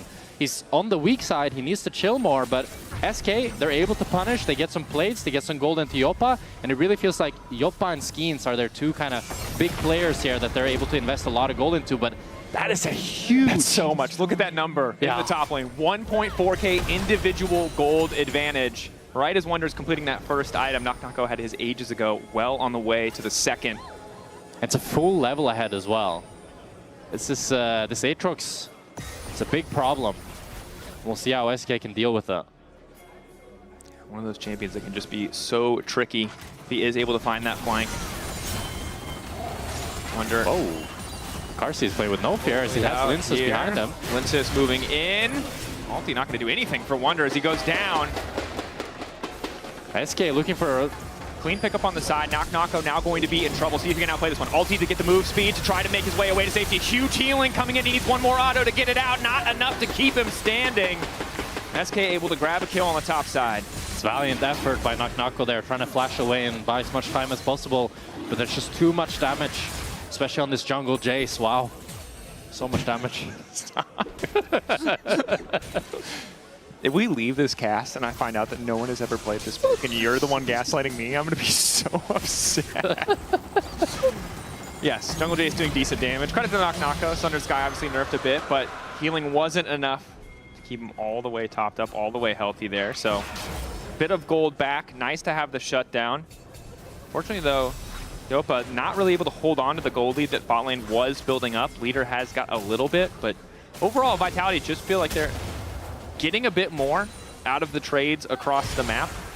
SK are certainly going blow for blow, but Nako alone kind of making sure that they have a pretty decent gold advantage. I like the proactivity though and the pace. It feels like both teams are very clear on what sides they want to play for, what plays they want to make, and they're also very fast at responding. If enemy makes a play top, we're going to make a play bot immediately and counter it. And I feel like that's really something the LEC sometimes feels like it lacks a little bit. I think especially today has been a bit of a slower day. Yeah. So it's nice to see this aggression come out from both teams as now SK starts up the Herald. Let's see if Vitality can contest. Pulling out Fleshy, keeping an eye on the area. Not too much vision here for Vitality, although now the wall coming down, ushering SK away from the objective as the Herald is going to reset. They're caught in the choke point, but the tower still standing. Stops Nako for going for any kind of flank. So ultimately unsuccessful, although it doesn't really look like Vitality feel like they are in a position to immediately start the objective, instead just opting to reset as Humanoid forces out the side lane. Yeah, it was a good wall by Humanoid there, but they don't quite have the follow-up, as SK was a bit too deep into their own territory. Ends up just being kind of a stalemate, as both sides are able to just keep ping-ponging waves. How do you feel about Vandal Pipes? That's very OP. I was really surprised. So Vandal Pipes just got like, or it's getting nerfed next patch. And I thought it was for sure 2,200 gold. Nope. And it was getting nerfed to 2,300. It's just 2,000. I feel like no completed items cost 2,000 gold. It's a crazy cheap. Yeah. It's like in today's economy, 2,000.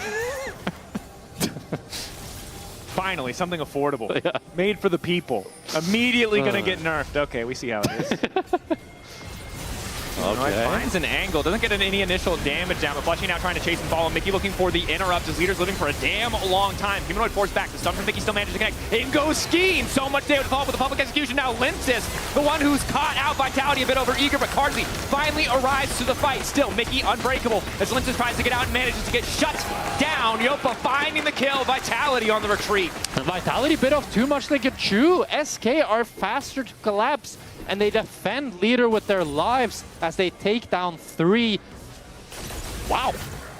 Impressive turn. Looked a bit dire. Humanoid was the one who initiated this on the side wave. Remember, Vitality started this play. And it looked so good, but they just don't have any real damage on Leader as they're not able to chain any of their damage together. And then Linz is up to the side. Carsey is too late, trying to Valkyrie forward, but he can't get any damage down. Nako is zoned off. It's just too disjointed, and SK are the one to get everything. Yeah, as you said, faster on the collapse now, and the Vandal Pipes, no matter how cheap they are, did not make the difference in that fight, sadly, for Fleshy, as I think Humanoid just went a little bit too early. That moment of miscoordination now as the wall's been laid down. Yopa has to keep an eye on the shove, but it does go to Mickey, and down he goes. A tier 1 gonna fall as well, and Vitality right back in control, even after that topside play. And it's important to note, while SK does have 3 grubs, it's 2 dragons to Vitality. They got the mid tower first, and it looks like they're not going to get the Herald. They definitely feel in control in this game, and especially as we go in towards that 3rd dragon. Or your boy Chips Ahoy. that comment did not age well. They got the 1 play top, you got to give them that, but as you highlighted, right, Vitality right back in control. Wonder is going to get some gold on the side lane, which will start to diminish some of Nako's individual lead. But of course, 2 Drakes already backing up Vitality make the way that they play this out a bit easier. That said, if Wonder can start to take over in a side lane, they do have 3 grubs. They can put a lot of pressure down. Yeah, for sure. They do have good split push threat. I think Jace as well, one of his big strengths. As you've seen, he's gone that pickaxe item. I don't remember the name. Bastion nice. Breaker. Yeah. Shout out to the production team, and also... Oh, you have the graphic? I do have the graphic, I think. Ooh, Bastion Breaker, Bastion Breaker. Also shout out to the team at the LCK, because We had someone sick this week, and they hooked us up with their graphics, and we just had to change the colors a bit. So, wow, yeah. Well, homies. You see that Jace has got that item as well, so he can look to split push a little bit, while also having the Yumus allows him to be incredibly fast running around the map. As you just saw, he did a big amount of damage to Karsi there with the EQ. Important to note, though, that Karsi does have plated steel caps, so I don't think we're going to see the 1,000 damage to Karsi this game. We might see it on Humanoid because he has no armor. okay. I eagerly await the 1,000 damage. But of course, yes, Bastion Breaker can do a massive amount of work. Wonder, though, going to kick the fight off immediately. Yappa not able to get in quite yet, but Wonder alone making a decent amount of damage happen to the backside of the map. Skeen's now retreating. Wonder trying to get away as he may have overcommitted. Mickey backing off as well. Has already used the ultimate, so he's starting to fall very quickly. Yopa's ulti still going, but Knock just continues to push forward. Herald finally dropped. Wonder caught out. Humanoid finding his target. And it's back and forth here as both Vitality and SK inches apart. Vitality is so low here. They want to look towards the dragon, but Humanoid looking for a flick. This is such a risky face check. Knock on these extended fights, the sheer amount of sustain, even without access to the ultimate. Of course, Steric's gauge was popped, so he could be a little bit vulnerable. Powered recall there for Humanoid. Will be back on the map pretty dang quickly. Yeah, Karsi decided to join him as well. As Humanoid looking to ult on mid lane here on the leader with the coming in as well. Linces though pretty low. Aegis Assault not going to face the Victor, but it might not matter. Leader finally able to get one back. Fleshy. Backdash to stay safe, but Jabu's been exhausted. Jabu in the midst of the fight. Now Skeens is going to be in trouble as well. Vitality just dissect SK in the mid lane. And it's Humanoid at the helm engaging alongside Linces. They find leader, and that leads into Yopa and Skeens falling as well. And that might just be Baron Nashor. Certainly seems that way. Huge advantage in the previous fight. And again, you said it. We knew the semi-global composition could be difficult for SK to play against, but beautifully piloted by Humanoid and Linces. The rest of the team collapsing. Mickey and Wonder. They want to try their ults here. It's a 2v4. Maybe just Wonder hoping for some exit kills. Might look to ulti in here. Fleshy's very low. Through. TP onto leader. Mickey has smite. He's just going to ulti, going to go for the punt. Public execution. Fleshy immediately flashes out. Leader now into the back of the pit. The objective getting lower and lower. Knock wants to finish it. Who's going to get the Baron? SK want to get it done. Leader one more out. 86 out. Oh! In the nick of time! Linces is there! Oh my god, it was not clean, but it was a hell of a joy to watch. Vitality get the Baron. Linces is their savior! Not 1,000 damage, but pretty good. Pretty good damage, but Linces flashing over the wall, smiting it, and I think like 50 HP here. This goes so close. It's so neck and neck. Mickey flashing in, gets the two-man pulverize. Wonder following up on it, can't get that much damage onto him, but gets Karsi, and Knock ends up falling while the Nash is just ticking down. 400, 300, 88, 76. He flash smites it as Linces takes it away. And that was the hero play that Vitality really needed. Man.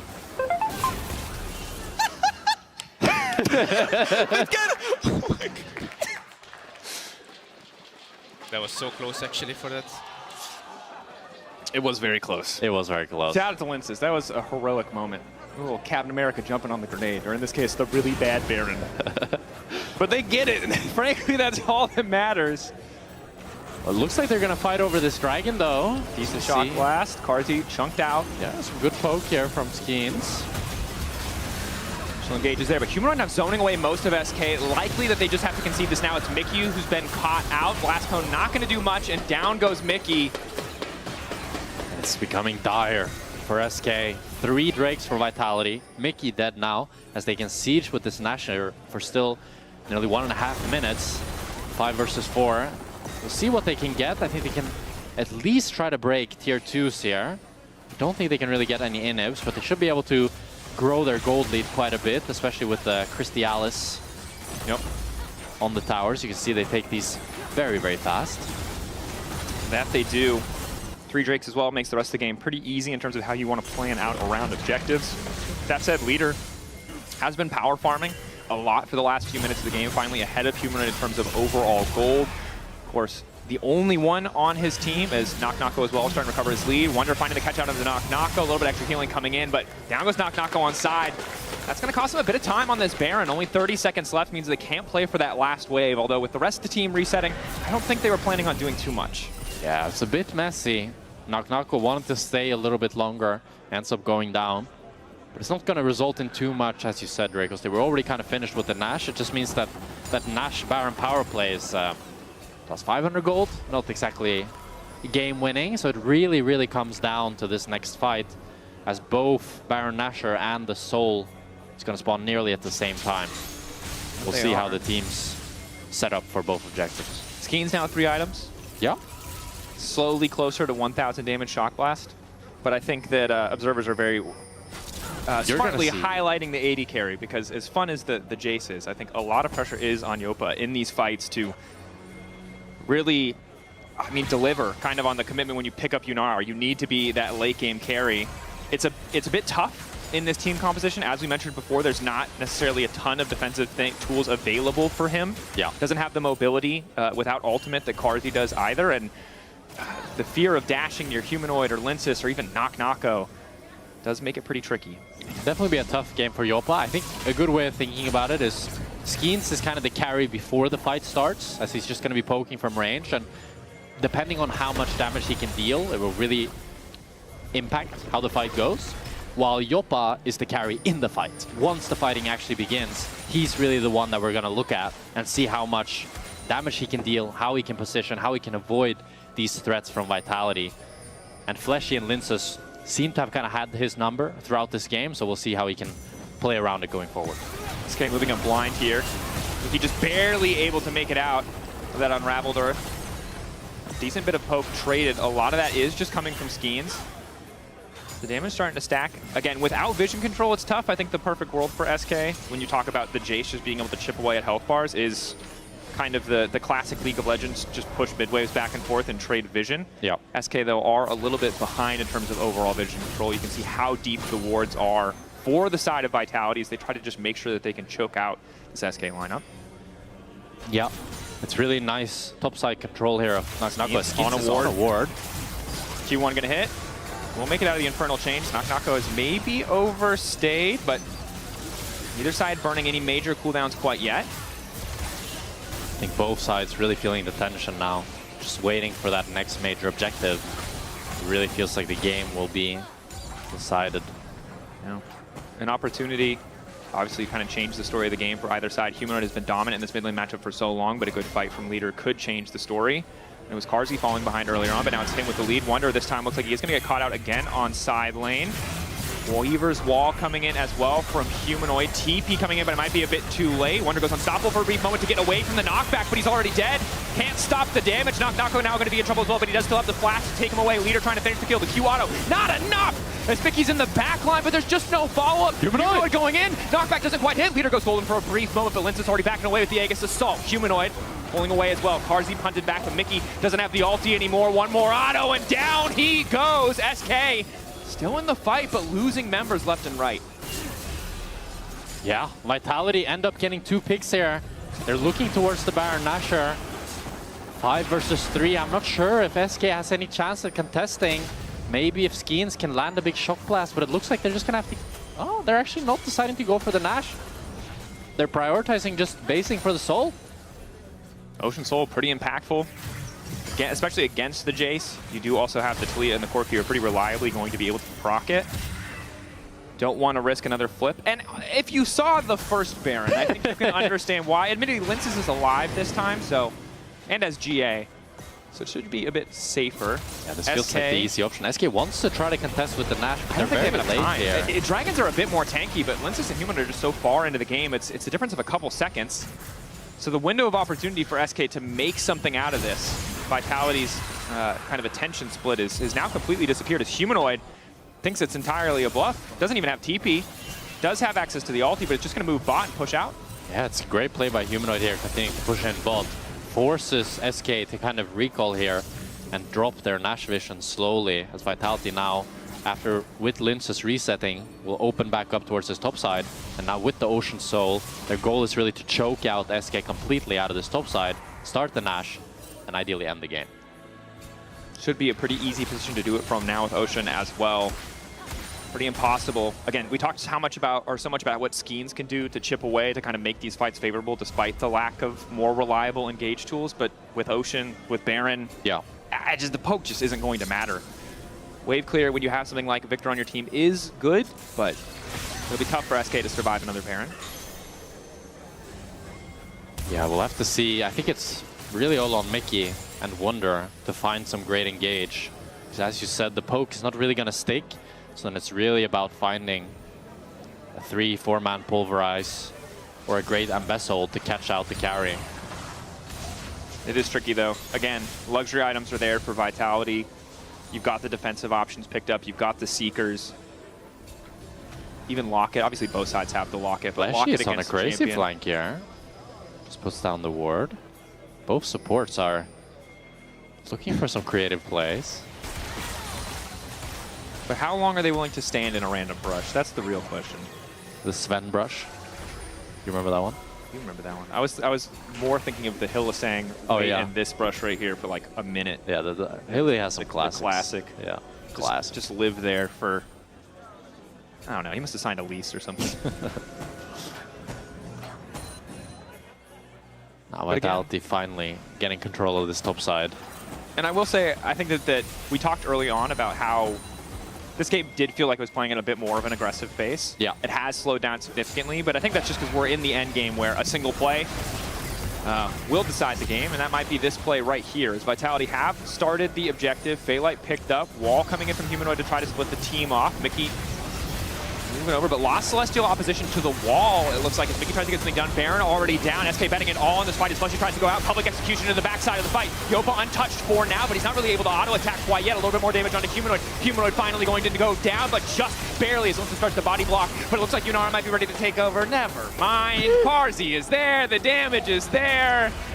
Try to sell it all you want, but ultimately SK just getting cut to pieces. Vitality taking out the Baron and effortlessly taking the fight. All it costs them is Humanoid. Yeah, Vitality found the fight they were looking for. It was a valiant effort by SK as they were able to pick off Humanoid, and it looked like they might be able to get into their paces, but they just didn't have the damage. Yopa ended up falling, and now it's a Nash for Vitality. They're going to push in this mid lane. And Cars even Valkyrie forward here. Forces the flash from Mickey. That's a lot of damage. And while the game will not end here, it's really on Vitality to find defeat if they were to lose this one. To steal defeat from the jaws of victory, as it were. Yeah, and again, initially, you see Yopa kind of getting some damage down. It looks possible, but he spends so much time waiting for Humanoid to come out of Zanya's, and the rest of his team is just dying. Yeah, I mean, it looked really good here when Humanoid wasn't able to get the flick. Yopa was just able to continue autoing, but then he kind of just dies from Parsi. And the rest of Vitality, like Naknako is up on the side just 2v1ing, not really taking any damage with this Ocean Soul and with how fed he is. So that just means that SK all die. Yeah. Oh. Now we can get the twin hips, maybe. Okay. That was the chillest voice check we've ever done on Cars. Yeah. I was expecting for something a bit more unhinged, but disciplined in the moments that matter. 1.7 individual gold lead. And a good bounce back from him. Yeah. Had a little bit of a tough early game, but now doing a lot of damage in these team fights. Scaling pretty comfortable. Yopa has to be careful about stepping too far forward. Doesn't really have any luxury defensive items of his own. Humanoid pushing in the mid lane. Rest of Vitality on the top side of the map. Leader finally getting some Magic Pen in the build, but I just don't think it's going to matter. Really see the value of this Ocean Soul as Karsi and Naknako continue to step forward, and even if they get chunked, they don't really have to worry about it.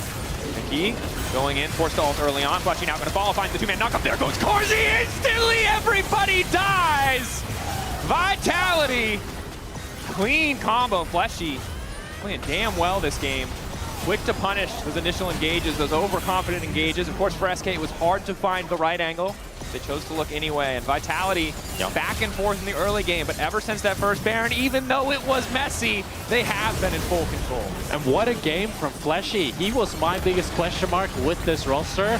and he had a stellar performance against Mickey X, of all people. Wow, Vitality had their number today. A good look for this Vitality lineup, and I think an important bounce back for Humanoid when we saw him kind of leave on bittersweet terms last year.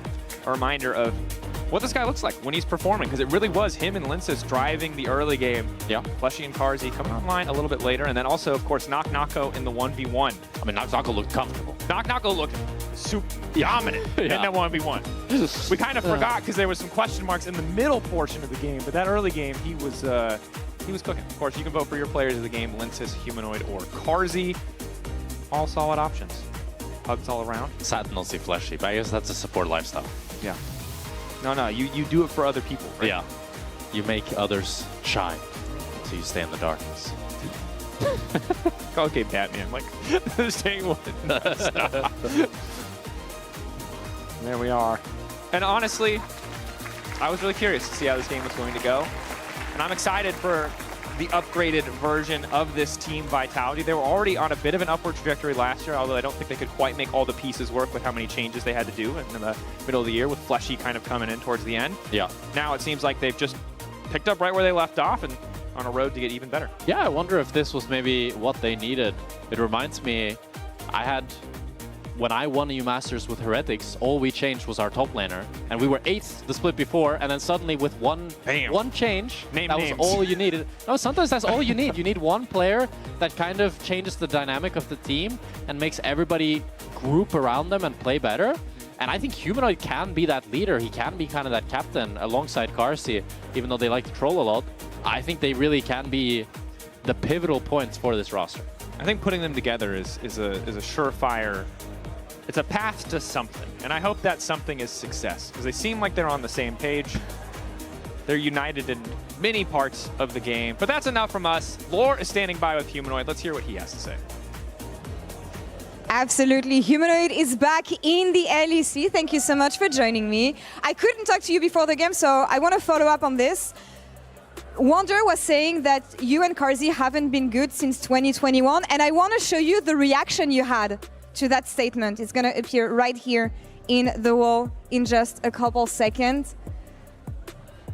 So that's the face you made.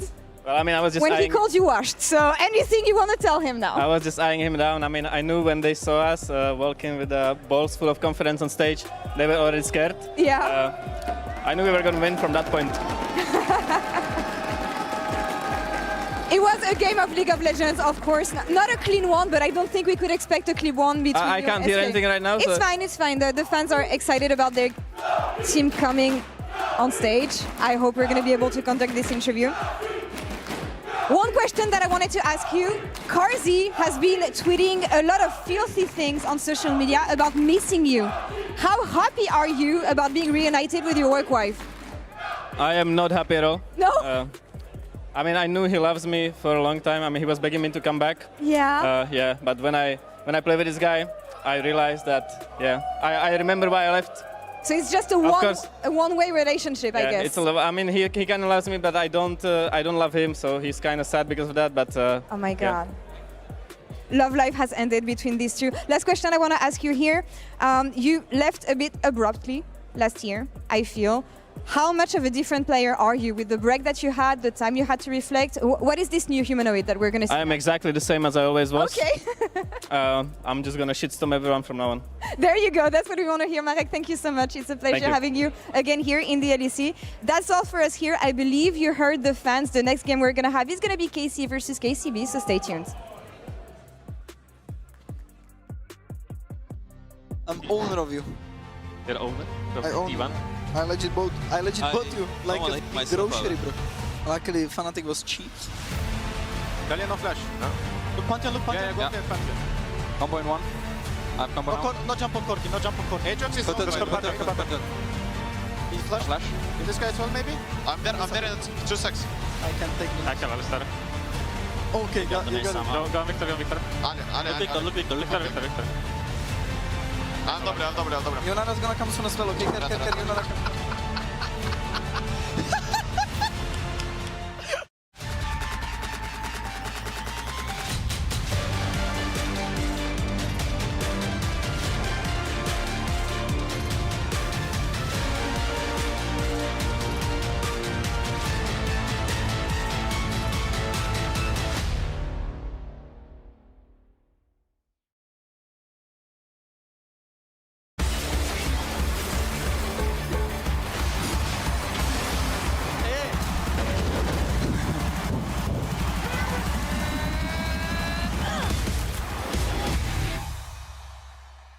doesn't like that. Look at him, he's a good boy, but he don't like that. Maybe we could play some ARAMs or something like that. I mean, this is map, right? New tower, new objective. There's awesome.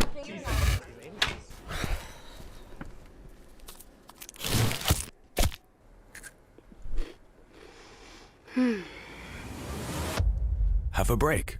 Have a Kit Kat.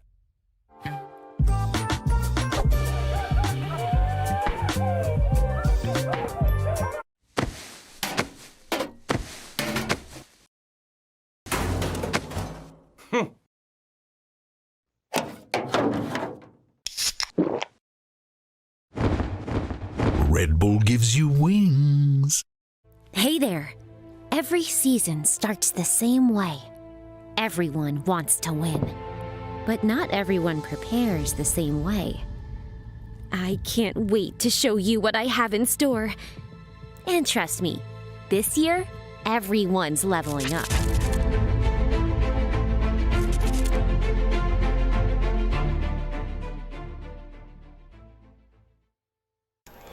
Alright, headsets on, guys.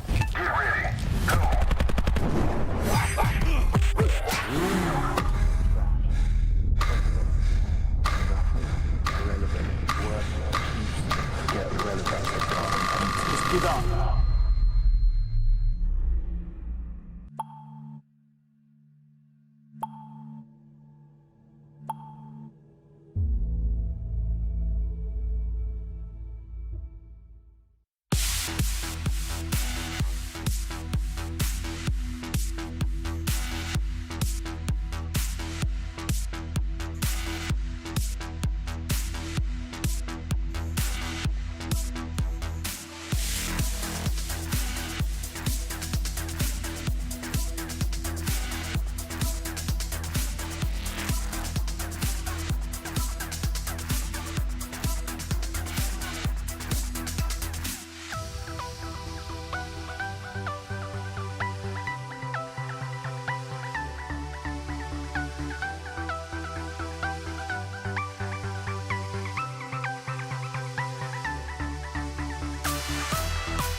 Let's go! It's time for KCB versus KC, a double blue wall matchup right here in the LEC, as the corner over there has been pretty loud already. This is crazy because, of course, KCB is one of the two teams that is the guest team that gets to try their luck at the LEC. LR didn't fare so well, Rob. Do you have higher hopes for KCB? I mean, it is a little bit difficult for KCB coming in, but they are the sister team, right? So you have to have learned a little bit coming in off of them in the past. And we've had some iconic sister teams in the entirety of League of Legends as well. You can see them on your screens. The one that stands out to me was that like old school rivalry between Samsung Blue and Samsung White, where Blue seemed like the team for so long that just had that edge, and White able to swing it at the last couple of moments to take the World Championship from them. So that's exactly what's going to happen with KC. Exactly. with KC. I mean, it's going to be hype, because it's also nostalgia, right? We haven't had this in a while, and getting such a preview here today at times where, like, you know, nostalgia was like predominant and stuff, and everyone was just having a great time. I'm really excited today because I feel like everyone's going to be, sure, you know, it's KC Blue versus their mother team or like sister team or whatever, like, you know, the big boys. But I feel like if you're on the side of KC Blue, this is the matchup that you want to win. Absolutely. I mean, we heard them screaming when KC Blue was also stepping onto the stage. And I think another theme here is we've got some players on both sides who don't want to play in NA, who hate the LCS. And can you blame them? Can you blame them in the slightest? I don't know. We are the greatest region in the West. I mean, you know, so these guys, my theory is that they're mercenaries, because last year when NA was better than you, everyone was like, yeah, we want to play in NA. You know, Busi as well, Yukino came from NA when NA was better than you. And now that EU is finally the better region again, here they are, jumping ship. I think JoJo's writing home being like, hey guys, it's so much better. You got to come over. You got to come over, yeah. I mean, he's the first one who jumped ship, Maybe he told Busio, and I want to talk about this import a little bit. Well, not technically, because he does hold a Polish nationality as well. But for Busio, I think this is, for me, one of the craziest roster changes in many years. It is such high value. This is the best support in the West. Exactly. For me, this gives me the vibes of when Bjergsen went from Copenhagen Wolves to TSM all the way back in, I think it was 2014 or 2015, if I'm not mistaken, because it's been such a long time since we had such a superstar. I think it's actually the first time we get a superstar. Well, Jojo came and he left a good mark on the LEC, but I feel like Busio was uncontested the best support in the West. And I think that's the difference, right? It's like Busio is just the best. And we have good supports, don't get me wrong, like Alvaro looks fantastic, Mickey's look fantastic, but Busio was just on a different level where it wasn't about contesting him and like, how does he stand in the West? It was now a conversation of how does Busio stand globally? And I think that was the difference maker for me. And for him now to come across, I think not only does he now want to define his legacy in what that was in NA, but also now create a brand new one and put a bit of heat under a lot of these guys that were considered the best in the LEC. And you know what's the most exciting part for me, that I believe, is that when we looked at KC, we said that, you know, Targamas was maybe his laning prowess was holding Khalees back a little bit. But now, finally, with Busio here, I feel like they finally have all the puzzle pieces, and now is the time for them to show what they can do. Yeah, I mean, when you look at pound for pound, I mean, I won't talk too badly about him, my fellow countrymen in Targamas, but they did need an upgrade somewhere, right? Because they didn't get where they wanted to, KC. KC won a split, which was absolutely amazing, but not getting to Worlds for them is like a dagger to their heart. So changes had to be made. Now up versus KCB, also the story of not wanting to play in NA. Yukino, who is a huge prospect, saying, nah, I'll stay here. Yeah, I mean, Yukino was phenomenal in EMEA Masters, and the actual player that has retained his position from EMEA Masters up into KC Blue, this man was a solo kill machine. 7 solo kills going into finals when he got towards EMEA Masters, and as well, his ability to just take over the game, have the team support him. I think this is where, again, like, now that you don't have like Exa and Piero there to try and support him, how can he make this new roster rally around him once more? Because he defined every early game he was a part of. And it's also, we always say that jungle is, you know, the engine of every single team, but I do feel like this man was a one-man army, because when you look at KC Blue across the board, I didn't really feel like they had, you know, the most dominant players in each position. Well, Mainter made it to LEC and stuff, but it was always through him. He made it happen. So if there's one man that can carry, you know, a revamped KC Blue, it has to be Yukino. And I think it was the fact as well that he said, look, Europe is where I want to be. This is where I feel like I get the most professionalism. It feels like this is where I'm going to have the most opportunities. And now he is being rewarded for that to get his chance at the LEC and show just how strong he is. It's so cool. I wonder if it's also putting a fire a little bit under Yike, right? Because he's playing versus them. They're part of the same Orgodo. That must be stressful. Well, now you're just like looking for drama, you know, but... what? I mean, it is good, you know, because given the fact that they're sister teams, maybe in the long-term project, you know, having someone like Yukino, because he is one of those creative, he's a rookie and he's extremely creative. So I think in the long-term, you know, growth of the project, it does make sense, and it is something good for KC. It helps. He also smiles a lot together with Camilo. Oh, I love his smile. Actually, they are the smile bros. Camilo gets another chance as well to prove his worth, and it's just, we've always said this when he played in the LEC, but it's just great to see him be so happy at all times. He came to play ping pong with us to warm up, and He was good. He was good at ping pong. Yeah, he was better than any of us. Kind of wrecked some we're just people really backstage, yeah. Yeah. But, no, it's lovely, and I think as well, like, he was such a spark of joy on the rosters that he's been on. Now working with Yukino as well, like, I'm just ready to see them smile and bring that positivity to the Yeah, and I think we're gonna check in with the smile bros with Laura right now.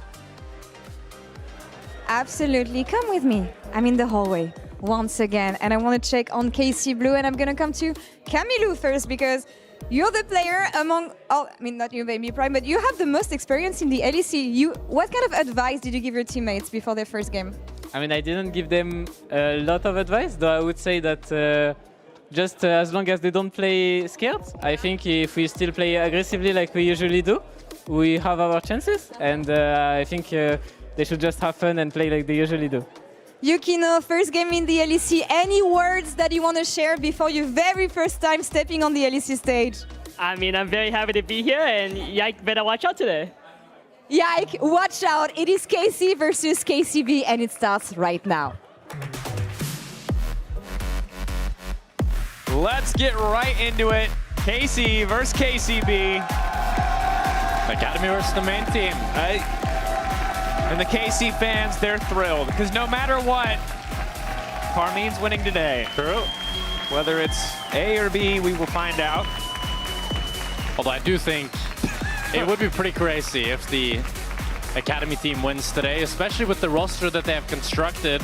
It's not really meant for LEC. It's not meant for instantaneous success. It's a roster that is definitely more of a rookie-focused build towards the future. Yeah, and again, you probably heard it from our desk as well, but Yukino, the kind of the one holdover here, and Camilo, the one guy with the LEC, recent LEC stage experience. But overall, just have to see how they fare. Yeah. I don't know if this is the... This probably is, you're kind of dipping their toes in for their first game. Get the jitters out, and a game against players that you probably see and speak to on a regular basis. Yeah.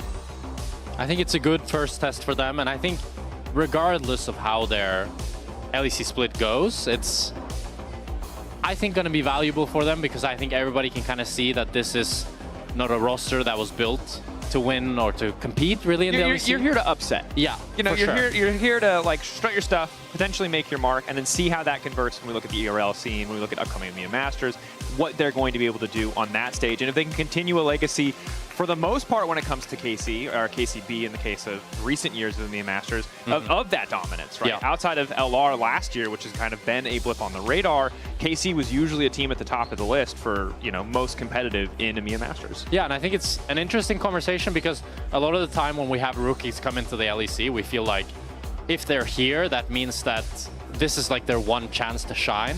While when it comes to, for example, Hazel and Tao, they went just from Div 2. It's not like they're coming here with a ton of ERL experience. This is their one chance to finally make it. No, this is like the start of their career. This is really young players that we're seeing here, and I think we're going to see a glimpse of their potential today, and I'm really excited to see how that's going to look. Yeah, ready for that glimpses. We're now in 2 picks in bans. KC chose first pick. KCB chose red side. So we have yet to see a wonky draft. True. Which I'm glad for. I think it would hurt my brain. It's not that complicated, but after, it would feel weird. After playing this game for 15 years, yeah, it would feel weird. As we're gonna immediately see the Azir locked in. Azir for Yahoo? Yahoo! Yahoo! We were told by Chronicler that that's how you have to say it. Like a certain very heavily copyrighted character that if I mention, I'm sure we'll get sued. So, Yahoo! And we'll leave it at that, as now the Talia and Varus have been locked in on the opposite side. And this is, again, pretty stock standard in terms of what we would expect. Varus remaining relevant isn't surprising to me because I've seen so many years of pro play, but in the context of the changes to the game, it is definitely not the first, you know, champion that I would have thought of. It definitely feels pretty incredible, especially when you look at like solo queue win rates, one of the lowest win rates in the game, like 48, 47, something like that, and just has been struggling to find success But in competitive, he just remains a staple. Such good laning phase, versatility with the on-hit, with the lethality, so much range, and just an instant Scion lock-in for Kana, kind of forcing that Varus to go on-hit to have any sort of tank-killing ability. And then the Bard for Busio, just like that. Wow. What a way to make a debut, too. Yeah. And I think one of the big things that's interesting about this matchup is that the #1 discussion around this KC roster that I've seen and that definitely we've been having behind the scenes is, are Kalist or will Kalist and Busio be the best bot lane in the league? And yeah. I'm leaning towards yes, based on how great Busio has been, based on the highs we've seen from Kalist. But this is not a game where they're necessarily going to get to prove it. But I do like giving Busio a playmaker like the Bard, especially against the Talia, the Varus, the champions without these big mobility skills. Definitely a chance for him to flex on this LEC stage. Yeah, I mean, to speak honestly, I feel like for the past few years in the LEC, we've kind of missed a bot lane that felt complete. A lot of the time when we came to internationals, I think, for example, last year, G2, it felt like Lebrov was never really fully finding his mark, and I think Supa had a pretty poor world showing, and it's never felt like we've had that great of a bot lane that felt like they could really carry their team to success, especially as you go into internationals. But Kalist and Busio, this feels like two names that if they're able to gel well together, find that synergy, they could be the best bot lane in the league and finally be one of those bot lanes that can actually compete internationally. I would be ready. More Lucian international. You know, some Lucian Nami maybe. Nami. The things I used to dream of instead of dreading when I'd see them locked in. But again, I do think we have a bad habit of looking at single players and being like, this is the player that will save our region. But maybe Busio's different. And I'm sure this everyone in NA is like, yeah. okay, if we had to lose him, at least you guys are salivating over the fact that he might, you know. Yeah. I mean, it's not like Busio. It would be very sad for NA if Busio just came and joined like a bottom tier team and just that would be sad. Fizzled out, but he's joining. Crazy that after one game you're calling KC a bottom tier team. We have not even gotten in, bro. Please chill. He's joining a lineup that I think definitely has the potential to win the split. But I mean, there's a lot of hopes here, and we really need to see how they're going to perform. But I felt like Kalist, the potential I've seen from him and all the greatness I saw from him was so high. I remember his first stand versus Jackie Love. I was super impressed, and just at the aggression he has and how willing he is to play forward. Curious to see what ADC is going to lock in here. They lock into Xin Zhao and leave him for last. Now have Zen, of course, we did see AD carries banned as well as supports in the second phase. The Bard had already been locked in. So no Rel, no Alistar, no Corki or Sivir. Last pick going to Kalist. What is the option going to be on the opposite side? Of course, the Vi and the Aatrox locked in since we last checked. So some pretty straightforward, pretty comfortable, I would say, drafting as some cheeky hovers here. I think it's going to be the Astral. I'd be very surprised if it's the Vayne. Yeah. It's pretty hard into the Vi later on as she just presses ult on you. But with the Astral, you can buffer that Vi ultimate. You can keep range against the rest of their champions and outrange the Varus. And overall, Astral Bard, great synergy together.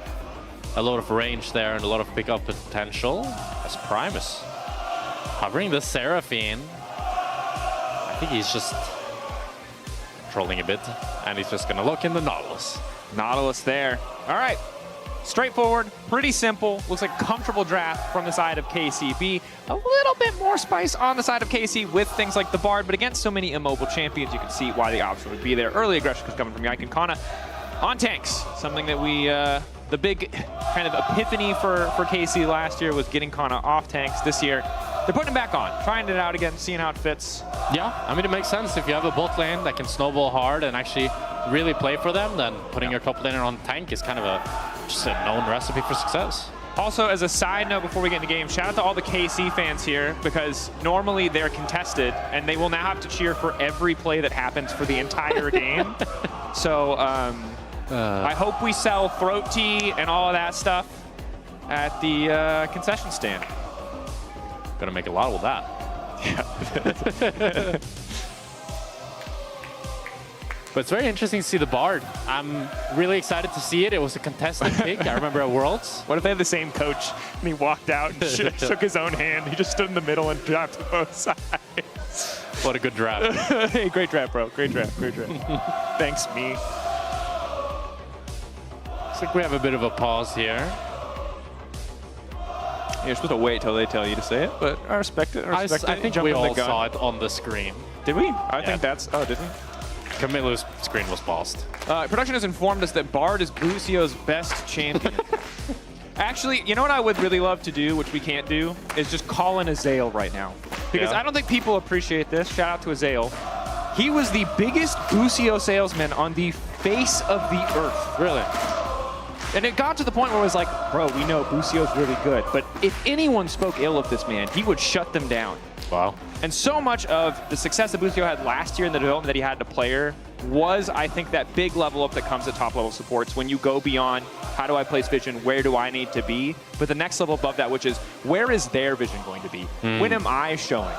Kind of always denying that information, moving around like that when it comes to you know, finding these perfect plays and knowing the value of a champion being hidden and kind of how that can mess with the enemy team. And I'm curious to see in a new season where it's pretty easy to just get a ton of vision. Yeah. If that's something that he can actually do. Yeah. I mean, I'm very curious. I felt like in that FlyQuest roster, Inspired and Woodpuff had like the brains of the team. So I want to see how Busio meshes up with a completely new lineup here. I do want to say that Yike and Inspired, very similar players. Both love to full clear, kind of play a slow game and scale up into the later stages. Not similar personalities, though. No, pretty opposite. I don't think I've ever heard Yike say a bad thing about anyone. That's true. He's a very nice I've never guy. checked his solo queue chat logs, though. So he can be a bit annoying in solo queue, but so can every jungler. It's a mental test to play jungle in solo queue. Fair. Have you done it? I have done it, yeah. I played today, actually. That sounds awesome. Got auto How'd it go? I got 60 LP. I got the Aegis, double LP. Nice. It was very good. Felt very good. That is such a good system. Yeah. Good job, Riot. Good job. Do we? I think we should just poll. Do people want us to cast, or they just want us to hold the mic up to the KC fans? So they're just gonna go. But they're booing and they're cheering at the same time. I think they're going, ooh. I don't think, I think they're booing. I thought you they thought they were booing and cheering? Yeah, I thought they're trying to 50-50 each other? Yeah. That would be cool. That would be pretty cool. If they're like, guys, we want to give you the same fan experience, so we're actually going to split into groups. Yahoo! In the mid lane.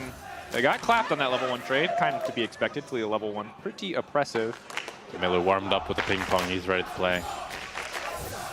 Just remember, Jack, this is a veteran caster lesson here is don't fanboy over like random little plays. Just a note as we get the initial engage. Kalist taking a ton of damage. This trade not working out super well. As the Ignite's already down and Kalist chunked. The Ignite taken out. Very good trade there by Prime and Hazel. Able to get the barrier out of Kalist. So they still reach level 2 first. We've cast for cursed them already, as what appears to have happened here. Yeah. Now, I feel like we're going to be so critical of Kalist Busio now if they make Yeah, we set the expectations mistake. sky high. Yeah. There's two versions of players you're excited for. One is you overanalyze small plays and give them like crazy credit you shouldn't. Like, oh yeah, he was thinking 5 steps ahead, that this guy was going to like step SK. left. Yeah, 100%. Yeah, 100%. I'm a big SK apologist. I've accepted it. Production is praying they don't make playoffs so they don't have to like bench me just in case I go on some tirade. Like, Vicky's got it all figured out, guys, I swear. Wow. He's the first to ever do this. Shut up. Regardless. Okay, Busio Bard in with a the good mid roll. lane, roaming at level 3. Just walks in, procs electrocute, and just keeps hitting Camilla. Very annoying, like his job is to be. There you go.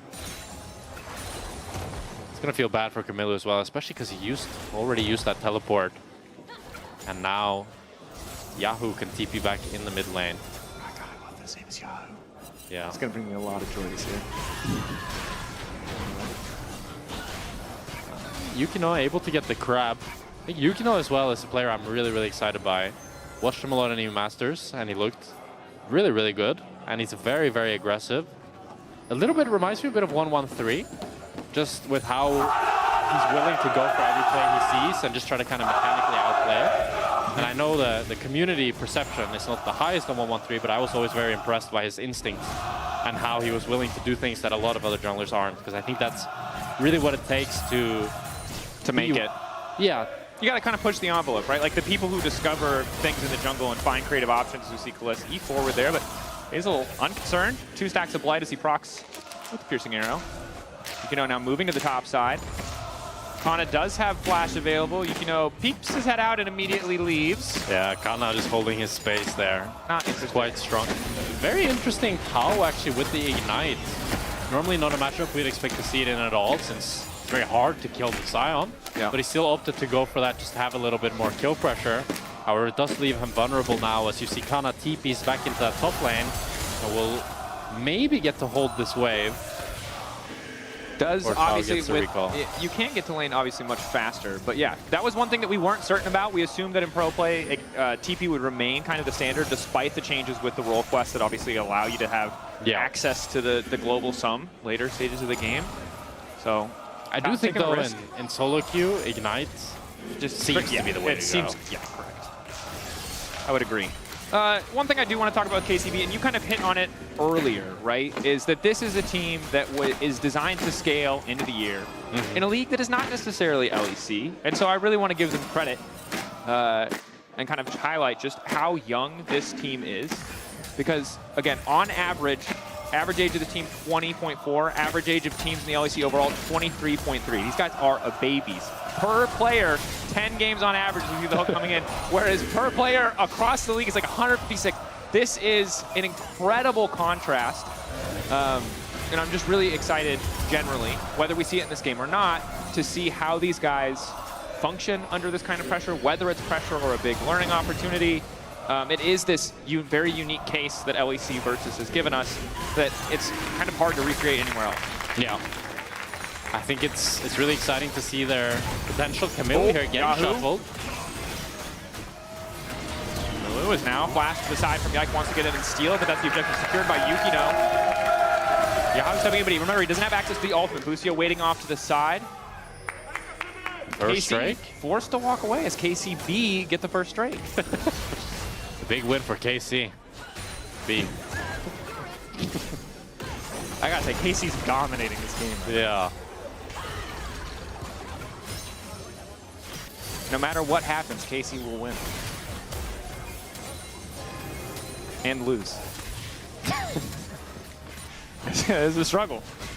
It is a struggle. But still, good individual laning here from KCB to start off the game. I mean, not falling behind against any of their more veteran counterparts. They're very happy with this, being able to pick up the first strike as well. And we see Yukino with a pretty decent camp lead onto Yike, able to get a little bit ahead of him, especially on the Vi as well, very pivotal, already hitting the level 6. I'm ready for him to get active on the map. Kliss now taking a level 6, Busio only level 4. Did roam a decent amount. Chimes, of course, going to mitigate some of that XP difference, but maybe Kliss can make good use of the level 6.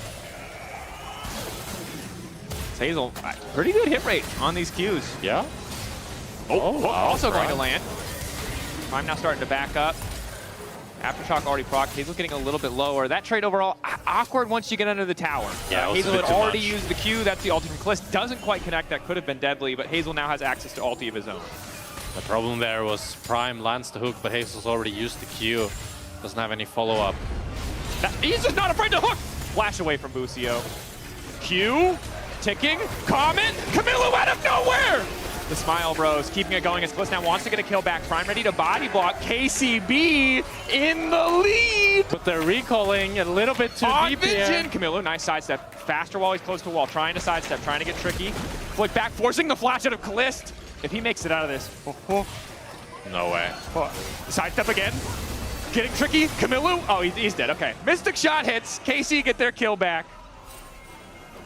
You can tell I haven't cast in a while because every time something intense happens, my pitch goes into the stratosphere instead of like down and serious. Yeah. I'm just, yeah.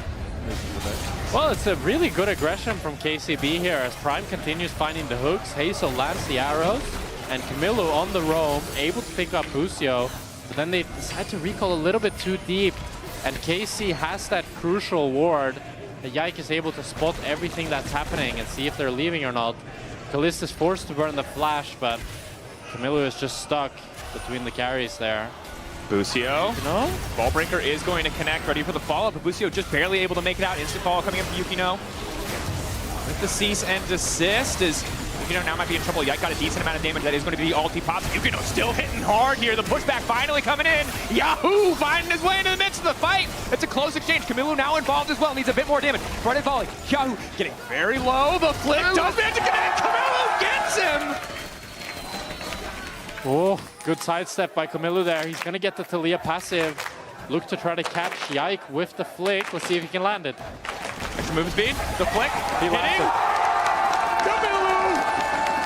The Smile Bros. 3-1-1. Wow. What a performance here from Kamilu and Yukino. You can just see the aggression as Yukino starts off this play, chains the ulti to follow Busio through the portal, and kites down away from Yahoo crucially so that he can't reach him. He can continue fighting Yike in the 1v1. Then Yahoo is forced to flash ulti, and Yike buys so much time here and gets 2 Triumph procs and nearly lives because of it, but Kamilu lands all the crucial skill shots, gets the flick onto Yahoo, is able to dodge this Yike W, so Yike can't go in on him, and then takes him down in the end. Is the closest game of the day so far KC versus KCB? Okay, I mean, the LR versus Fnatic game was like 0-0, equal goal at 22 minutes. Yeah, but they just didn't do anything. That's true, that's true. I mean, the SK game we just watched was also incredibly close. Okay, you're right. I'm just getting ahead of myself. I'm excited about the moment, man. Yeah. It's the first week back. Sorry, I didn't mean to. No, you're good. I mean, I think it's a fair call out. I need a reality check every once in a while. Yeah. Speaking of reality checks, the Jace did not do 1,000 damage last game, but that was low. It took you this long to accept it? That's fair. Luckily, he's not in this game, so we don't have to talk about it anymore. We can start the therapy session later. No. It only happened to you in solo queue, bro. It really did, I'm sure. So continuing to clean up the objectives here. Needs a bit more gold. The Sundered Sky, such an important spike for both of these junglers. Both only a couple hundred gold away, you would assume, as I believe the combined cost is 500. It's going to be a second dragon for KCB here. We'll see what the soul ends up being, but very good objective start for them. It's going to unfortunately be the Chemtech soul, which isn't the most impactful. It's decent for the Vi and the Aatrox, but definitely you're looking for a stronger Drake ideally than that. Yeah. And I will say that as we get into the mid game, one of the nice things about what KCB are doing is that it's very easy for them to set up these picks. You have the Vi, you have the Talia, the Nautilus. Great ways to sort of fight the Varus as well. The thing you really have to be scared of with this kind of Varus-Talia duo is Bard ultis. Really, really, really easy to get picked off if you overstep. It can feel like such an impossible ability to dodge that Tempered Fate when you don't have any kind of movement speed steroids. Now Varus can get Yomus, has instead opted for the Umbral Glaive, so a bit more vision denial instead of that additional movement speed. Yeah, I've been actually thinking if Umbral Glaive could be hidden OP, because they changed it this season to now, if you're in a bush and you are, after being unseen for 1 second, your next auto attack on a champion does like 70 damage, true damage, and it scales up with your lethality. And it looked really OP to me because you only need to be unseen for 1 second, so you can go into a bush, go out, hit someone, go back in, go out, and do that back and forth. And I feel like someone like Varus especially could look to abuse that. We'll see if he gets that much value out of it, but then you also just have the Umbral Glaive passive in and of itself, just being able to spot the wards and the night vision that way. That will help out his team a whole lot. And while that portion of the passive was nerfed, I think wanted it to be more, or wanted to be more than just that kind of vision denial utility item, is still, or can still be quite impactful, especially the comfort that comes from when it's off cooldown, knowing that you're not standing on a ward, is Kamilu able to sidestep there. Binding does finally connect. Yike is on the way, but Kamilu still sitting pretty, still sitting comfortable, and KC brought 3 members to the mid lane, but now it's KCB's chance to fire back the heal to get out of range of Prime's hook.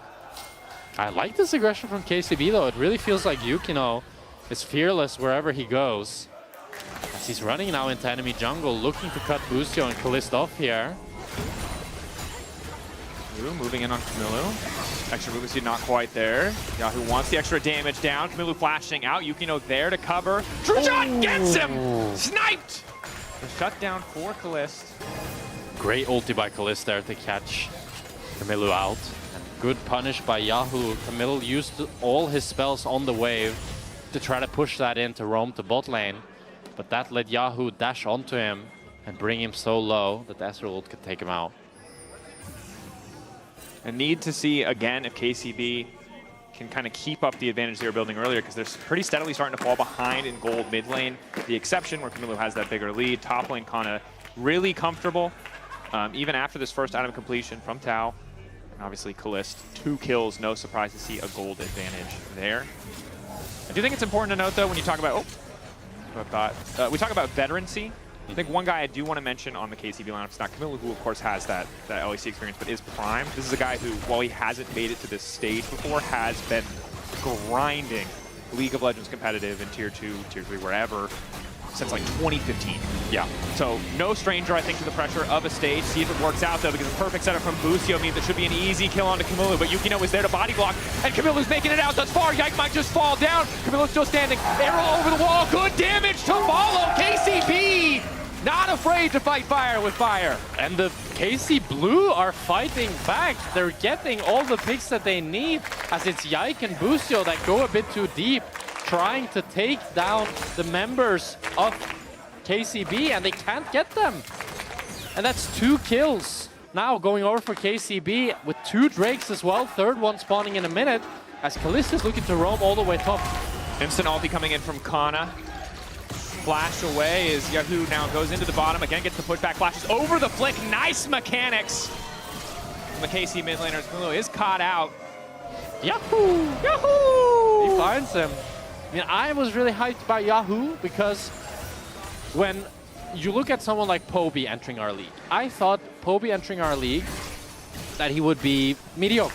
I thought he wouldn't be very good because when he replaced Faker in LCK, the team looked so much worse. And it's like, yeah, it's pretty big shoes, it's Faker. Yeah, you know? yeah. But still, I felt like when I was watching him play, he didn't look LCK caliber.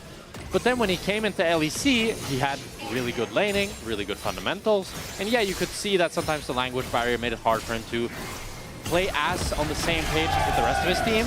He still looked really, really strong individually. So then you have someone like Yahoo, who I thought looked a lot better in the LCK.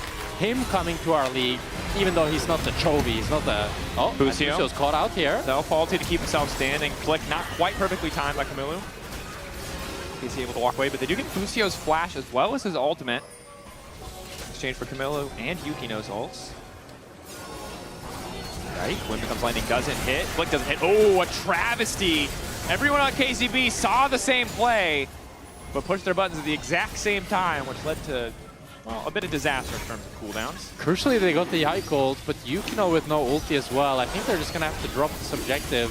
Ulti from Kalist does also cancel Hazel in the mid lane. Wanted to reset, but was not able to. So quick Drake pickup. It was a really, really good ulti by Busio to keep himself safe. They did not have any follow-up on Yukino's ult. And that's one of the big strengths of this Bard, is you can just ult whoever Vi's ulting to give them much needed reprieve and safety. Wow, you said that with so much heart. Thank you. Like Bard is like hugging you and keeping you warm. Yeah, I mean, he kind of is, technically. It's like, it's like that or Morgana Black Shield. I think Tempered Fate seems more pleasant. I don't know. Morgana Black Shield seems more pleasant, though. I mean, Bard is turning you into a golden statue. I think it's more pleasant to have a magic shield. Yeah, okay, you're right. I don't know why I said that. Was dumb. Well, the more you know. Learning things here on today's cast is KCB starting the objective, their first here. And they will be able to grab it. So in the extended play, KC still doing pretty well in terms of cooldown trading, but it is just objective for objective. Mid lane might be in trouble as Prime is resetting. Hazel left alone to hold this. However, unlike solo queue, pro play does just often come down to mid pushes. Oh, stopwatch. Good setup. Flick going to connect with Kamilu, but the rest of KC on the way. Busio not quite able to hit. Nice mechanics this game. Both sides feel like they're willing to play their hand. Oh, but they're on a ward here. We'll see if KC look to punish. On a mid lane. Ulti coming in. Hazel flash out. Exactly what Kana wanted. That's going to make the Vars pretty damn vulnerable coming into the next fight, as Yahoo might still be in trouble. That's the ulti, the season that says the flash forward, the flick back, and down goes Azir. Busio is here, however, doesn't really have the damage, but the rest of the team is still on the way. Stun gonna hit. Kamilu will just get traded back as there's a TP to the top side. I don't think Tao's got any business here. Yeah, Tao tries to salvage the play, but it's already too little too late. So it ends up being a 1-for-1, crucially with Kamilu using his flash. They really would have wanted something more than that. But it's a good TP behind from Kana to collapse onto Kamilu, so he's stuck in between the towers.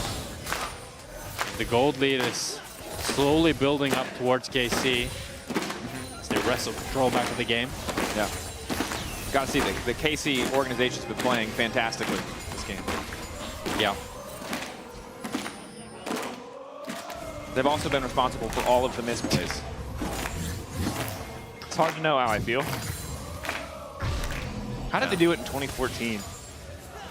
Not sure. I think you just get used to it, no? Didn't they just talk about like pirates and stuff? I don't remember. I feel like I don't remember OG. The thing is, you would like eventually start to feel like the teams have very different identities. Like Samsung White and Samsung Blue, they felt like really different teams, even though they were sister teams. It's true. Is Busio Mada? Is Busio what? Mada? Oh. There's no Mada in this game, I think. That's fair. I think he's had a decent game, but it's not been like... Oh, no, I just meant, I'm just mostly calling just doing random callbacks. Oh, okay. Because someone has to be if this is Samsung. Like nostalgia baiting. Oh. Kana winning the straight out. With extra healing reduction coming in. Tao regretting that auto attack as Kana just continues to bully him out. Now Harold's going to charge mid, or is it? We got Mata in the mid lane. He's not letting that Mata happen. is here. Oh. Shameless pandering. All right. Well, you gotta love Bard. Yeah. Sometimes the champ does nothing. Sometimes it looks like the most broken champion in the game. And that was those moments where it looks pretty strong, but Yukino wants to change things up. He's just gonna force the portal out for Busio as KCB have a lot of resources kind of committed onto the bottom side, but with a wave they need to catch, there's not anything else here for them. And this was the concern because we kind of crested the early game. We're now into the mid game where it's just about pushing waves, how you do your lane assignments, and kind of expect KC to be favored here. And so far, that looks to be the case. Yeah, I think we're seeing a bit of the macro gap here. And also the individual laning prowess.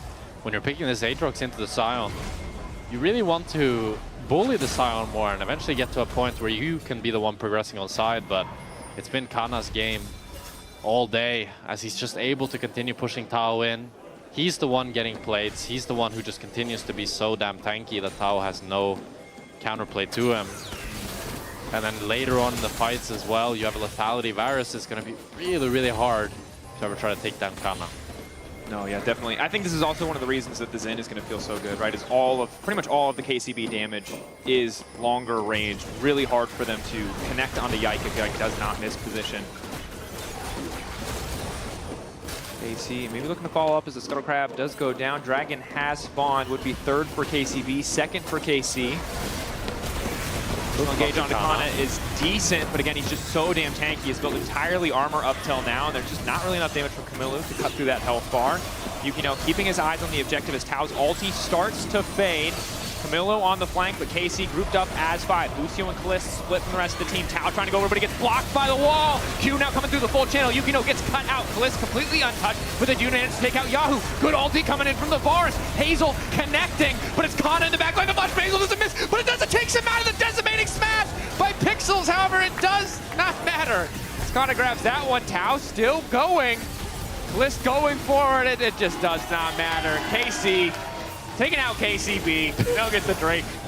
And KC cleaned them up. It's a valiant effort by KCB. I love Yukino's engage, but it's just not enough. They don't have the damage. Kana is just a raid boss in the back line here, as nobody has the damage to take him down, as we'll see in the replay. I really, really like how Yukino went for the flash Q onto Yahoo. He chained it into the ultimate, and Yahoo dies here without doing really any damage, but so does Kamilu as they're able to get onto him. Hazel wants to flash to try to kill Yike to get away from this mid Scion, but he doesn't get over the wall crucially. And then Tao is left on his lonesome up against 3 members, and he's not as strong as this Scion. He's not the raid boss that KCB so desperately needed. So they lose the fight, and they lose the Drake. That they do. Kalist opting for Voltaic Cyclosword third. This is a crazy build. He's going to hit hard. The thing is, like, he can't kill a tank to save his life, but there is no tank. There is no tank, so man's trying to hit like a truck. Yeah. Gotta respect it. I was thinking that Estral would be pretty weak with the new season, since the new Essence River is kind of clunky on him because it scales with crit. And in general, I feel like when crit champions are good, Estral isn't the happiest. But one thing that Dragdar has talked a lot about is kind of the best Estral in EU, or I think undisputably is the best Estral in EU. It's just how much build variety you can have on this patch, and it's been interesting to see Estral today. We've seen some Essence River, I think in some other leagues we've seen some Trinity Force still, and now we're seeing a more like full burst type of Estral build here with this Cerildus, or with this Voltaic. Yeah. Yes. Making his way out of the bottom side of the map. Not really into friendly territory, however, so does need to be careful because Busio is now on the chase. Camillo. Well, the bar chime. Channel that one out. And you can see what was once a very close game is now a 4,000 gold advantage, and almost 5 now for KC. That is Kana in these fights, as well as in his individual lane, and Kalist, who's cleaning up a ton of these kills. So even though the farm is pretty close, right? 9 separating them, as Hazel now picking up this wave. Yeah, the gold. I'm surprised the gold is so big. I think it's a lot of it is just plates. Getting those bot plates, getting those mid plates. Because, I mean, 4 to 1 kill is not that big of a deal. You wouldn't think it's a 3k gold difference. But it speaks a lot to the laning or individual prowess from the KC main team here, that they're able to just continue ballooning their own gold leads. Yeah. And you can see for KCB, this is a bit of an annoying game to play, in that Kana gets to walk in and contest Yukino's blue, and even though they have 3 people on the bottom side of the map, they just smite it and walk away. They want nothing to do with trying to kill Kana. Especially with Baron now up. If they overcommit to punishing that side lane, very likely to lose position, at least, if not the entire objective. Ezreal not necessarily the first name that comes to mind when it comes to fast Baron taking, but Azir certainly is when it comes to mid lanes, next to Cassio. Yeah. You can see how much control KC has, as Busio is able to just walk into enemy jungle, and even when Yukino goes in, he's completely fine. KCB not really able to reclaim control of their own jungle. Kana moving down to the bottom side of the map, as is Kalist. I believe Kalist is spotted on the way down, though, so KCB know that they have a man advantage. That said, Tao is the one who needs to get the hell out of dodge. Starting the objective, seeing Kalist on the bottom side. Kalist no TP, no way coming to the fight, but Tao, he lives a few more seconds, might be able to get them a little bit more. Goes in, Q3, doesn't matter as KC grabbed the kill, but again, all he needed to do was give a bit more time, give a bit more space. Now it's the TP coming in. Temper Fate, gonna connect on Hazel, the perfect target. The stun lined up, but it does not hit, crucially. Ulti coming in from Hazel, does connect, immediately gonna be Mikhail's from Busio. Now it's 3k on the objective. Yukino wants to go for the 50-50, they need a bit more damage on the objective, and Yukino manages to get it! The debut LEC game. Not ideal to lose his life on the way out, but happy to at least take the objective. And it's the miracle KCB needed as Yukino finds the smite. We'll see if it's enough. It's still a 5,500 gold lead with KC able to push them in, but at least it buys some breathing time for KCB as they can finally rest a little bit, farm these lanes and push out, and maybe kill the silent. Great smite. Great smite. I'm excited for this kid. Excited for this kid too. I like how confident Good job, here's the goat get Yukino. Oh. Nice. That's the kind of positive affirmation we want to see on the team. Yeah. We are the Red Bull Baron power play. It's negative. Now, admittedly, Baron does give less overall gold this split, so it's easier to find that situation. And the most important part of this buff for KCB is that KC don't have it. Yeah. That said, with Mikhail's there for Busio, once it comes off cooldown, Hazel has to be really scared. His only defensive tool is that ultimate. If he's ever caught alone when there's Mikhail's to cleanse that ulti, nothing he can do. Is Tao is now learning firsthand why he doesn't want to be inside lane, but there's a bit of extra healing coming in. Another stun from Busio, however. Means Yahoo grabs the kill. Some great stuns by Busio there as they find Tao on the side. The crowd goes, Yahoo! Yahoo! Wow! I wonder how long before we get in trouble for that. Kalist! Knock up there, but there's no immediate follow-up. You can know debating if he can go anywhere. The ball breaker, big damage. As that's the ulti out from Hazel.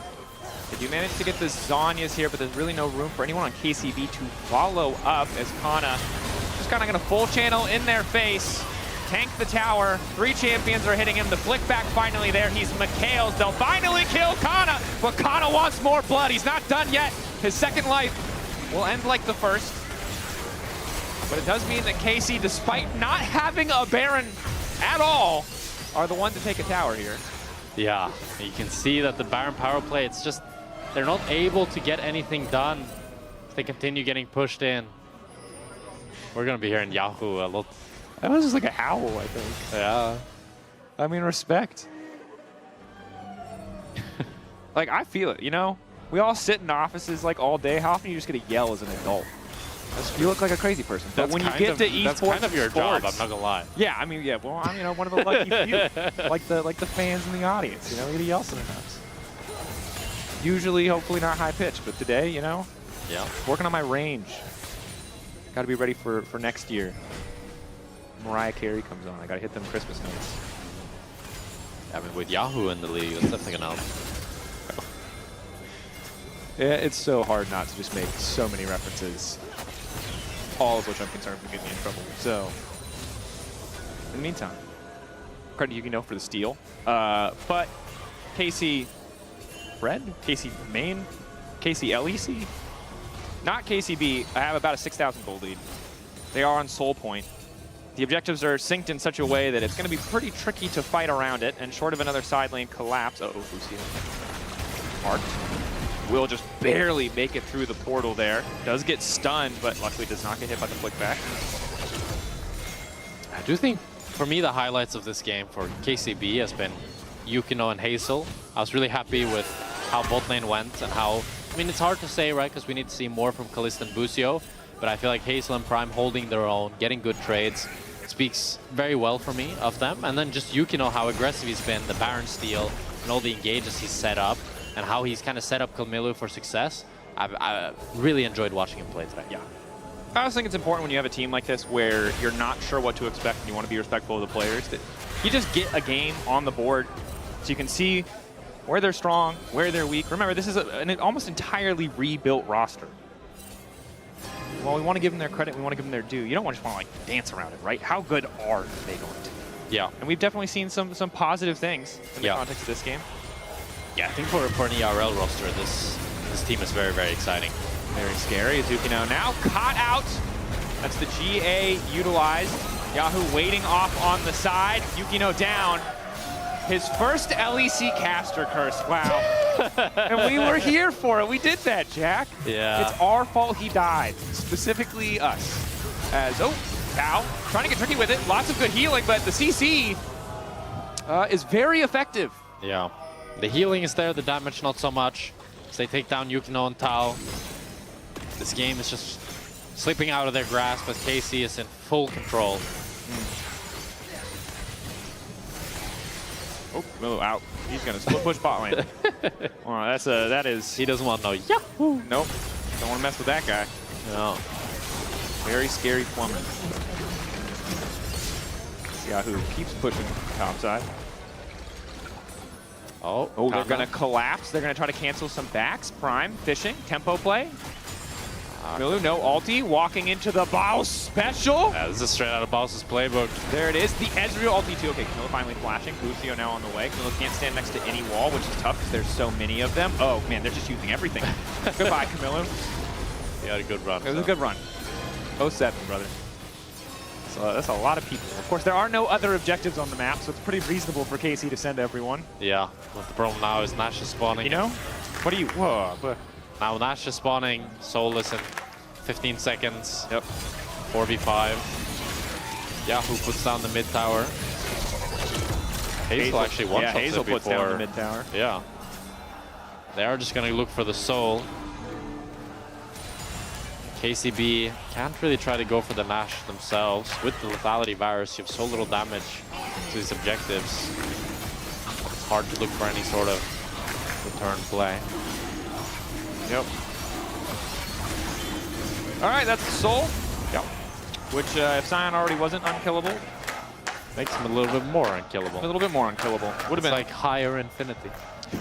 Which does mathematically exist, I've learned. Yeah.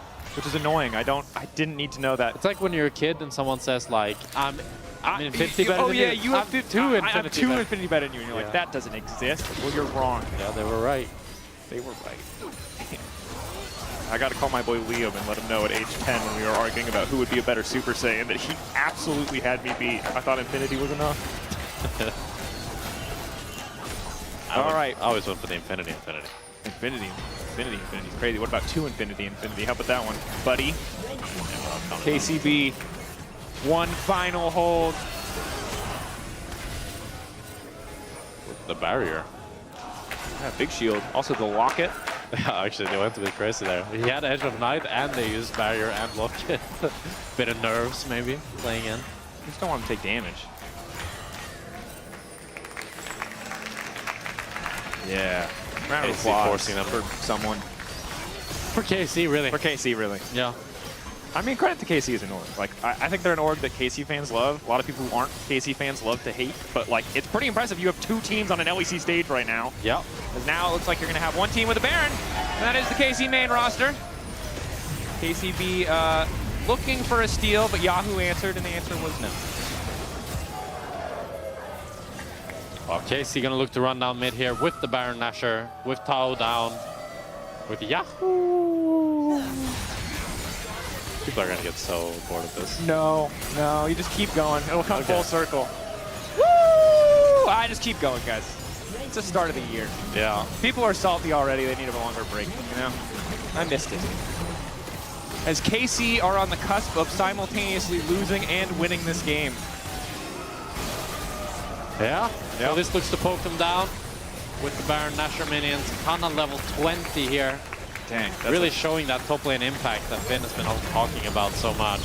Roll, Yukino tries to find the angle. Flash forward. Kana is going to get flicked back. Additional engage. Looks actually pretty decent. Yukino goes right in. Boostio makes them all go golden. Calista is so far untouched. Going to try to fire back with a decent amount of damage, but Yukino just doesn't do enough to kill the Ezreal. There was a valiant effort. Forced back. Ulti still up from Kana. He is finally going to use it. Flick from Camilla is not going to connect. Yike locked up, but it doesn't matter. KC have won and lost. A good day for KC and a bad day for KC. This is the only time this will happen, probably, unless KCB make playoffs. So if you don't like it, it's over now. It's over now. It's over now. Well, I'm very impressed with Yukino. Yeah, that really was how he played. I expected a different kind of one-sided game. I think towards mid-late game, this was very one-sided. Yeah. And of course, your player of the game for the team that did win, the KC main roster, Kana, Kalist, or Boostio. But I was pretty impressed by KCB. I was especially impressed at the start of the game from Camilo, a guy who I thought like we had seen everything we were going to see. Yeah. But that was a very proactive early game, some good movement, some good micro moments there. And ready to see what they have to offer on the opposite side for KC. Obviously not the biggest first test. Yeah. And we'll see how they fare against the rest of the competition this week. I believe both of these rosters are playing Los Ratones, so... Yeah, their real test. Their real test. A great game from Boostio on the Bard. Lots of proactivity, lots of stunts. Shout out Yahoo. What a cutie.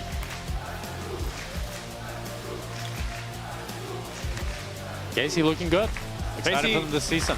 Yeah. Again, it's a weird game because it's impossible to know what to take from this game. Yeah.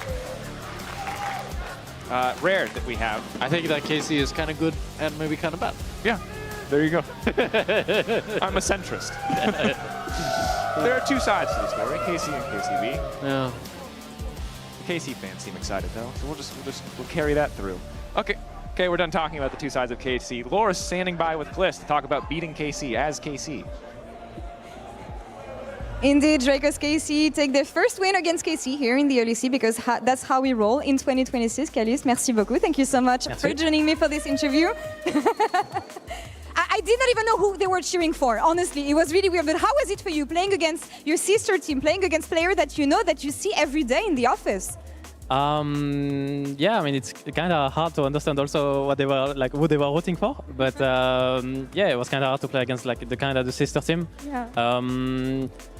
It feels good, but also bad, you know, because we respect KCB and we actually want them to like play good and have like a good split, because I think it's really important for the players and stuff. Like they can get a really good experience. So it feels good and bad, I would say. Yeah. But yeah, obviously happy with the win. Talking a bit more about you, I know that you left last season with a bit of a bittersweet taste, if I may say, in your mouth. How was off-season? How were the reflections that you made to make sure that you were going to start 2026 season in the right foot and make sure, especially, to not make the same mistakes again this time?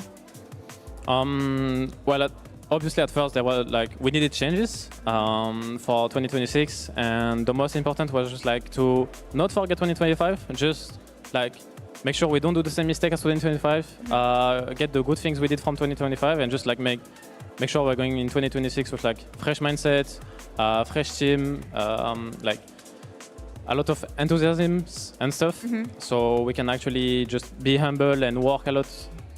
New year, new Callis, new expectations, new bot lane as well with Buzio. Things, I feel like they're going well. We saw a tweet on social media the other day about Buzio revealing some private stuff about you when you go on the toilets. We're not going to talk about this too much, but I feel like things are going well. I want to know a bit more because you keep on saying that Buzio is a great support, that you're going to do great things together. But when it comes to in-game, what makes you think that this synergy is going to click to the point that is going to make you guys reach the next level and actually become that bot lane that you want to be? Yeah, I mean, as obviously you can see, the group is like living well. We are laughing a lot together already. Everything is going good. Like it's like you can call that like the honeymoon phase in the early season and stuff. So the most important will be like to keep this honeymoon phase and just not like do the same mistakes as last year and just win winter split and be not good after, you know. But I think for the synergy with me and Buzio, it's mostly like we are both really mechanical, and I think we are slowly finding each other, and I think it will make a really big difference also like in like the bigger stages and like a lot of micro details will like import merch. I see. Looking forward to seeing what you guys can achieve together. I see them with the banners and everything. So is there anything you want to tell the Blue Wall before I let you go? Well, obviously, thank you for supporting us and coming today. Just thank you, and also I would like love you guys to have a small message for KCB because like they are new and stuff, and I think it's a good team. And I would like even if you're like KC Red or KC Blue, I don't mind, just root for both KC and just make everyone happy, you know. They were in their starting blocks. They were waiting for months for your return on stage, Caliste. Merci beaucoup. Merci aux Ultras aussi, évidemment. We'll see you tomorrow. That's all for us here on this side of the stage. We'll be right back in just a few minutes for a rematch of Summer Finals. It's going to be MKOI versus G2. Stay tuned.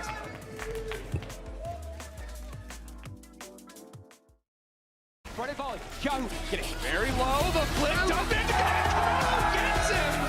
Move feet. The flick.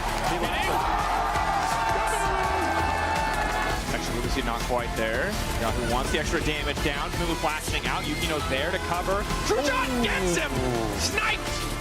Cut down for flip. Oh, nice. Good. I'm moving bot this way.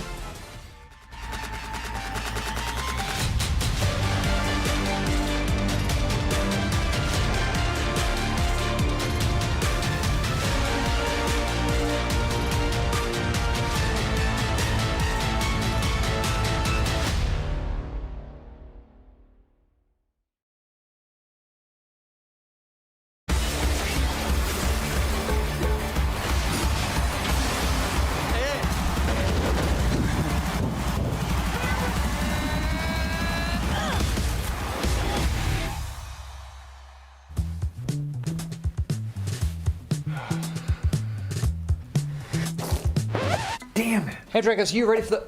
Oh, that doesn't look good. Wait, I have a solution, but you have a break. I will be right back. Just wait.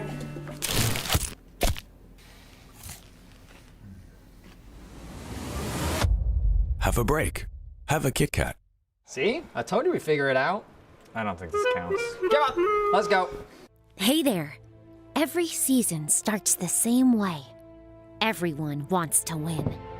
But not everyone prepares the same way. I can't wait to show you what I have in store. And trust me, this year, everyone's leveling up.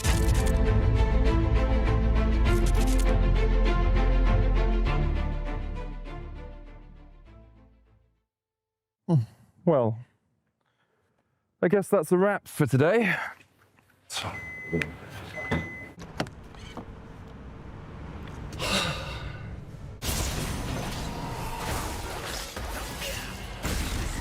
Seriously, Medic?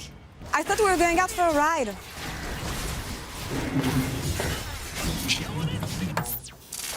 Okay, but I'm driving.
match, G2 versus Movistar Koi. So excited. We've got the G2 faithful over there and the Movistar Koi faithful over here. You're a little outnumbered, guys. Oh no. And so basically, we are the MKoi believers and those are the G2 believers for this match, EMEA First Split. But we want to know, if you type in Twitch chat, who do you think is going to win? Who do you think is making the best argument? So kick us off, because you think MKoi is going to win I this split. believe in MKoi. They're coming in.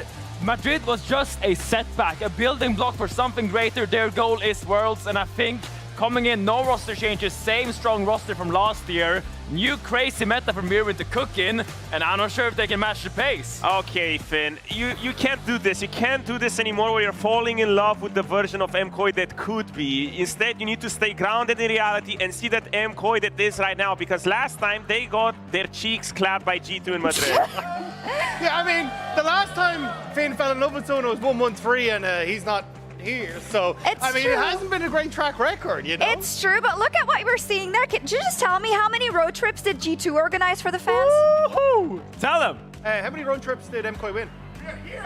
Won their own! They won their own! What But the they hell? don't care. G2 doesn't care. G2 is the cool kid at the party that rocks up to it and just, you know, leaves with all the ladies because they're the cool kid on the block. Okay, let me talk to you, Let me talk to you about Mirwin. We saw him lifting the trophy there before, and coming in to the new season, there's a new kitchen in the top lane. I think about Broken Blade, Urgot into Gnar, Warwick into Aatrox. Hey, that was a setback. We don't talk about that. Meanwhile, Mirwin on the Varus, drawing ban game after game, cooking up a nice sofrito, some sweated tomato, onions, celery, bell peppers. Everything is working for him, and I don't think BB can have anything. But BB doesn't need to do anything. BB was always the guy who was reinventing the wheel. When the meta was stable, he would just bring up something new and elaborate, because Merwin always reacted well to meta. He found the thing, but like BB was always just one step ahead. And realistically, the Varus right now on the top lane, come on, Finn, One let's step be real. ahead, yeah, banning Rumble and Jace for 2 years. Oh, well, I'll give you something, G2. With the new 2026 changes, at least Hansama has an extra slot to fix his build for his build. Okay, we're living in the past. We're living in the past. You can't just blame him still for like messing up that item build one time. Hans is still the most consistent and the best ADC in Europe. Come Also, on. the bot lane was slapping you down when it came to finals. LeBron was running rings around Alvaro the entire way through that series. It was 0-3. No. A broken clock is right twice today. That was a Broth in that finals and one other time that year. But Alvaro, come on. Is he not the best support in EU? He is, and even a broken blade can win lane once or twice, but against Mirwin, I don't think it's gonna happen. Okay, cool. We're beating around the bush so many times, but do you guys forget who's on G2? It's Caps, baby. This guy doesn't need to do anything. He doesn't need to win lane. He doesn't need to do anything. He just needs to run around. Yeah, Caps, the player, the entire team falls if Caps is not having a standout game. They're relying on him so much. If Caps is not always informed, GT will collapse. I mean, you're looking at those stats, he's been fantastic, but it's also the fact that when you look at cooking in the meta, we brought Anivia to Worlds. We slacked down with the Mundo as well. It has been cooking galore for G2. Your McDonald's were Michelin star, Did you see those stats? The only stat he was beating Georgia Pune was in KDA. Is he reckless? Is he upset? And he's going different to 14, and he's XP difference at 14. You got some solo kills, Oh, but we're I mean, if you're playing inside, it's... Finn, we're losing! Of course, because Twitch chat is smart. They know, they reason with facts and what's the reality of the situation, not what it could be. They're listening to Broken Blade. If there's delusion, there's hope, and that's what they're following. It's true. Oh my gosh. Well, I think it also has to do with next week, some more Movistar Koi fans. Yeah, it's going to be full. They're all gonna, I see them. I do. So the casters are ready for this one. I'll give you the win in terms of the debate at least, but we'll see who wins on the rift. Easy W. Okay. Yeah, simples. Okay.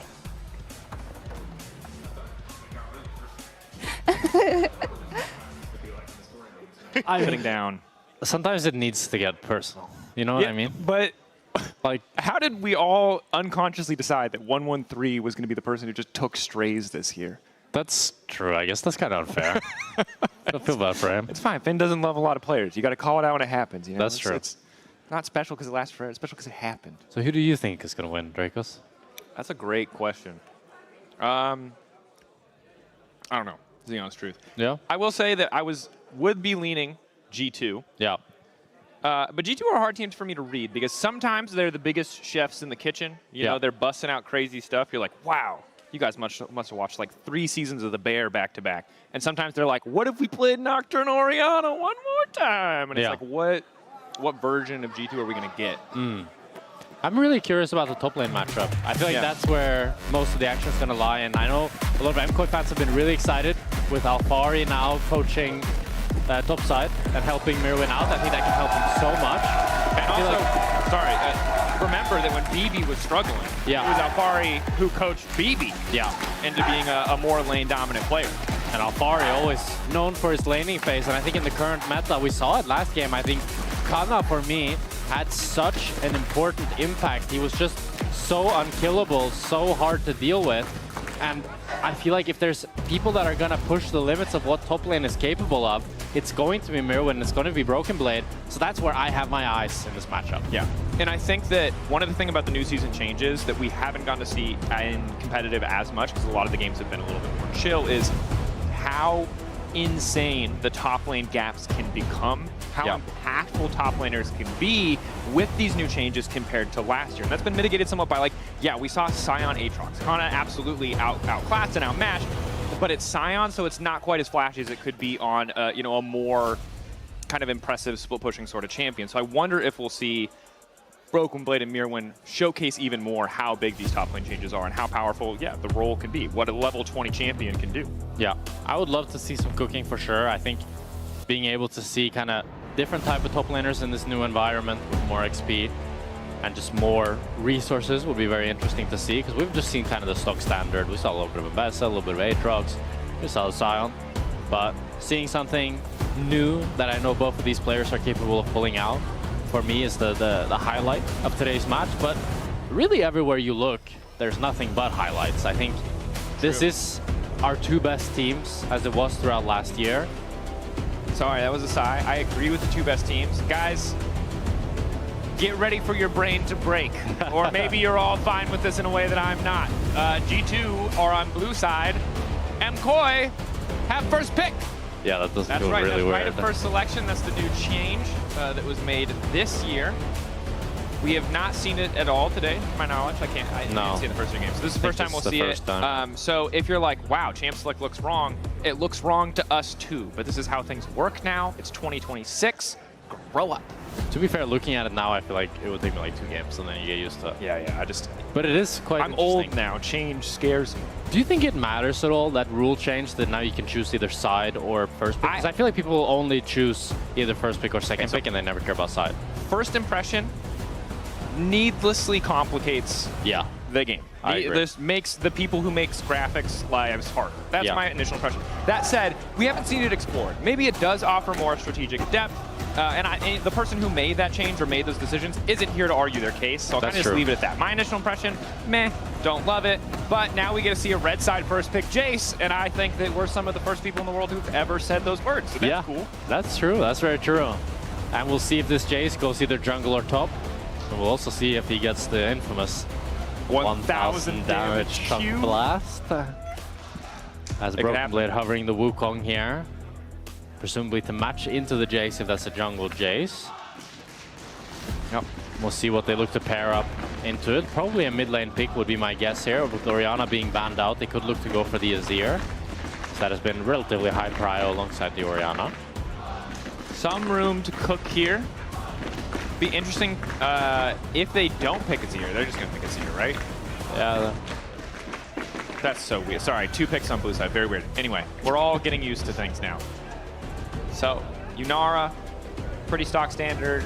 First selection on the priority 80 carries now that you've lost out a little bit in terms of the mid lane battle overall. But room now for JoJo to counterpick as we hover through some of the potential options. Yeah, with the Orianna being taken out, he has to dig a bit deeper into the pool, but looks like it's just going to be the Talia. So it's not exactly... 1 pick deeper. Yeah, 1 pick deeper.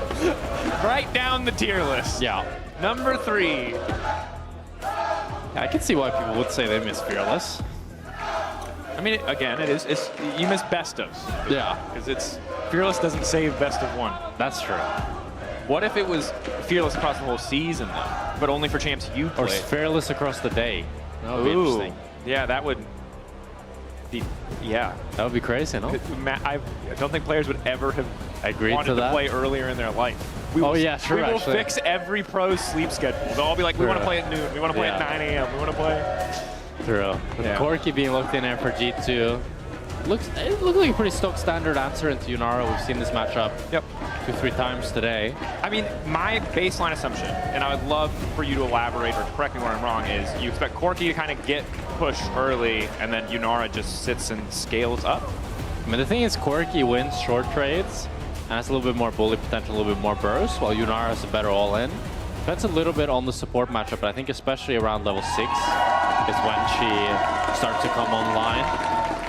However, level 1, Yunara is definitely a bit stronger with that Q, with that lethal tempo, and just that all-in threat. And then it's kind of when Corki gets, I think, FH or a little Triforce component, that's when he starts to really start winning the lane. At least that's normally how it goes. But ideally, when you're picking Corki, you want to get an early lead, because it's not like, it's not the best scaling champion in the game. No, right. And that was one of the reasons that they made so many changes to him, to give him that clearer identity instead of just being the guy who can build AP and just be that infinite rocket machine. Now needs to get himself a little bit more involved. The rockets are still good. And Sheen, as ever, remains a nice laning component to have. The Nami and the Bard being taken out by Memkoi. Very curious Nami ban. Makes me think that they for sure want to go for a Rakan on 4. As that's the only thing that really speaks to me. I mean, Alvaro Rakan, oldie but a goodie. Yeah. It's a powerful option. This feels very weird to see like a 4th pick on blue side, and then it's going to be 4-5 on red side now. I had already forgotten that LeBron gets counterpick. Yeah. Well, now he doesn't. Now he doesn't. As he goes for the Alistar blind pick. But he'll get to select the champion. That's what matters. That's true. Okay. And then we expect Rakan based on the Nami, as you highlighted earlier. Yeah, I was expecting Rakan if it was blind, but now since they see the Alistar, they could opt for something else. But there's nothing really... I mean, if you want to be a little bit crazy, you could go for the Lulu. But Lulu in the current meta isn't great. But you could look for some sort of enchanter into this Alistar if you want to get a little bit spicy, but otherwise you just go for the Rakan. Oh my god, red side Cassante, are you kidding me? True. That's what we're saving, aren't we? See? Yeah. This is gonna be great. This bit is funny for, well, it probably stopped being funny like 5 minutes ago, but I'm gonna just ride this for the rest of the draft. True. Just do it forever. Just every time the drafts are misplaced like this, you need to be like, what is this? Just upset. Oh, it's gonna be the Lulu. So, really good enchanter here for the Yunara. Yep. Doesn't offer any real tankiness, and you have a little bit of an awkward support jungle in the Jace Lulu, and not too much synergy there. But it does mean that they can kind of bully out this Corki Alistar. And then it's gonna be, looks like it's gonna be the Gnar for Broken Blade. We haven't seen much Gnar. I don't really want to say that it's very inventive, but it's definitely bringing back something that we haven't seen in a while. One of the big strengths of Gnar is how much his base stats start to scale with levels.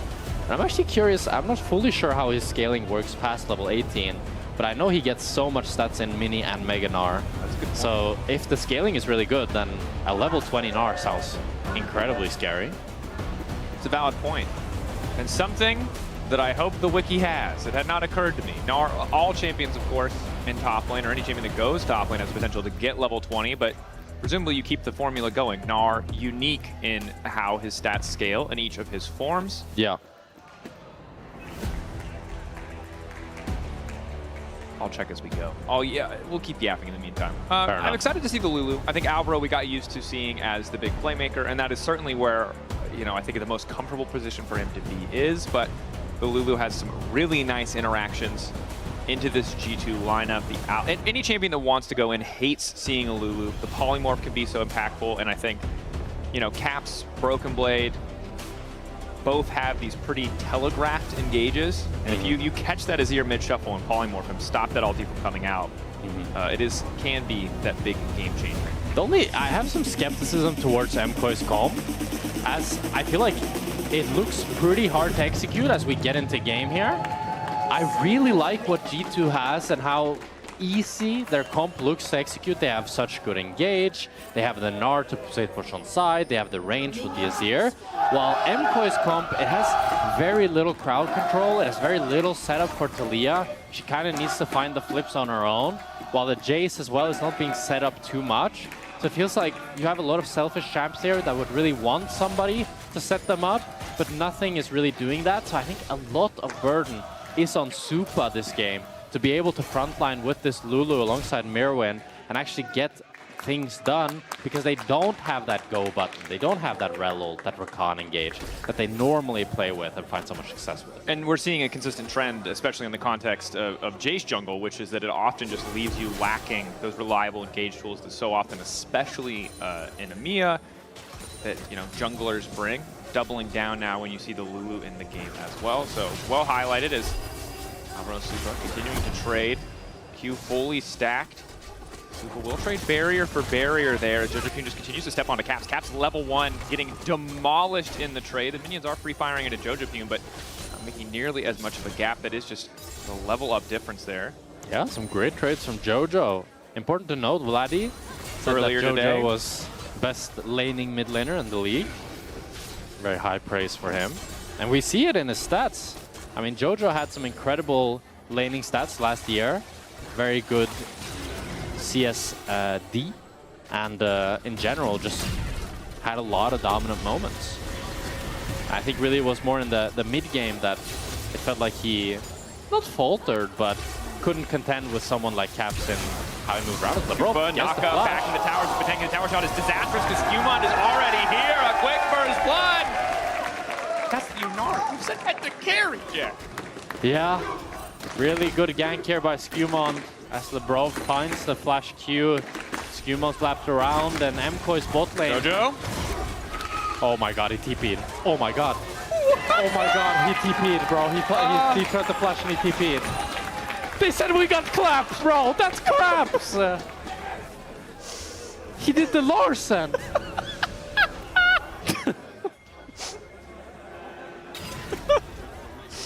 Okay. Yeah, all right. Didn't Jojo do this last year where he randomly TP'd to a minion and died for it? No, it was Larsen who did it against him. It Oh, was yeah. against Jojo as well. Jojo! His superpower, he can mind control. Hanzama's in trouble now too. What a crazy game we have already. What do you... But it's delivering on the entertainment. You know, after a week of watching LCK highlights be on the front page of Reddit, I really wanted an LEC highlight to get up there. And the worst part is this one's going to make it. And it's not going to look good for us as a region. It's fine. It was just craps. That's fine. It just comes out. Yeah. It's like a Dr. Jekyll, Mr. Hyde sort of situ. You can't have craps without craps. It's true. If you don't love him at his worst, you don't deserve him at his best. Exactly. Which is an insanely toxic statement, but here we are. Caps getting flicked. But he's baiting. Yes. Skewmon is on the way. He's somehow going to teleport 3,000 units into melee range of Jojo and take him out. Thing is, now he has his flash. Jojo's not expecting him to use that. True. He thinks he forgot how. Or maybe he knows because he mind controlled him, yes. Yes. A new kind of League of Legends in 26, I see. Psychological, cerebral. Knockup is good. With a decent shield to mitigate the initial damage. Lebrov luckily does not tank a tower shot, but start to lose the extended trade. He talked about this earlier. Once those stacks come through, it can be a little bit tricky. You're not going to connect on that flip, crucially. Zelyoya shows up, ready to fire a shock blast. Jojo, low. Doesn't do it. Knows it won't do 1,000 damage. Does not want to waste the ability. Caps looking to cancel Jojo's base there. Walking up, holding the wave.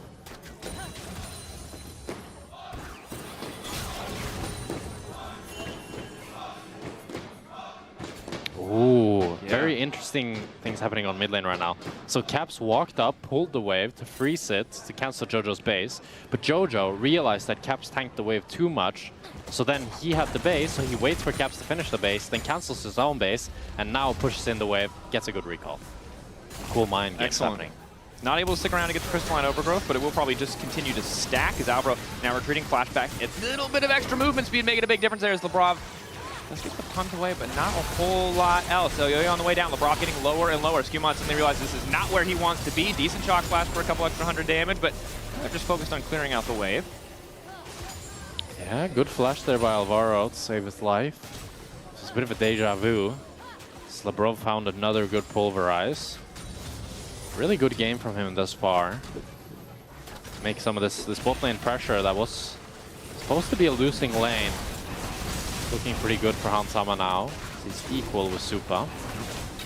Should get easier too after this first component, as you highlighted earlier on. Although it looks like it might be an Essence Reaver game. Could be. Triforce and Manamune has been the go-to in LCK, but we'll see what he ends up going for. I think Corki really needs that tankiness. At least that's the vibe I get from playing him and playing against him. Because if he's forced to be very squishy, then he can't really ever Valkyrie forward as Caps. Flash away.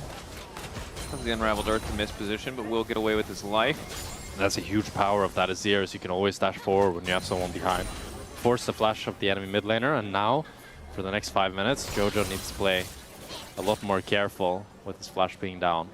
Alvaro called mid lane to support if necessary. Jojo small XP lead over Caps.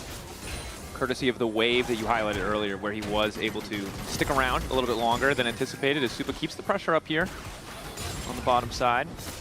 Again, happy to just move in.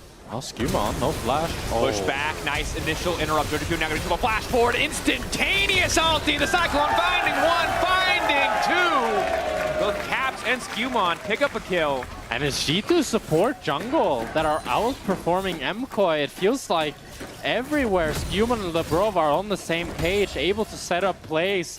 And we've seen this team, when the support jungle are linked and able to play together, they are so damn deadly. That they are, and this is exactly what we saw in Madrid.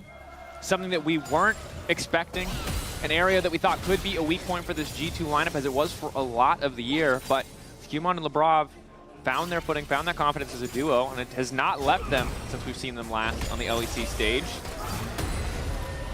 Now, brief update. We do have to switch to the backup HUD to resolve some issues.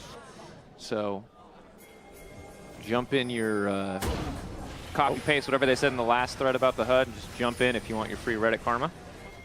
I for one like the HUD, but people don't like the HUD. Sometimes. I mean the first stand. Go! Click. Taps. Getting chunked. That's that J-Shock blast coming in clutch. And Super now might be in trouble. I think this HUD is nice. This one? Well, not this one. I mean, this is like the spectator HUD. But I think the LEC HUD is nice. I agree. I like the aesthetic. I like the graphics are on the side. Yeah. Now I cannot tell what the differences are between gold and respective lanes, which is now we have to use math my backup and our talking brain. point. Nah, no math. Look at Adams. Hansama looking pretty decent. It seems like it is going to be an Essence Reaver first, so losing out on some of the tankiness, the extra movement speed that you get, but a lot more mana, which means just infinitely spamming abilities. Yeah, and probably quite a bit more burst damage as well. We'll see how it... I'm actually curious. I want to see how it looks and how much damage he's going to be able to put out this game.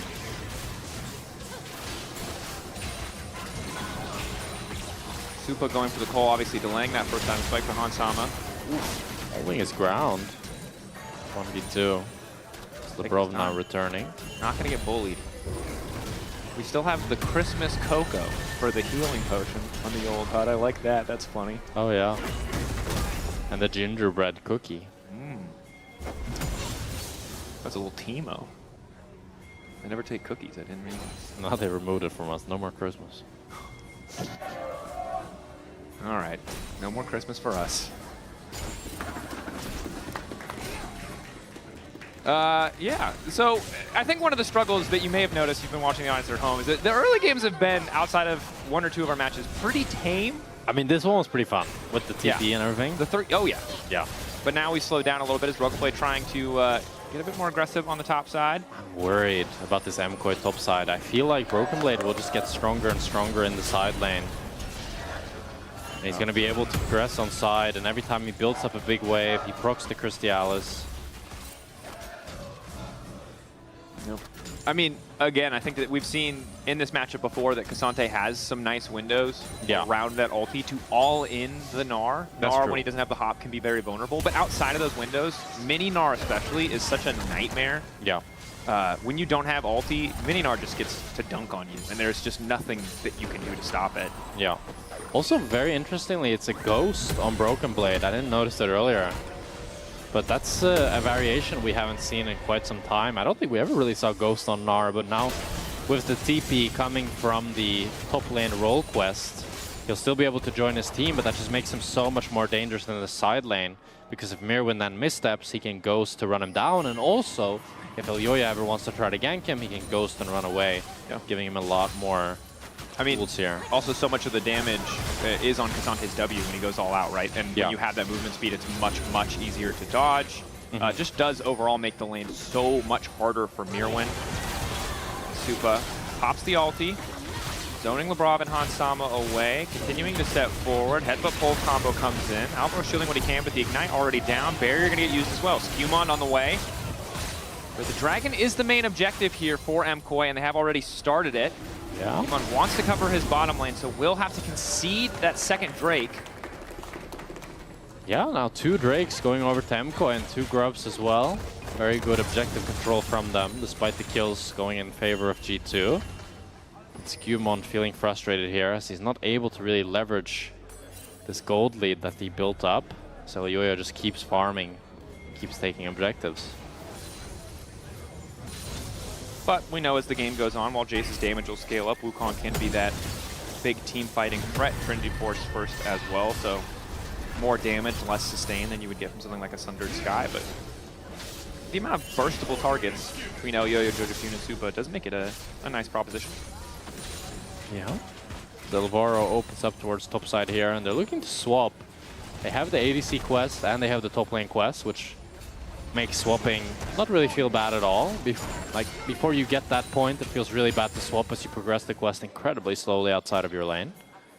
But that's a really good way of shutting down this Gnar, and the K'Sante should be completely fine up against this Corki. Sitting pretty. And nice to get out of the lane once the Essence Reaver spike is there. If you've played it all against AD carries recently, you know how impactful that can be as Caps. It's going to be able to shift away. Polymorph fuse. Labrov there to cover with the heal, crucially. Elyoya's maybe praying for another Shock Blast angle, and Jojopyun continues to step up, but needs to back up. Great aggression from Jojopyun. It's like he kind of has Caps' number thus far. He's able to continue punishing him in this mid lane. Oh, Broken Blade ghosting. But nice backstep. Broken Blade, a bit over-aggressive on the ulti. I believe buffered it probably as he was mid-air and couldn't reaction, or was just hoping to clip Supa. Yeah, tried to catch him out, couldn't quite get it. Dash forward from Supa. Level 9 to level 11 doesn't matter when Supa's got that ulti going. Just hits so hard. And again, Broken Blade opting for the tabbies early on. That movement speed so important against the K'Sante, but Supa has more than enough range to kind of make that early itemization choice hurt a bit in terms of the damage rates. Yeah, and important to note that even though he is up quite a lot of levels on Supa, item-wise, Supa with the Kraken Slayer. Yep. While Broken Blade just sitting on those components. Fire Force on the way though. Should make things a bit easier, although still not an ideal lane opponent for him, as you can see by the fact that he has now swapped the bottom side of the map. Skewmon. Click onto Skewmon, flash away. Still has access to the clone, I believe, as MKOI try to set up some control on the top side of the map. 40 seconds until that Herald. Yeah, and MKOI are leveraging a lot of control here, able to push G2 out. Getting that blue buff as well. And then using that pressure to now move into top. Just getting chunked. Labrov there to cover. I think this shows the weakness a little bit of MKOI's comp though, because normally there Labrov would be in quite some trouble 3v2 up against the enemy team, but I mean there's just no CC. There's no CC. So they just get a bit of chip damage while Supa's pushing in mid. Now do get a tower plate. Yeah. And again, I think when you have a composition like this that lacks CC, you really need that lane pry out, and you really need to be disciplined. Because, yeah, as you said, you don't have the CC to close out those clean kills. Over chasing probably results in your death. So need that first setup, so they have to come for you. G2, though, have an opportunity here now to lay down some vision of their own after MKOI pushed pretty far forward just to get that plate, just to get that prio. So a nice window to punish here. He has access to the flash if he wants to full commit to stealing away the Herald. Patience is definitely the name of the game for MKOI here. So you're gonna drop this Herald. They got their eyes set on that third dragon, mountain dragon spawning in 1 minute. Will give them towards Soul Point and be so crucial for them. And this Cassante, he's survived pretty well, and if he can get some mountain dragons to stack up as well, that'll be big. Make him much, much harder to kill. G2 doing what they can to clear out the vision as Hansama forces this wave in. Remember that first tower, after feats were removed now, as it did 2 years ago, does give 300 local gold again, so a potential huge shift in the gold if G2 are able to leverage that Herald and knock down the first tower of the game. Oh, Super looking to play aggressive here. Kind of zoning Hansama out. Good vision laid down earlier by Alvaro when he saw the Herald go down. Does mean that it's Super knocking this down, so extra gold for him. 1.7k.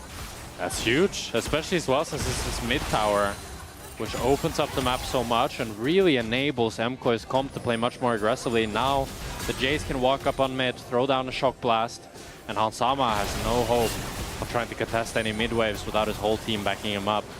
He has to play so much more scared without that tower. You said before, Supa's the one who has to step up, the one who has to perform. Well, they've done a good job of funneling him gold this far. Only a single death on that scoreline, but maybe more to come as G2 poke their head in. Looking to contest this third Drake. Don't have great position, but Broken Blade is on the flank. However, no Rage, no Fury stack. Can't go for that ulti, so they are just forced to concede. Soul Point for MKOI. The next dragon G2 will essentially be forced to fight for, and now it's maybe Broken Blade who's stuck around a bit too long. Can go Mega, look for a Gnar back to the wall, instead tries to throw them out. Wallop to lock up El Yo-Yo, hoping to make it out, but the health bar's fading, and down he goes. Few in the meantime trying to take out Jojo Feud. Good flash from Jojo, but Lebrov fires right back, knocking him into the waiting arms of Hansama. The turret kills Lebrov. Skewmon takes out Jojo. It's a 1-for-1, but it's MKOI that comes out swinging here. They get the bot tower, they get the third dragon, and they feel firmly in control of this game. As you can see, these shock blasts continue to poke out G2 and make it so hard for them to try to enter any new space.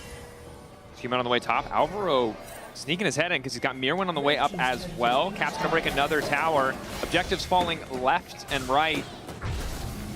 Gold lead still about 2,000 in the favor of MKOI. They do still have that Soul Point. G2 firing back a bit.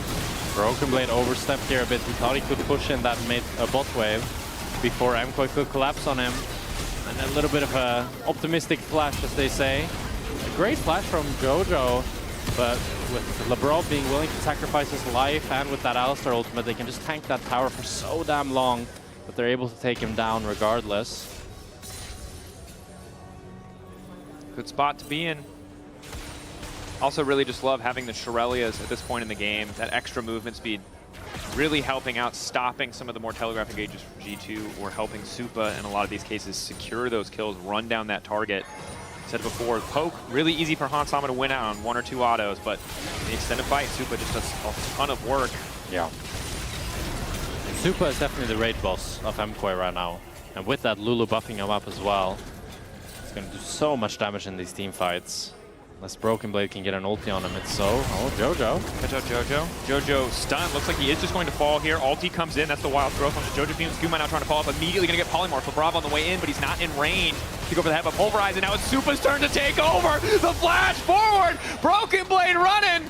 They want nothing to do with this AD carry. They thought they caught Jojo, but it looks like Supa has caught them. MKOI dissecting this G2 collapse, making it look effortless. And Supa was the raid boss MKOI needed as he steps up in the team fight, and he has so much damage. Neither Skewmon nor Broken Blade are expecting it, as he just runs them down and kills them both. And they get Lebrov as a bonus as well, and that's 3 quick kills for MKOI and a 4,000 gold lead now with 3 dragons. They are feeling very comfortable in this game, but Supa has overstayed his welcome here with the TP behind from Caps. We'll see if he can find a way out. Supa on the retreat. Oh, with the Cap plant. chasing, but Flasco means he's fine. A bit awkward for G2, not able to find that key target. And Supa, 3k gold lead, working towards that 3 item. Only 20 minutes in, but might be a situation where MKOI try to press their advantage further and go for a Baron.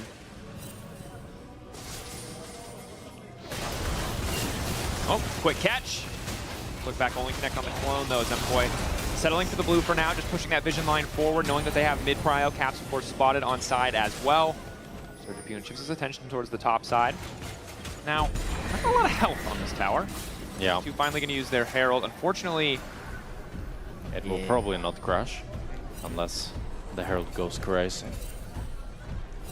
Let's see. Oh, we're just going to sit here and watch this? Yeah. It's cool. It's that kind of game. We'll see where he goes. He got big, bassy feet. I don't know if you heard that. Yeah, he does. Wait a minute. Oh, we were talking smack. Broken Blade pushed away. This is the thing, you can't talk smack to Heralds this early on, bro. You never know what they're going to grow up to become. Right. What, Baron Nashor or? I don't know that the genealogy works, but look at if we said it was going to I crash. don't think it's going to crash. No, he didn't push it in time. It's poor Herald. Yeah. I mean, he does flick it close to the tower. That's rude. Flick it one more time, maybe? Nah, that's a dead Herald. That's I'm sorry. I can't believe he flipped it. All right, rest in peace, Herald. Guess we can't all be, like, successful. Yeah. It's like a metaphor. Herald like me, for real, for real. But just like you can try again, you know? The Herald will spawn in another game. That's a different Herald. This Herald's dead. That's it. That's all he's got. That's his entire life was that 30 seconds, bro. Okay. It's a tough one. So you got the Sama getting poked out. And that's rough for the Corki. Because that was like a 400, 500 damage shock blast. That was a big shock blast. We're getting close. We're going to hit it. Everyone chasing down Lebrov. Skewmon waiting off to the side. Mirren has such a big shield. Broken Blade transformed. Knock back the ball. Good layering in the CC. Make sure the Broken Blade doesn't have an opportunity to jump in or flash in and get that ulti. MKoi pretty surgical this game. Yeah, they're just going to be able to zone G2 away. But you can see Skewmon just committed to hiding in that brush, looking for a flank. It does get spotted by the ward. MKoi disciplined in the setup. Something we saw, I'd say, inconsistently last year. Good to see in this game. Jojo uses the wall, splits off Skewmon and Lebrov. Will force the clone out if he wants to contest. Skewmon go for the 50-50, but Elyoyo manages to secure it. That's the mountain. And the sign for MKoi to pull the trigger. Spinning in the back line is Skewmon, but it doesn't matter because there's just no follow-up. Dashing forward, it's Supa! The slow from Broken Blade enough to give him a bit of space to try and escape. Meanwhile, it's Caps versus Mirwin in the mid lane. Neither side going to be able to kill each other. It's Broken Blade about to go Mega, but just gets flicked back and taken out. MKoi. It's surgical. It's precise. MKoi are waiting when they need to. They're disciplined and patient. And G2 are the one who suffers for it. Now a 7,000 gold lead for MKoi with the Mountain Soul. Lebrov is going to fall as well. Rob. Feels like GG. All right, 70% of you said G2. Now is the time to apologize. It would seem this MKoi are smacking them. Yeah. 7.7 thousand gold lead. Yeah. Now Skewmon might look for a play on both sides here. Still no ulti though. Dion? Jojo is overstaying here a bit. Should just go down. Tries to anticipate where Skewmon is going to be in flick. Flash away. A little extra movement speed. The slow is there, but Skewmon takes out Jojo. Pretty big mistake by Jojo there, I'll say, because his team is doing Nash, but now he's dead for the Nash play, which we can talk a little bit more about later as we jump into the replay here. A great wall by Jojo to zone off the rest of the G2 members. Skewmon is able to jump in with the clone, but that means now he has the clone. He doesn't have the clone, rather. So he's forced to go in, and he ends up falling immediately. And then it's Supa's time to shine as he can just dash forward and kill whoever he wants, while Mirwin is off to the side, just zoning off Caps, denying him any sort of impact in this fight. And it just looks so easy from MKoi. And I gotta say, the red side first pick Yunara. Yeah. What it was? That was Jace. It was Jace. Jace, yeah. Red side second rotation. Dang it! I was trying to make a joke about it, but I just got confused. Yeah. All right. Anyway, Yunara, very good. I see it. And no Fiend Hunter bolts this time. No Fiend Hunter bolts. And I'm liking this more. But maybe It just because of the also Lulu. helps, Yeah, it was yeah. a Lulu. It's not a significant sample size. Yeah. Mirwin being cautious to step forward here, as there were, for a moment there, 3 members of the G2 lineup nearby. Boy, scouting out, looking for control on the top side. Do have another minute 40 seconds left on this Red Bull Baron power play. But you can see now, as finally Jojo has respawned, that his death on bot really slowed down this Baron power play, as you really want them to be able to get a little bit more with this Nash, and maybe even potentially break inhibs. But I mean, I say that, but they have a 9,000 gold lead, so it's not like they're sad, but I think it slowed down the game pacing a little bit, as now MKOI looks to break down some of these tier 2s. Let's see if they can mount defense.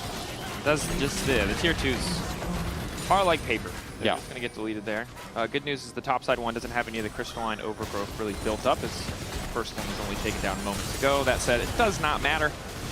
We're looking for a potential flank from LeBron, from Caps. Although the later the game goes, the higher the stakes are on those kind of Azir flank moments. Yeah, we're gonna need a miracle fight from G2 for sure. Some sort of like wombo combo with the Gnar ult, Azir ult.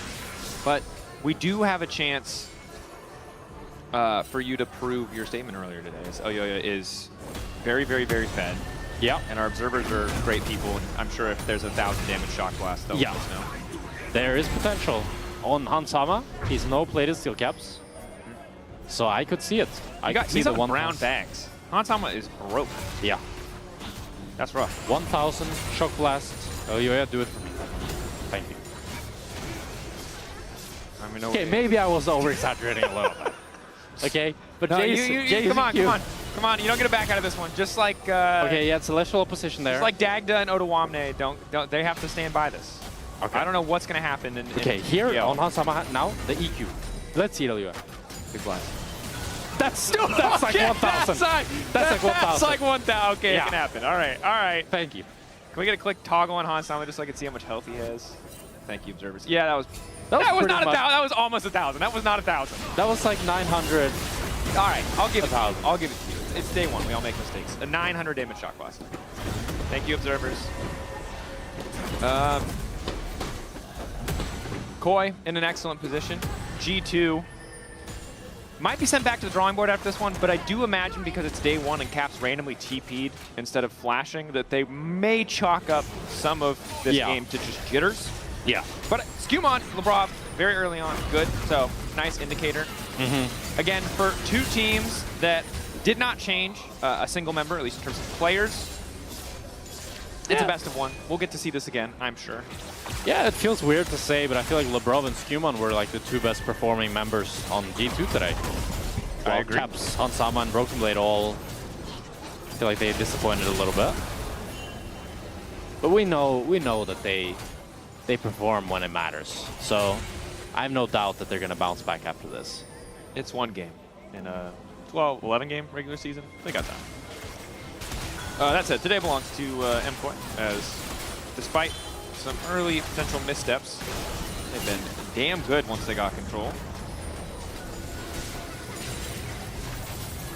Tower established. Jojo waiting off to the side. Flick not quite going to hit Hansama. The wall goes down. Elya throwing out Shock Blast that do notably less damage to the Wukong, but still decent chunks. Important to note that now Hansama has bought the plated steel caps as soon as he received the 1,000 damage Shock Blast. Good reminder, extra armor does help. Jojo goes golden to dodge the pushback. Caps still standing for an extra second here, but Jojo 2 is going to desperately try and finish the kill. Flick back is there. Caps still living. Jojo flashes forward. Caps loses for an extra second, but then gets knocked back in the final moments. Rest of the fight still a little bit split. Super tries to chase down Alvaro, and there's also a fight happening in the mid lane. Jungle and top lane looking to chase down Hansama and Broken Blade. Oh, two members down from G2. MKOI going to look to walk towards the Elder. I think that's just going to be Elder for MKOI. G2 has no way of really contesting them here. And now with the Nash spawning in 20 seconds, I mean, MKOI are having it all. That they are. Got the cake, eating the cake. Don't know why you would have the cake. I don't know why you would have cake and not eat it, but well, the idea is that you are eating it, but it still exists, you know? Like, it's not disappearing when you eat it. Like, that's you the can't, idea? Yeah. Oh, wow. Like, you can't have your cake and eat it too, you know? Like, you can't keep it and eat it. If you eat it, it's gone. Huh. Damn. All that philosophy you've been reading really paid off. I get it now. I understand. I just rolled my whole life saying that, thinking it was dumb, but just accepting that it was a thing that people said. I was like, that's the dumbest thing I've ever heard. But it is what it is. All right, as a side note, not trying to undermine MCOY's accomplishments here. They did get Elder and they did get Baron, but they are Goomba stomping. Yeah. Feels more apt to use that word now that we have in the league. True. That's Alvaro. Maybe caught up. That is going to be the initial knockup. Shutdown is going to as well. Skimondo needs to retreat. They actually do not want to fight. The pick was nice, but it will just be a 1-for-1. Now, in a different game state where they weren't catastrophically far behind, that could be the start of something. Instead, it's just delays MCOY a little bit. Another Shock Blast does connect. Yeah. MCOY are still going to be looking to end this game with this Baron Nashor and this Elder, just running it down. Let's see if they can do it. Blade poking, hoping for that Meganar combo. Matsupa has Flash and Barrier, but no Alvaro this time.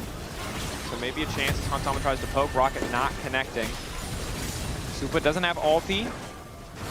These are just little things, little hopes as Caps goes for the push, and again it's Azania's!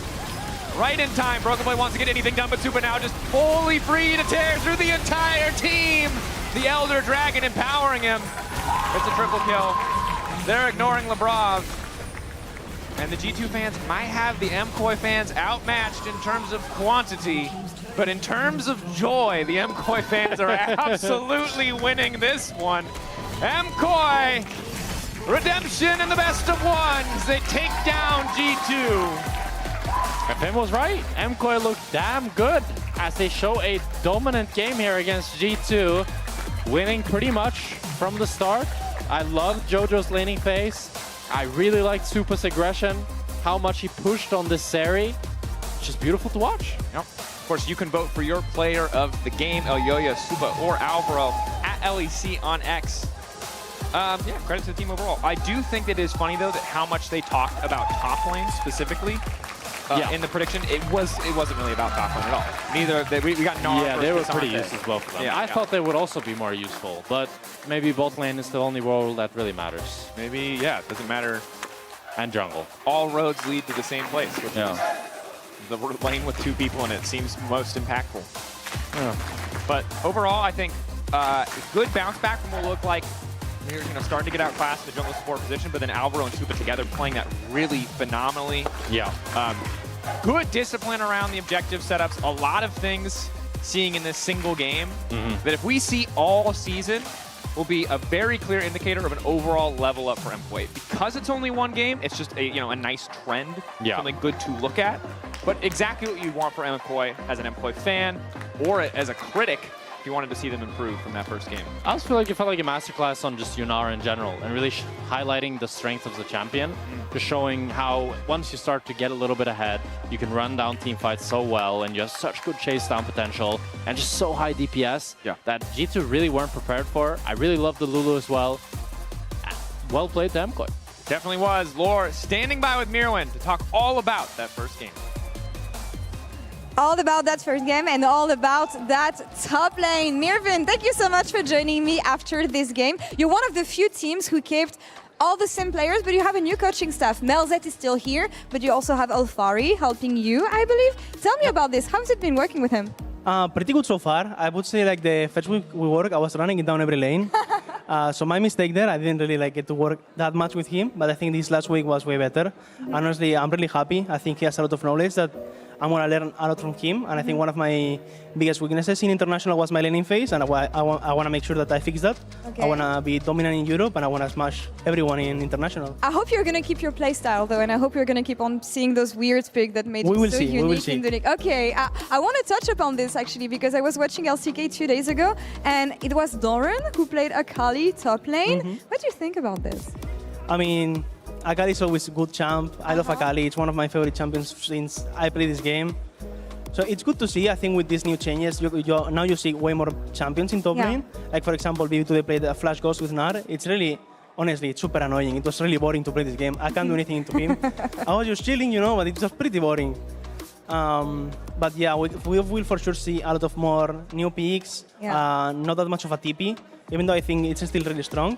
But I think now having the option of go Flash Ignite, Flash Ghost, Flash Exhaust, all of Right. this gives you way more options. And more aggressive also in the laning phase. What do you think of all the changes for top lane? The quest, but also Phaelites giving you way more vision, so way less gank potential, I guess. I think Phaelites are really OP. Honestly, controlling Pixel Bush, I think it's super broken. And even for Silent later, like you play with map hack, basically. Like you see everything. What is your one New Year resolution, Mirvin? What point do you want to prove this year in the LEC? I mean, I would like to make it to 3 internationals. Like, Okay. win first. I mean, of course, winning all the splits, but I really want to make it to all internationals. Honestly, like both in MSI and in Worlds is when I had the most fun last year. So why not do it again? And now with first time included. Yeah, and it's great that you've been able to go to 2 internationals. What have you learned from that experience, especially coming after Worlds? I think a lot about like how I should prepare like for internationals. I think my routine isn't the best for international, and I'm working on that. Yeah. I have a plan on how to work around it. Also, I think many things in game. I could see from my mistakes in international things I need to improve, and that's what I want to work on, and I will make sure that it's fixed.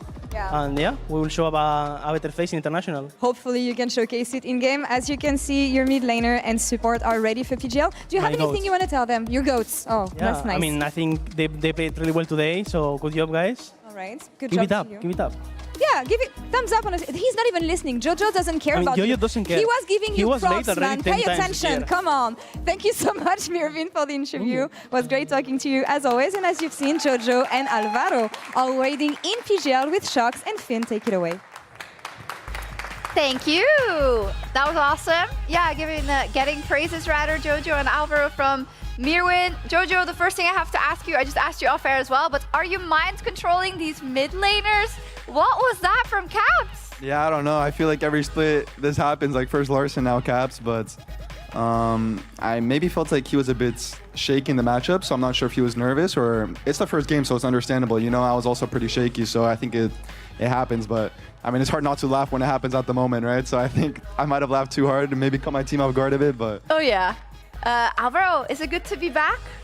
Yeah, I mean, as I always say that, you know, I love competition, and I think also having 11 games in this case, it feels so good, you know, to be back. Also 3 games in a row. I mean, I think now you're one of the few teams that actually didn't make any roster changes. How does that affect you coming into the next year? Because usually the first boot camp is always really messy, remember, because you have like new teammates. But now, how are you like refining the things you learned from last year and taking it to 2026? I mean, we didn't do bootcamp in this case, for example, since we finished already Worlds. We prioritized that resting was important, because if we also have the expectation that we're going to go to internationals, it's going to be a long trip. So right now, since we came, we have been putting also the hour and the effort. We have been doing also more night blocks, more focus, and yeah, I mean, it's just basically trying to remember the things that we also learned, because there are some things that even if it's on the back of your brain, you still miss, and I think it still can be better. So we will see, you know, at the end of the split.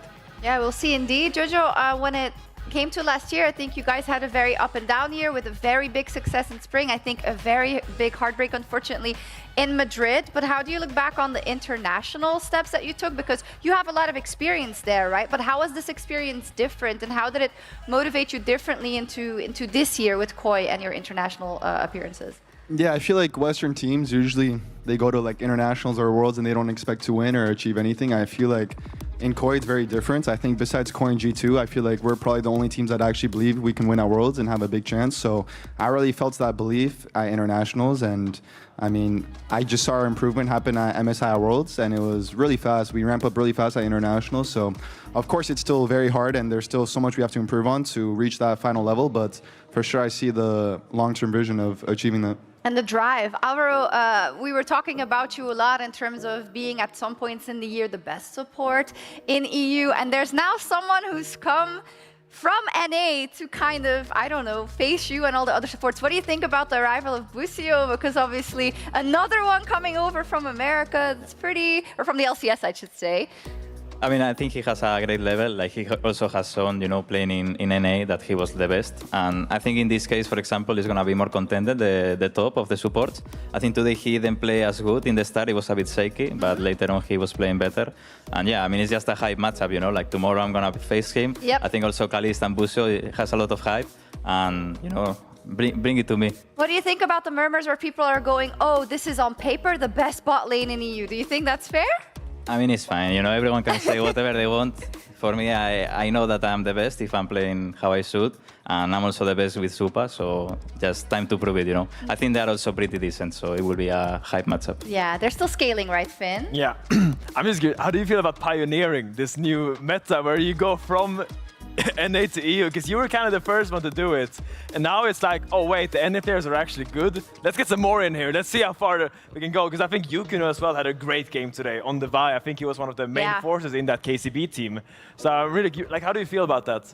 Yeah, I mean, I think, of course, NA has great players, right? I'm not going to lie. I think EU also has great players. So I think just, I mean, I felt like in the past it was the opposite. A lot of the really strong European players would come to NA because it was a stronger region at that time. Like me, right? At that time. Now EU is a stronger region because I'm here, Buzio's here. So yeah, I would say it feels weird for sure because it's like opposites, but it's definitely an experience. I know how the fans feel for both sides now, so yeah. Yeah, it's pretty good. I feel pretty good that currently Europe is the best in the West again. I was suffering a lot.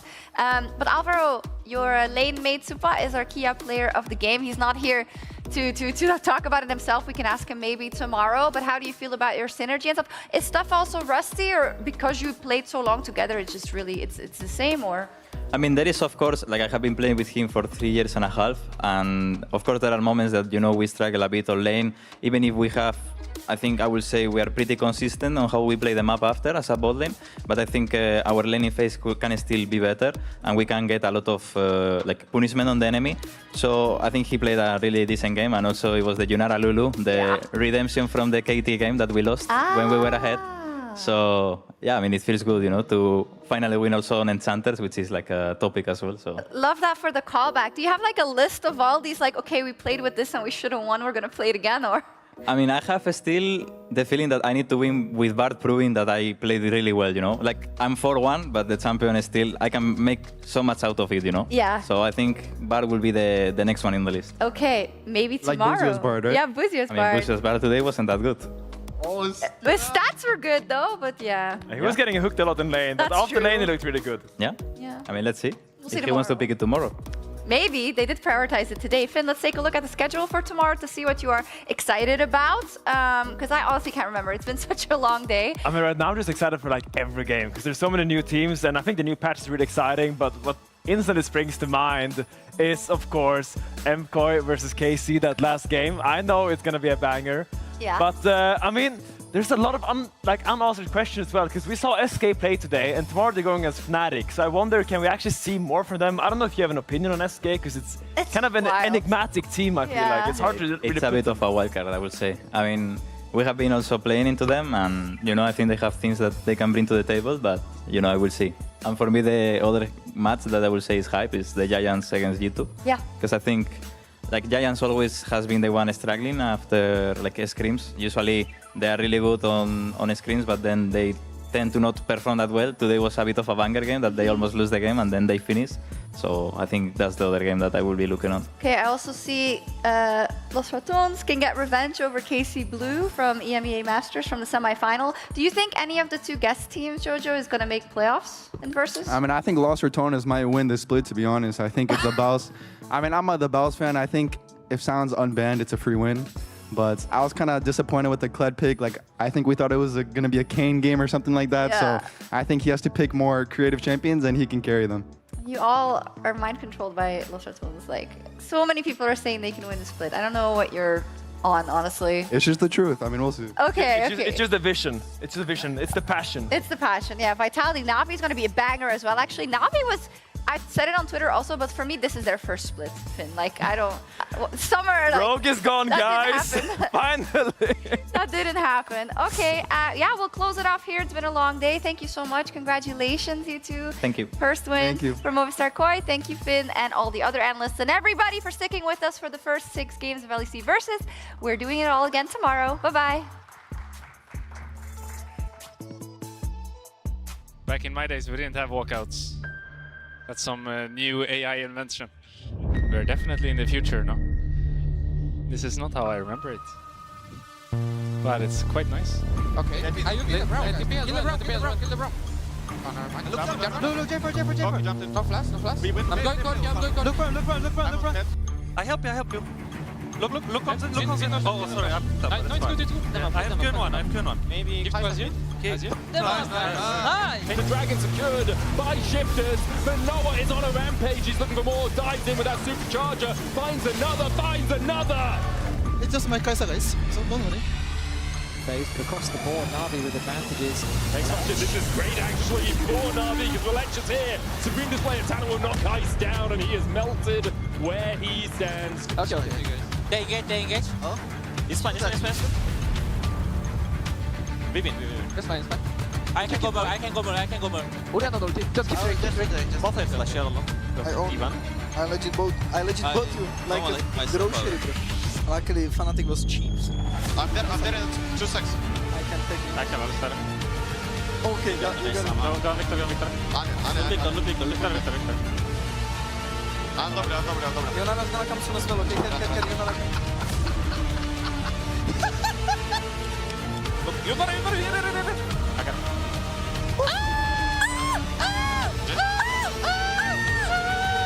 Actually, not quite there.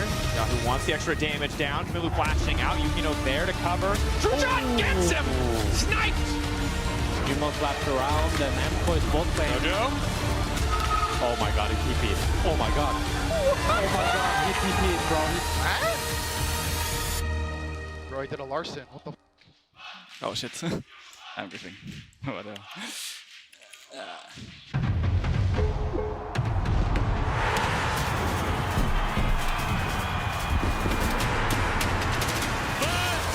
Kill of 2025!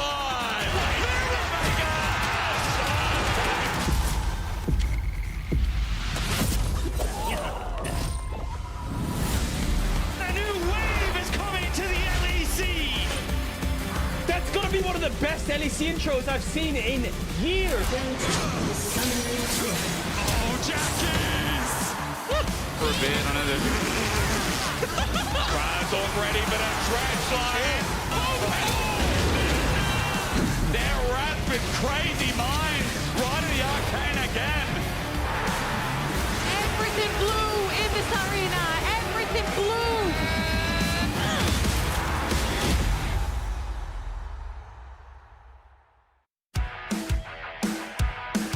Hey!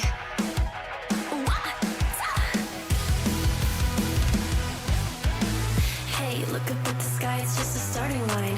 Waltzing through the storm, feel the vibe align. Radiant rebels in the silent fray. In the pulse of dawn, we unite.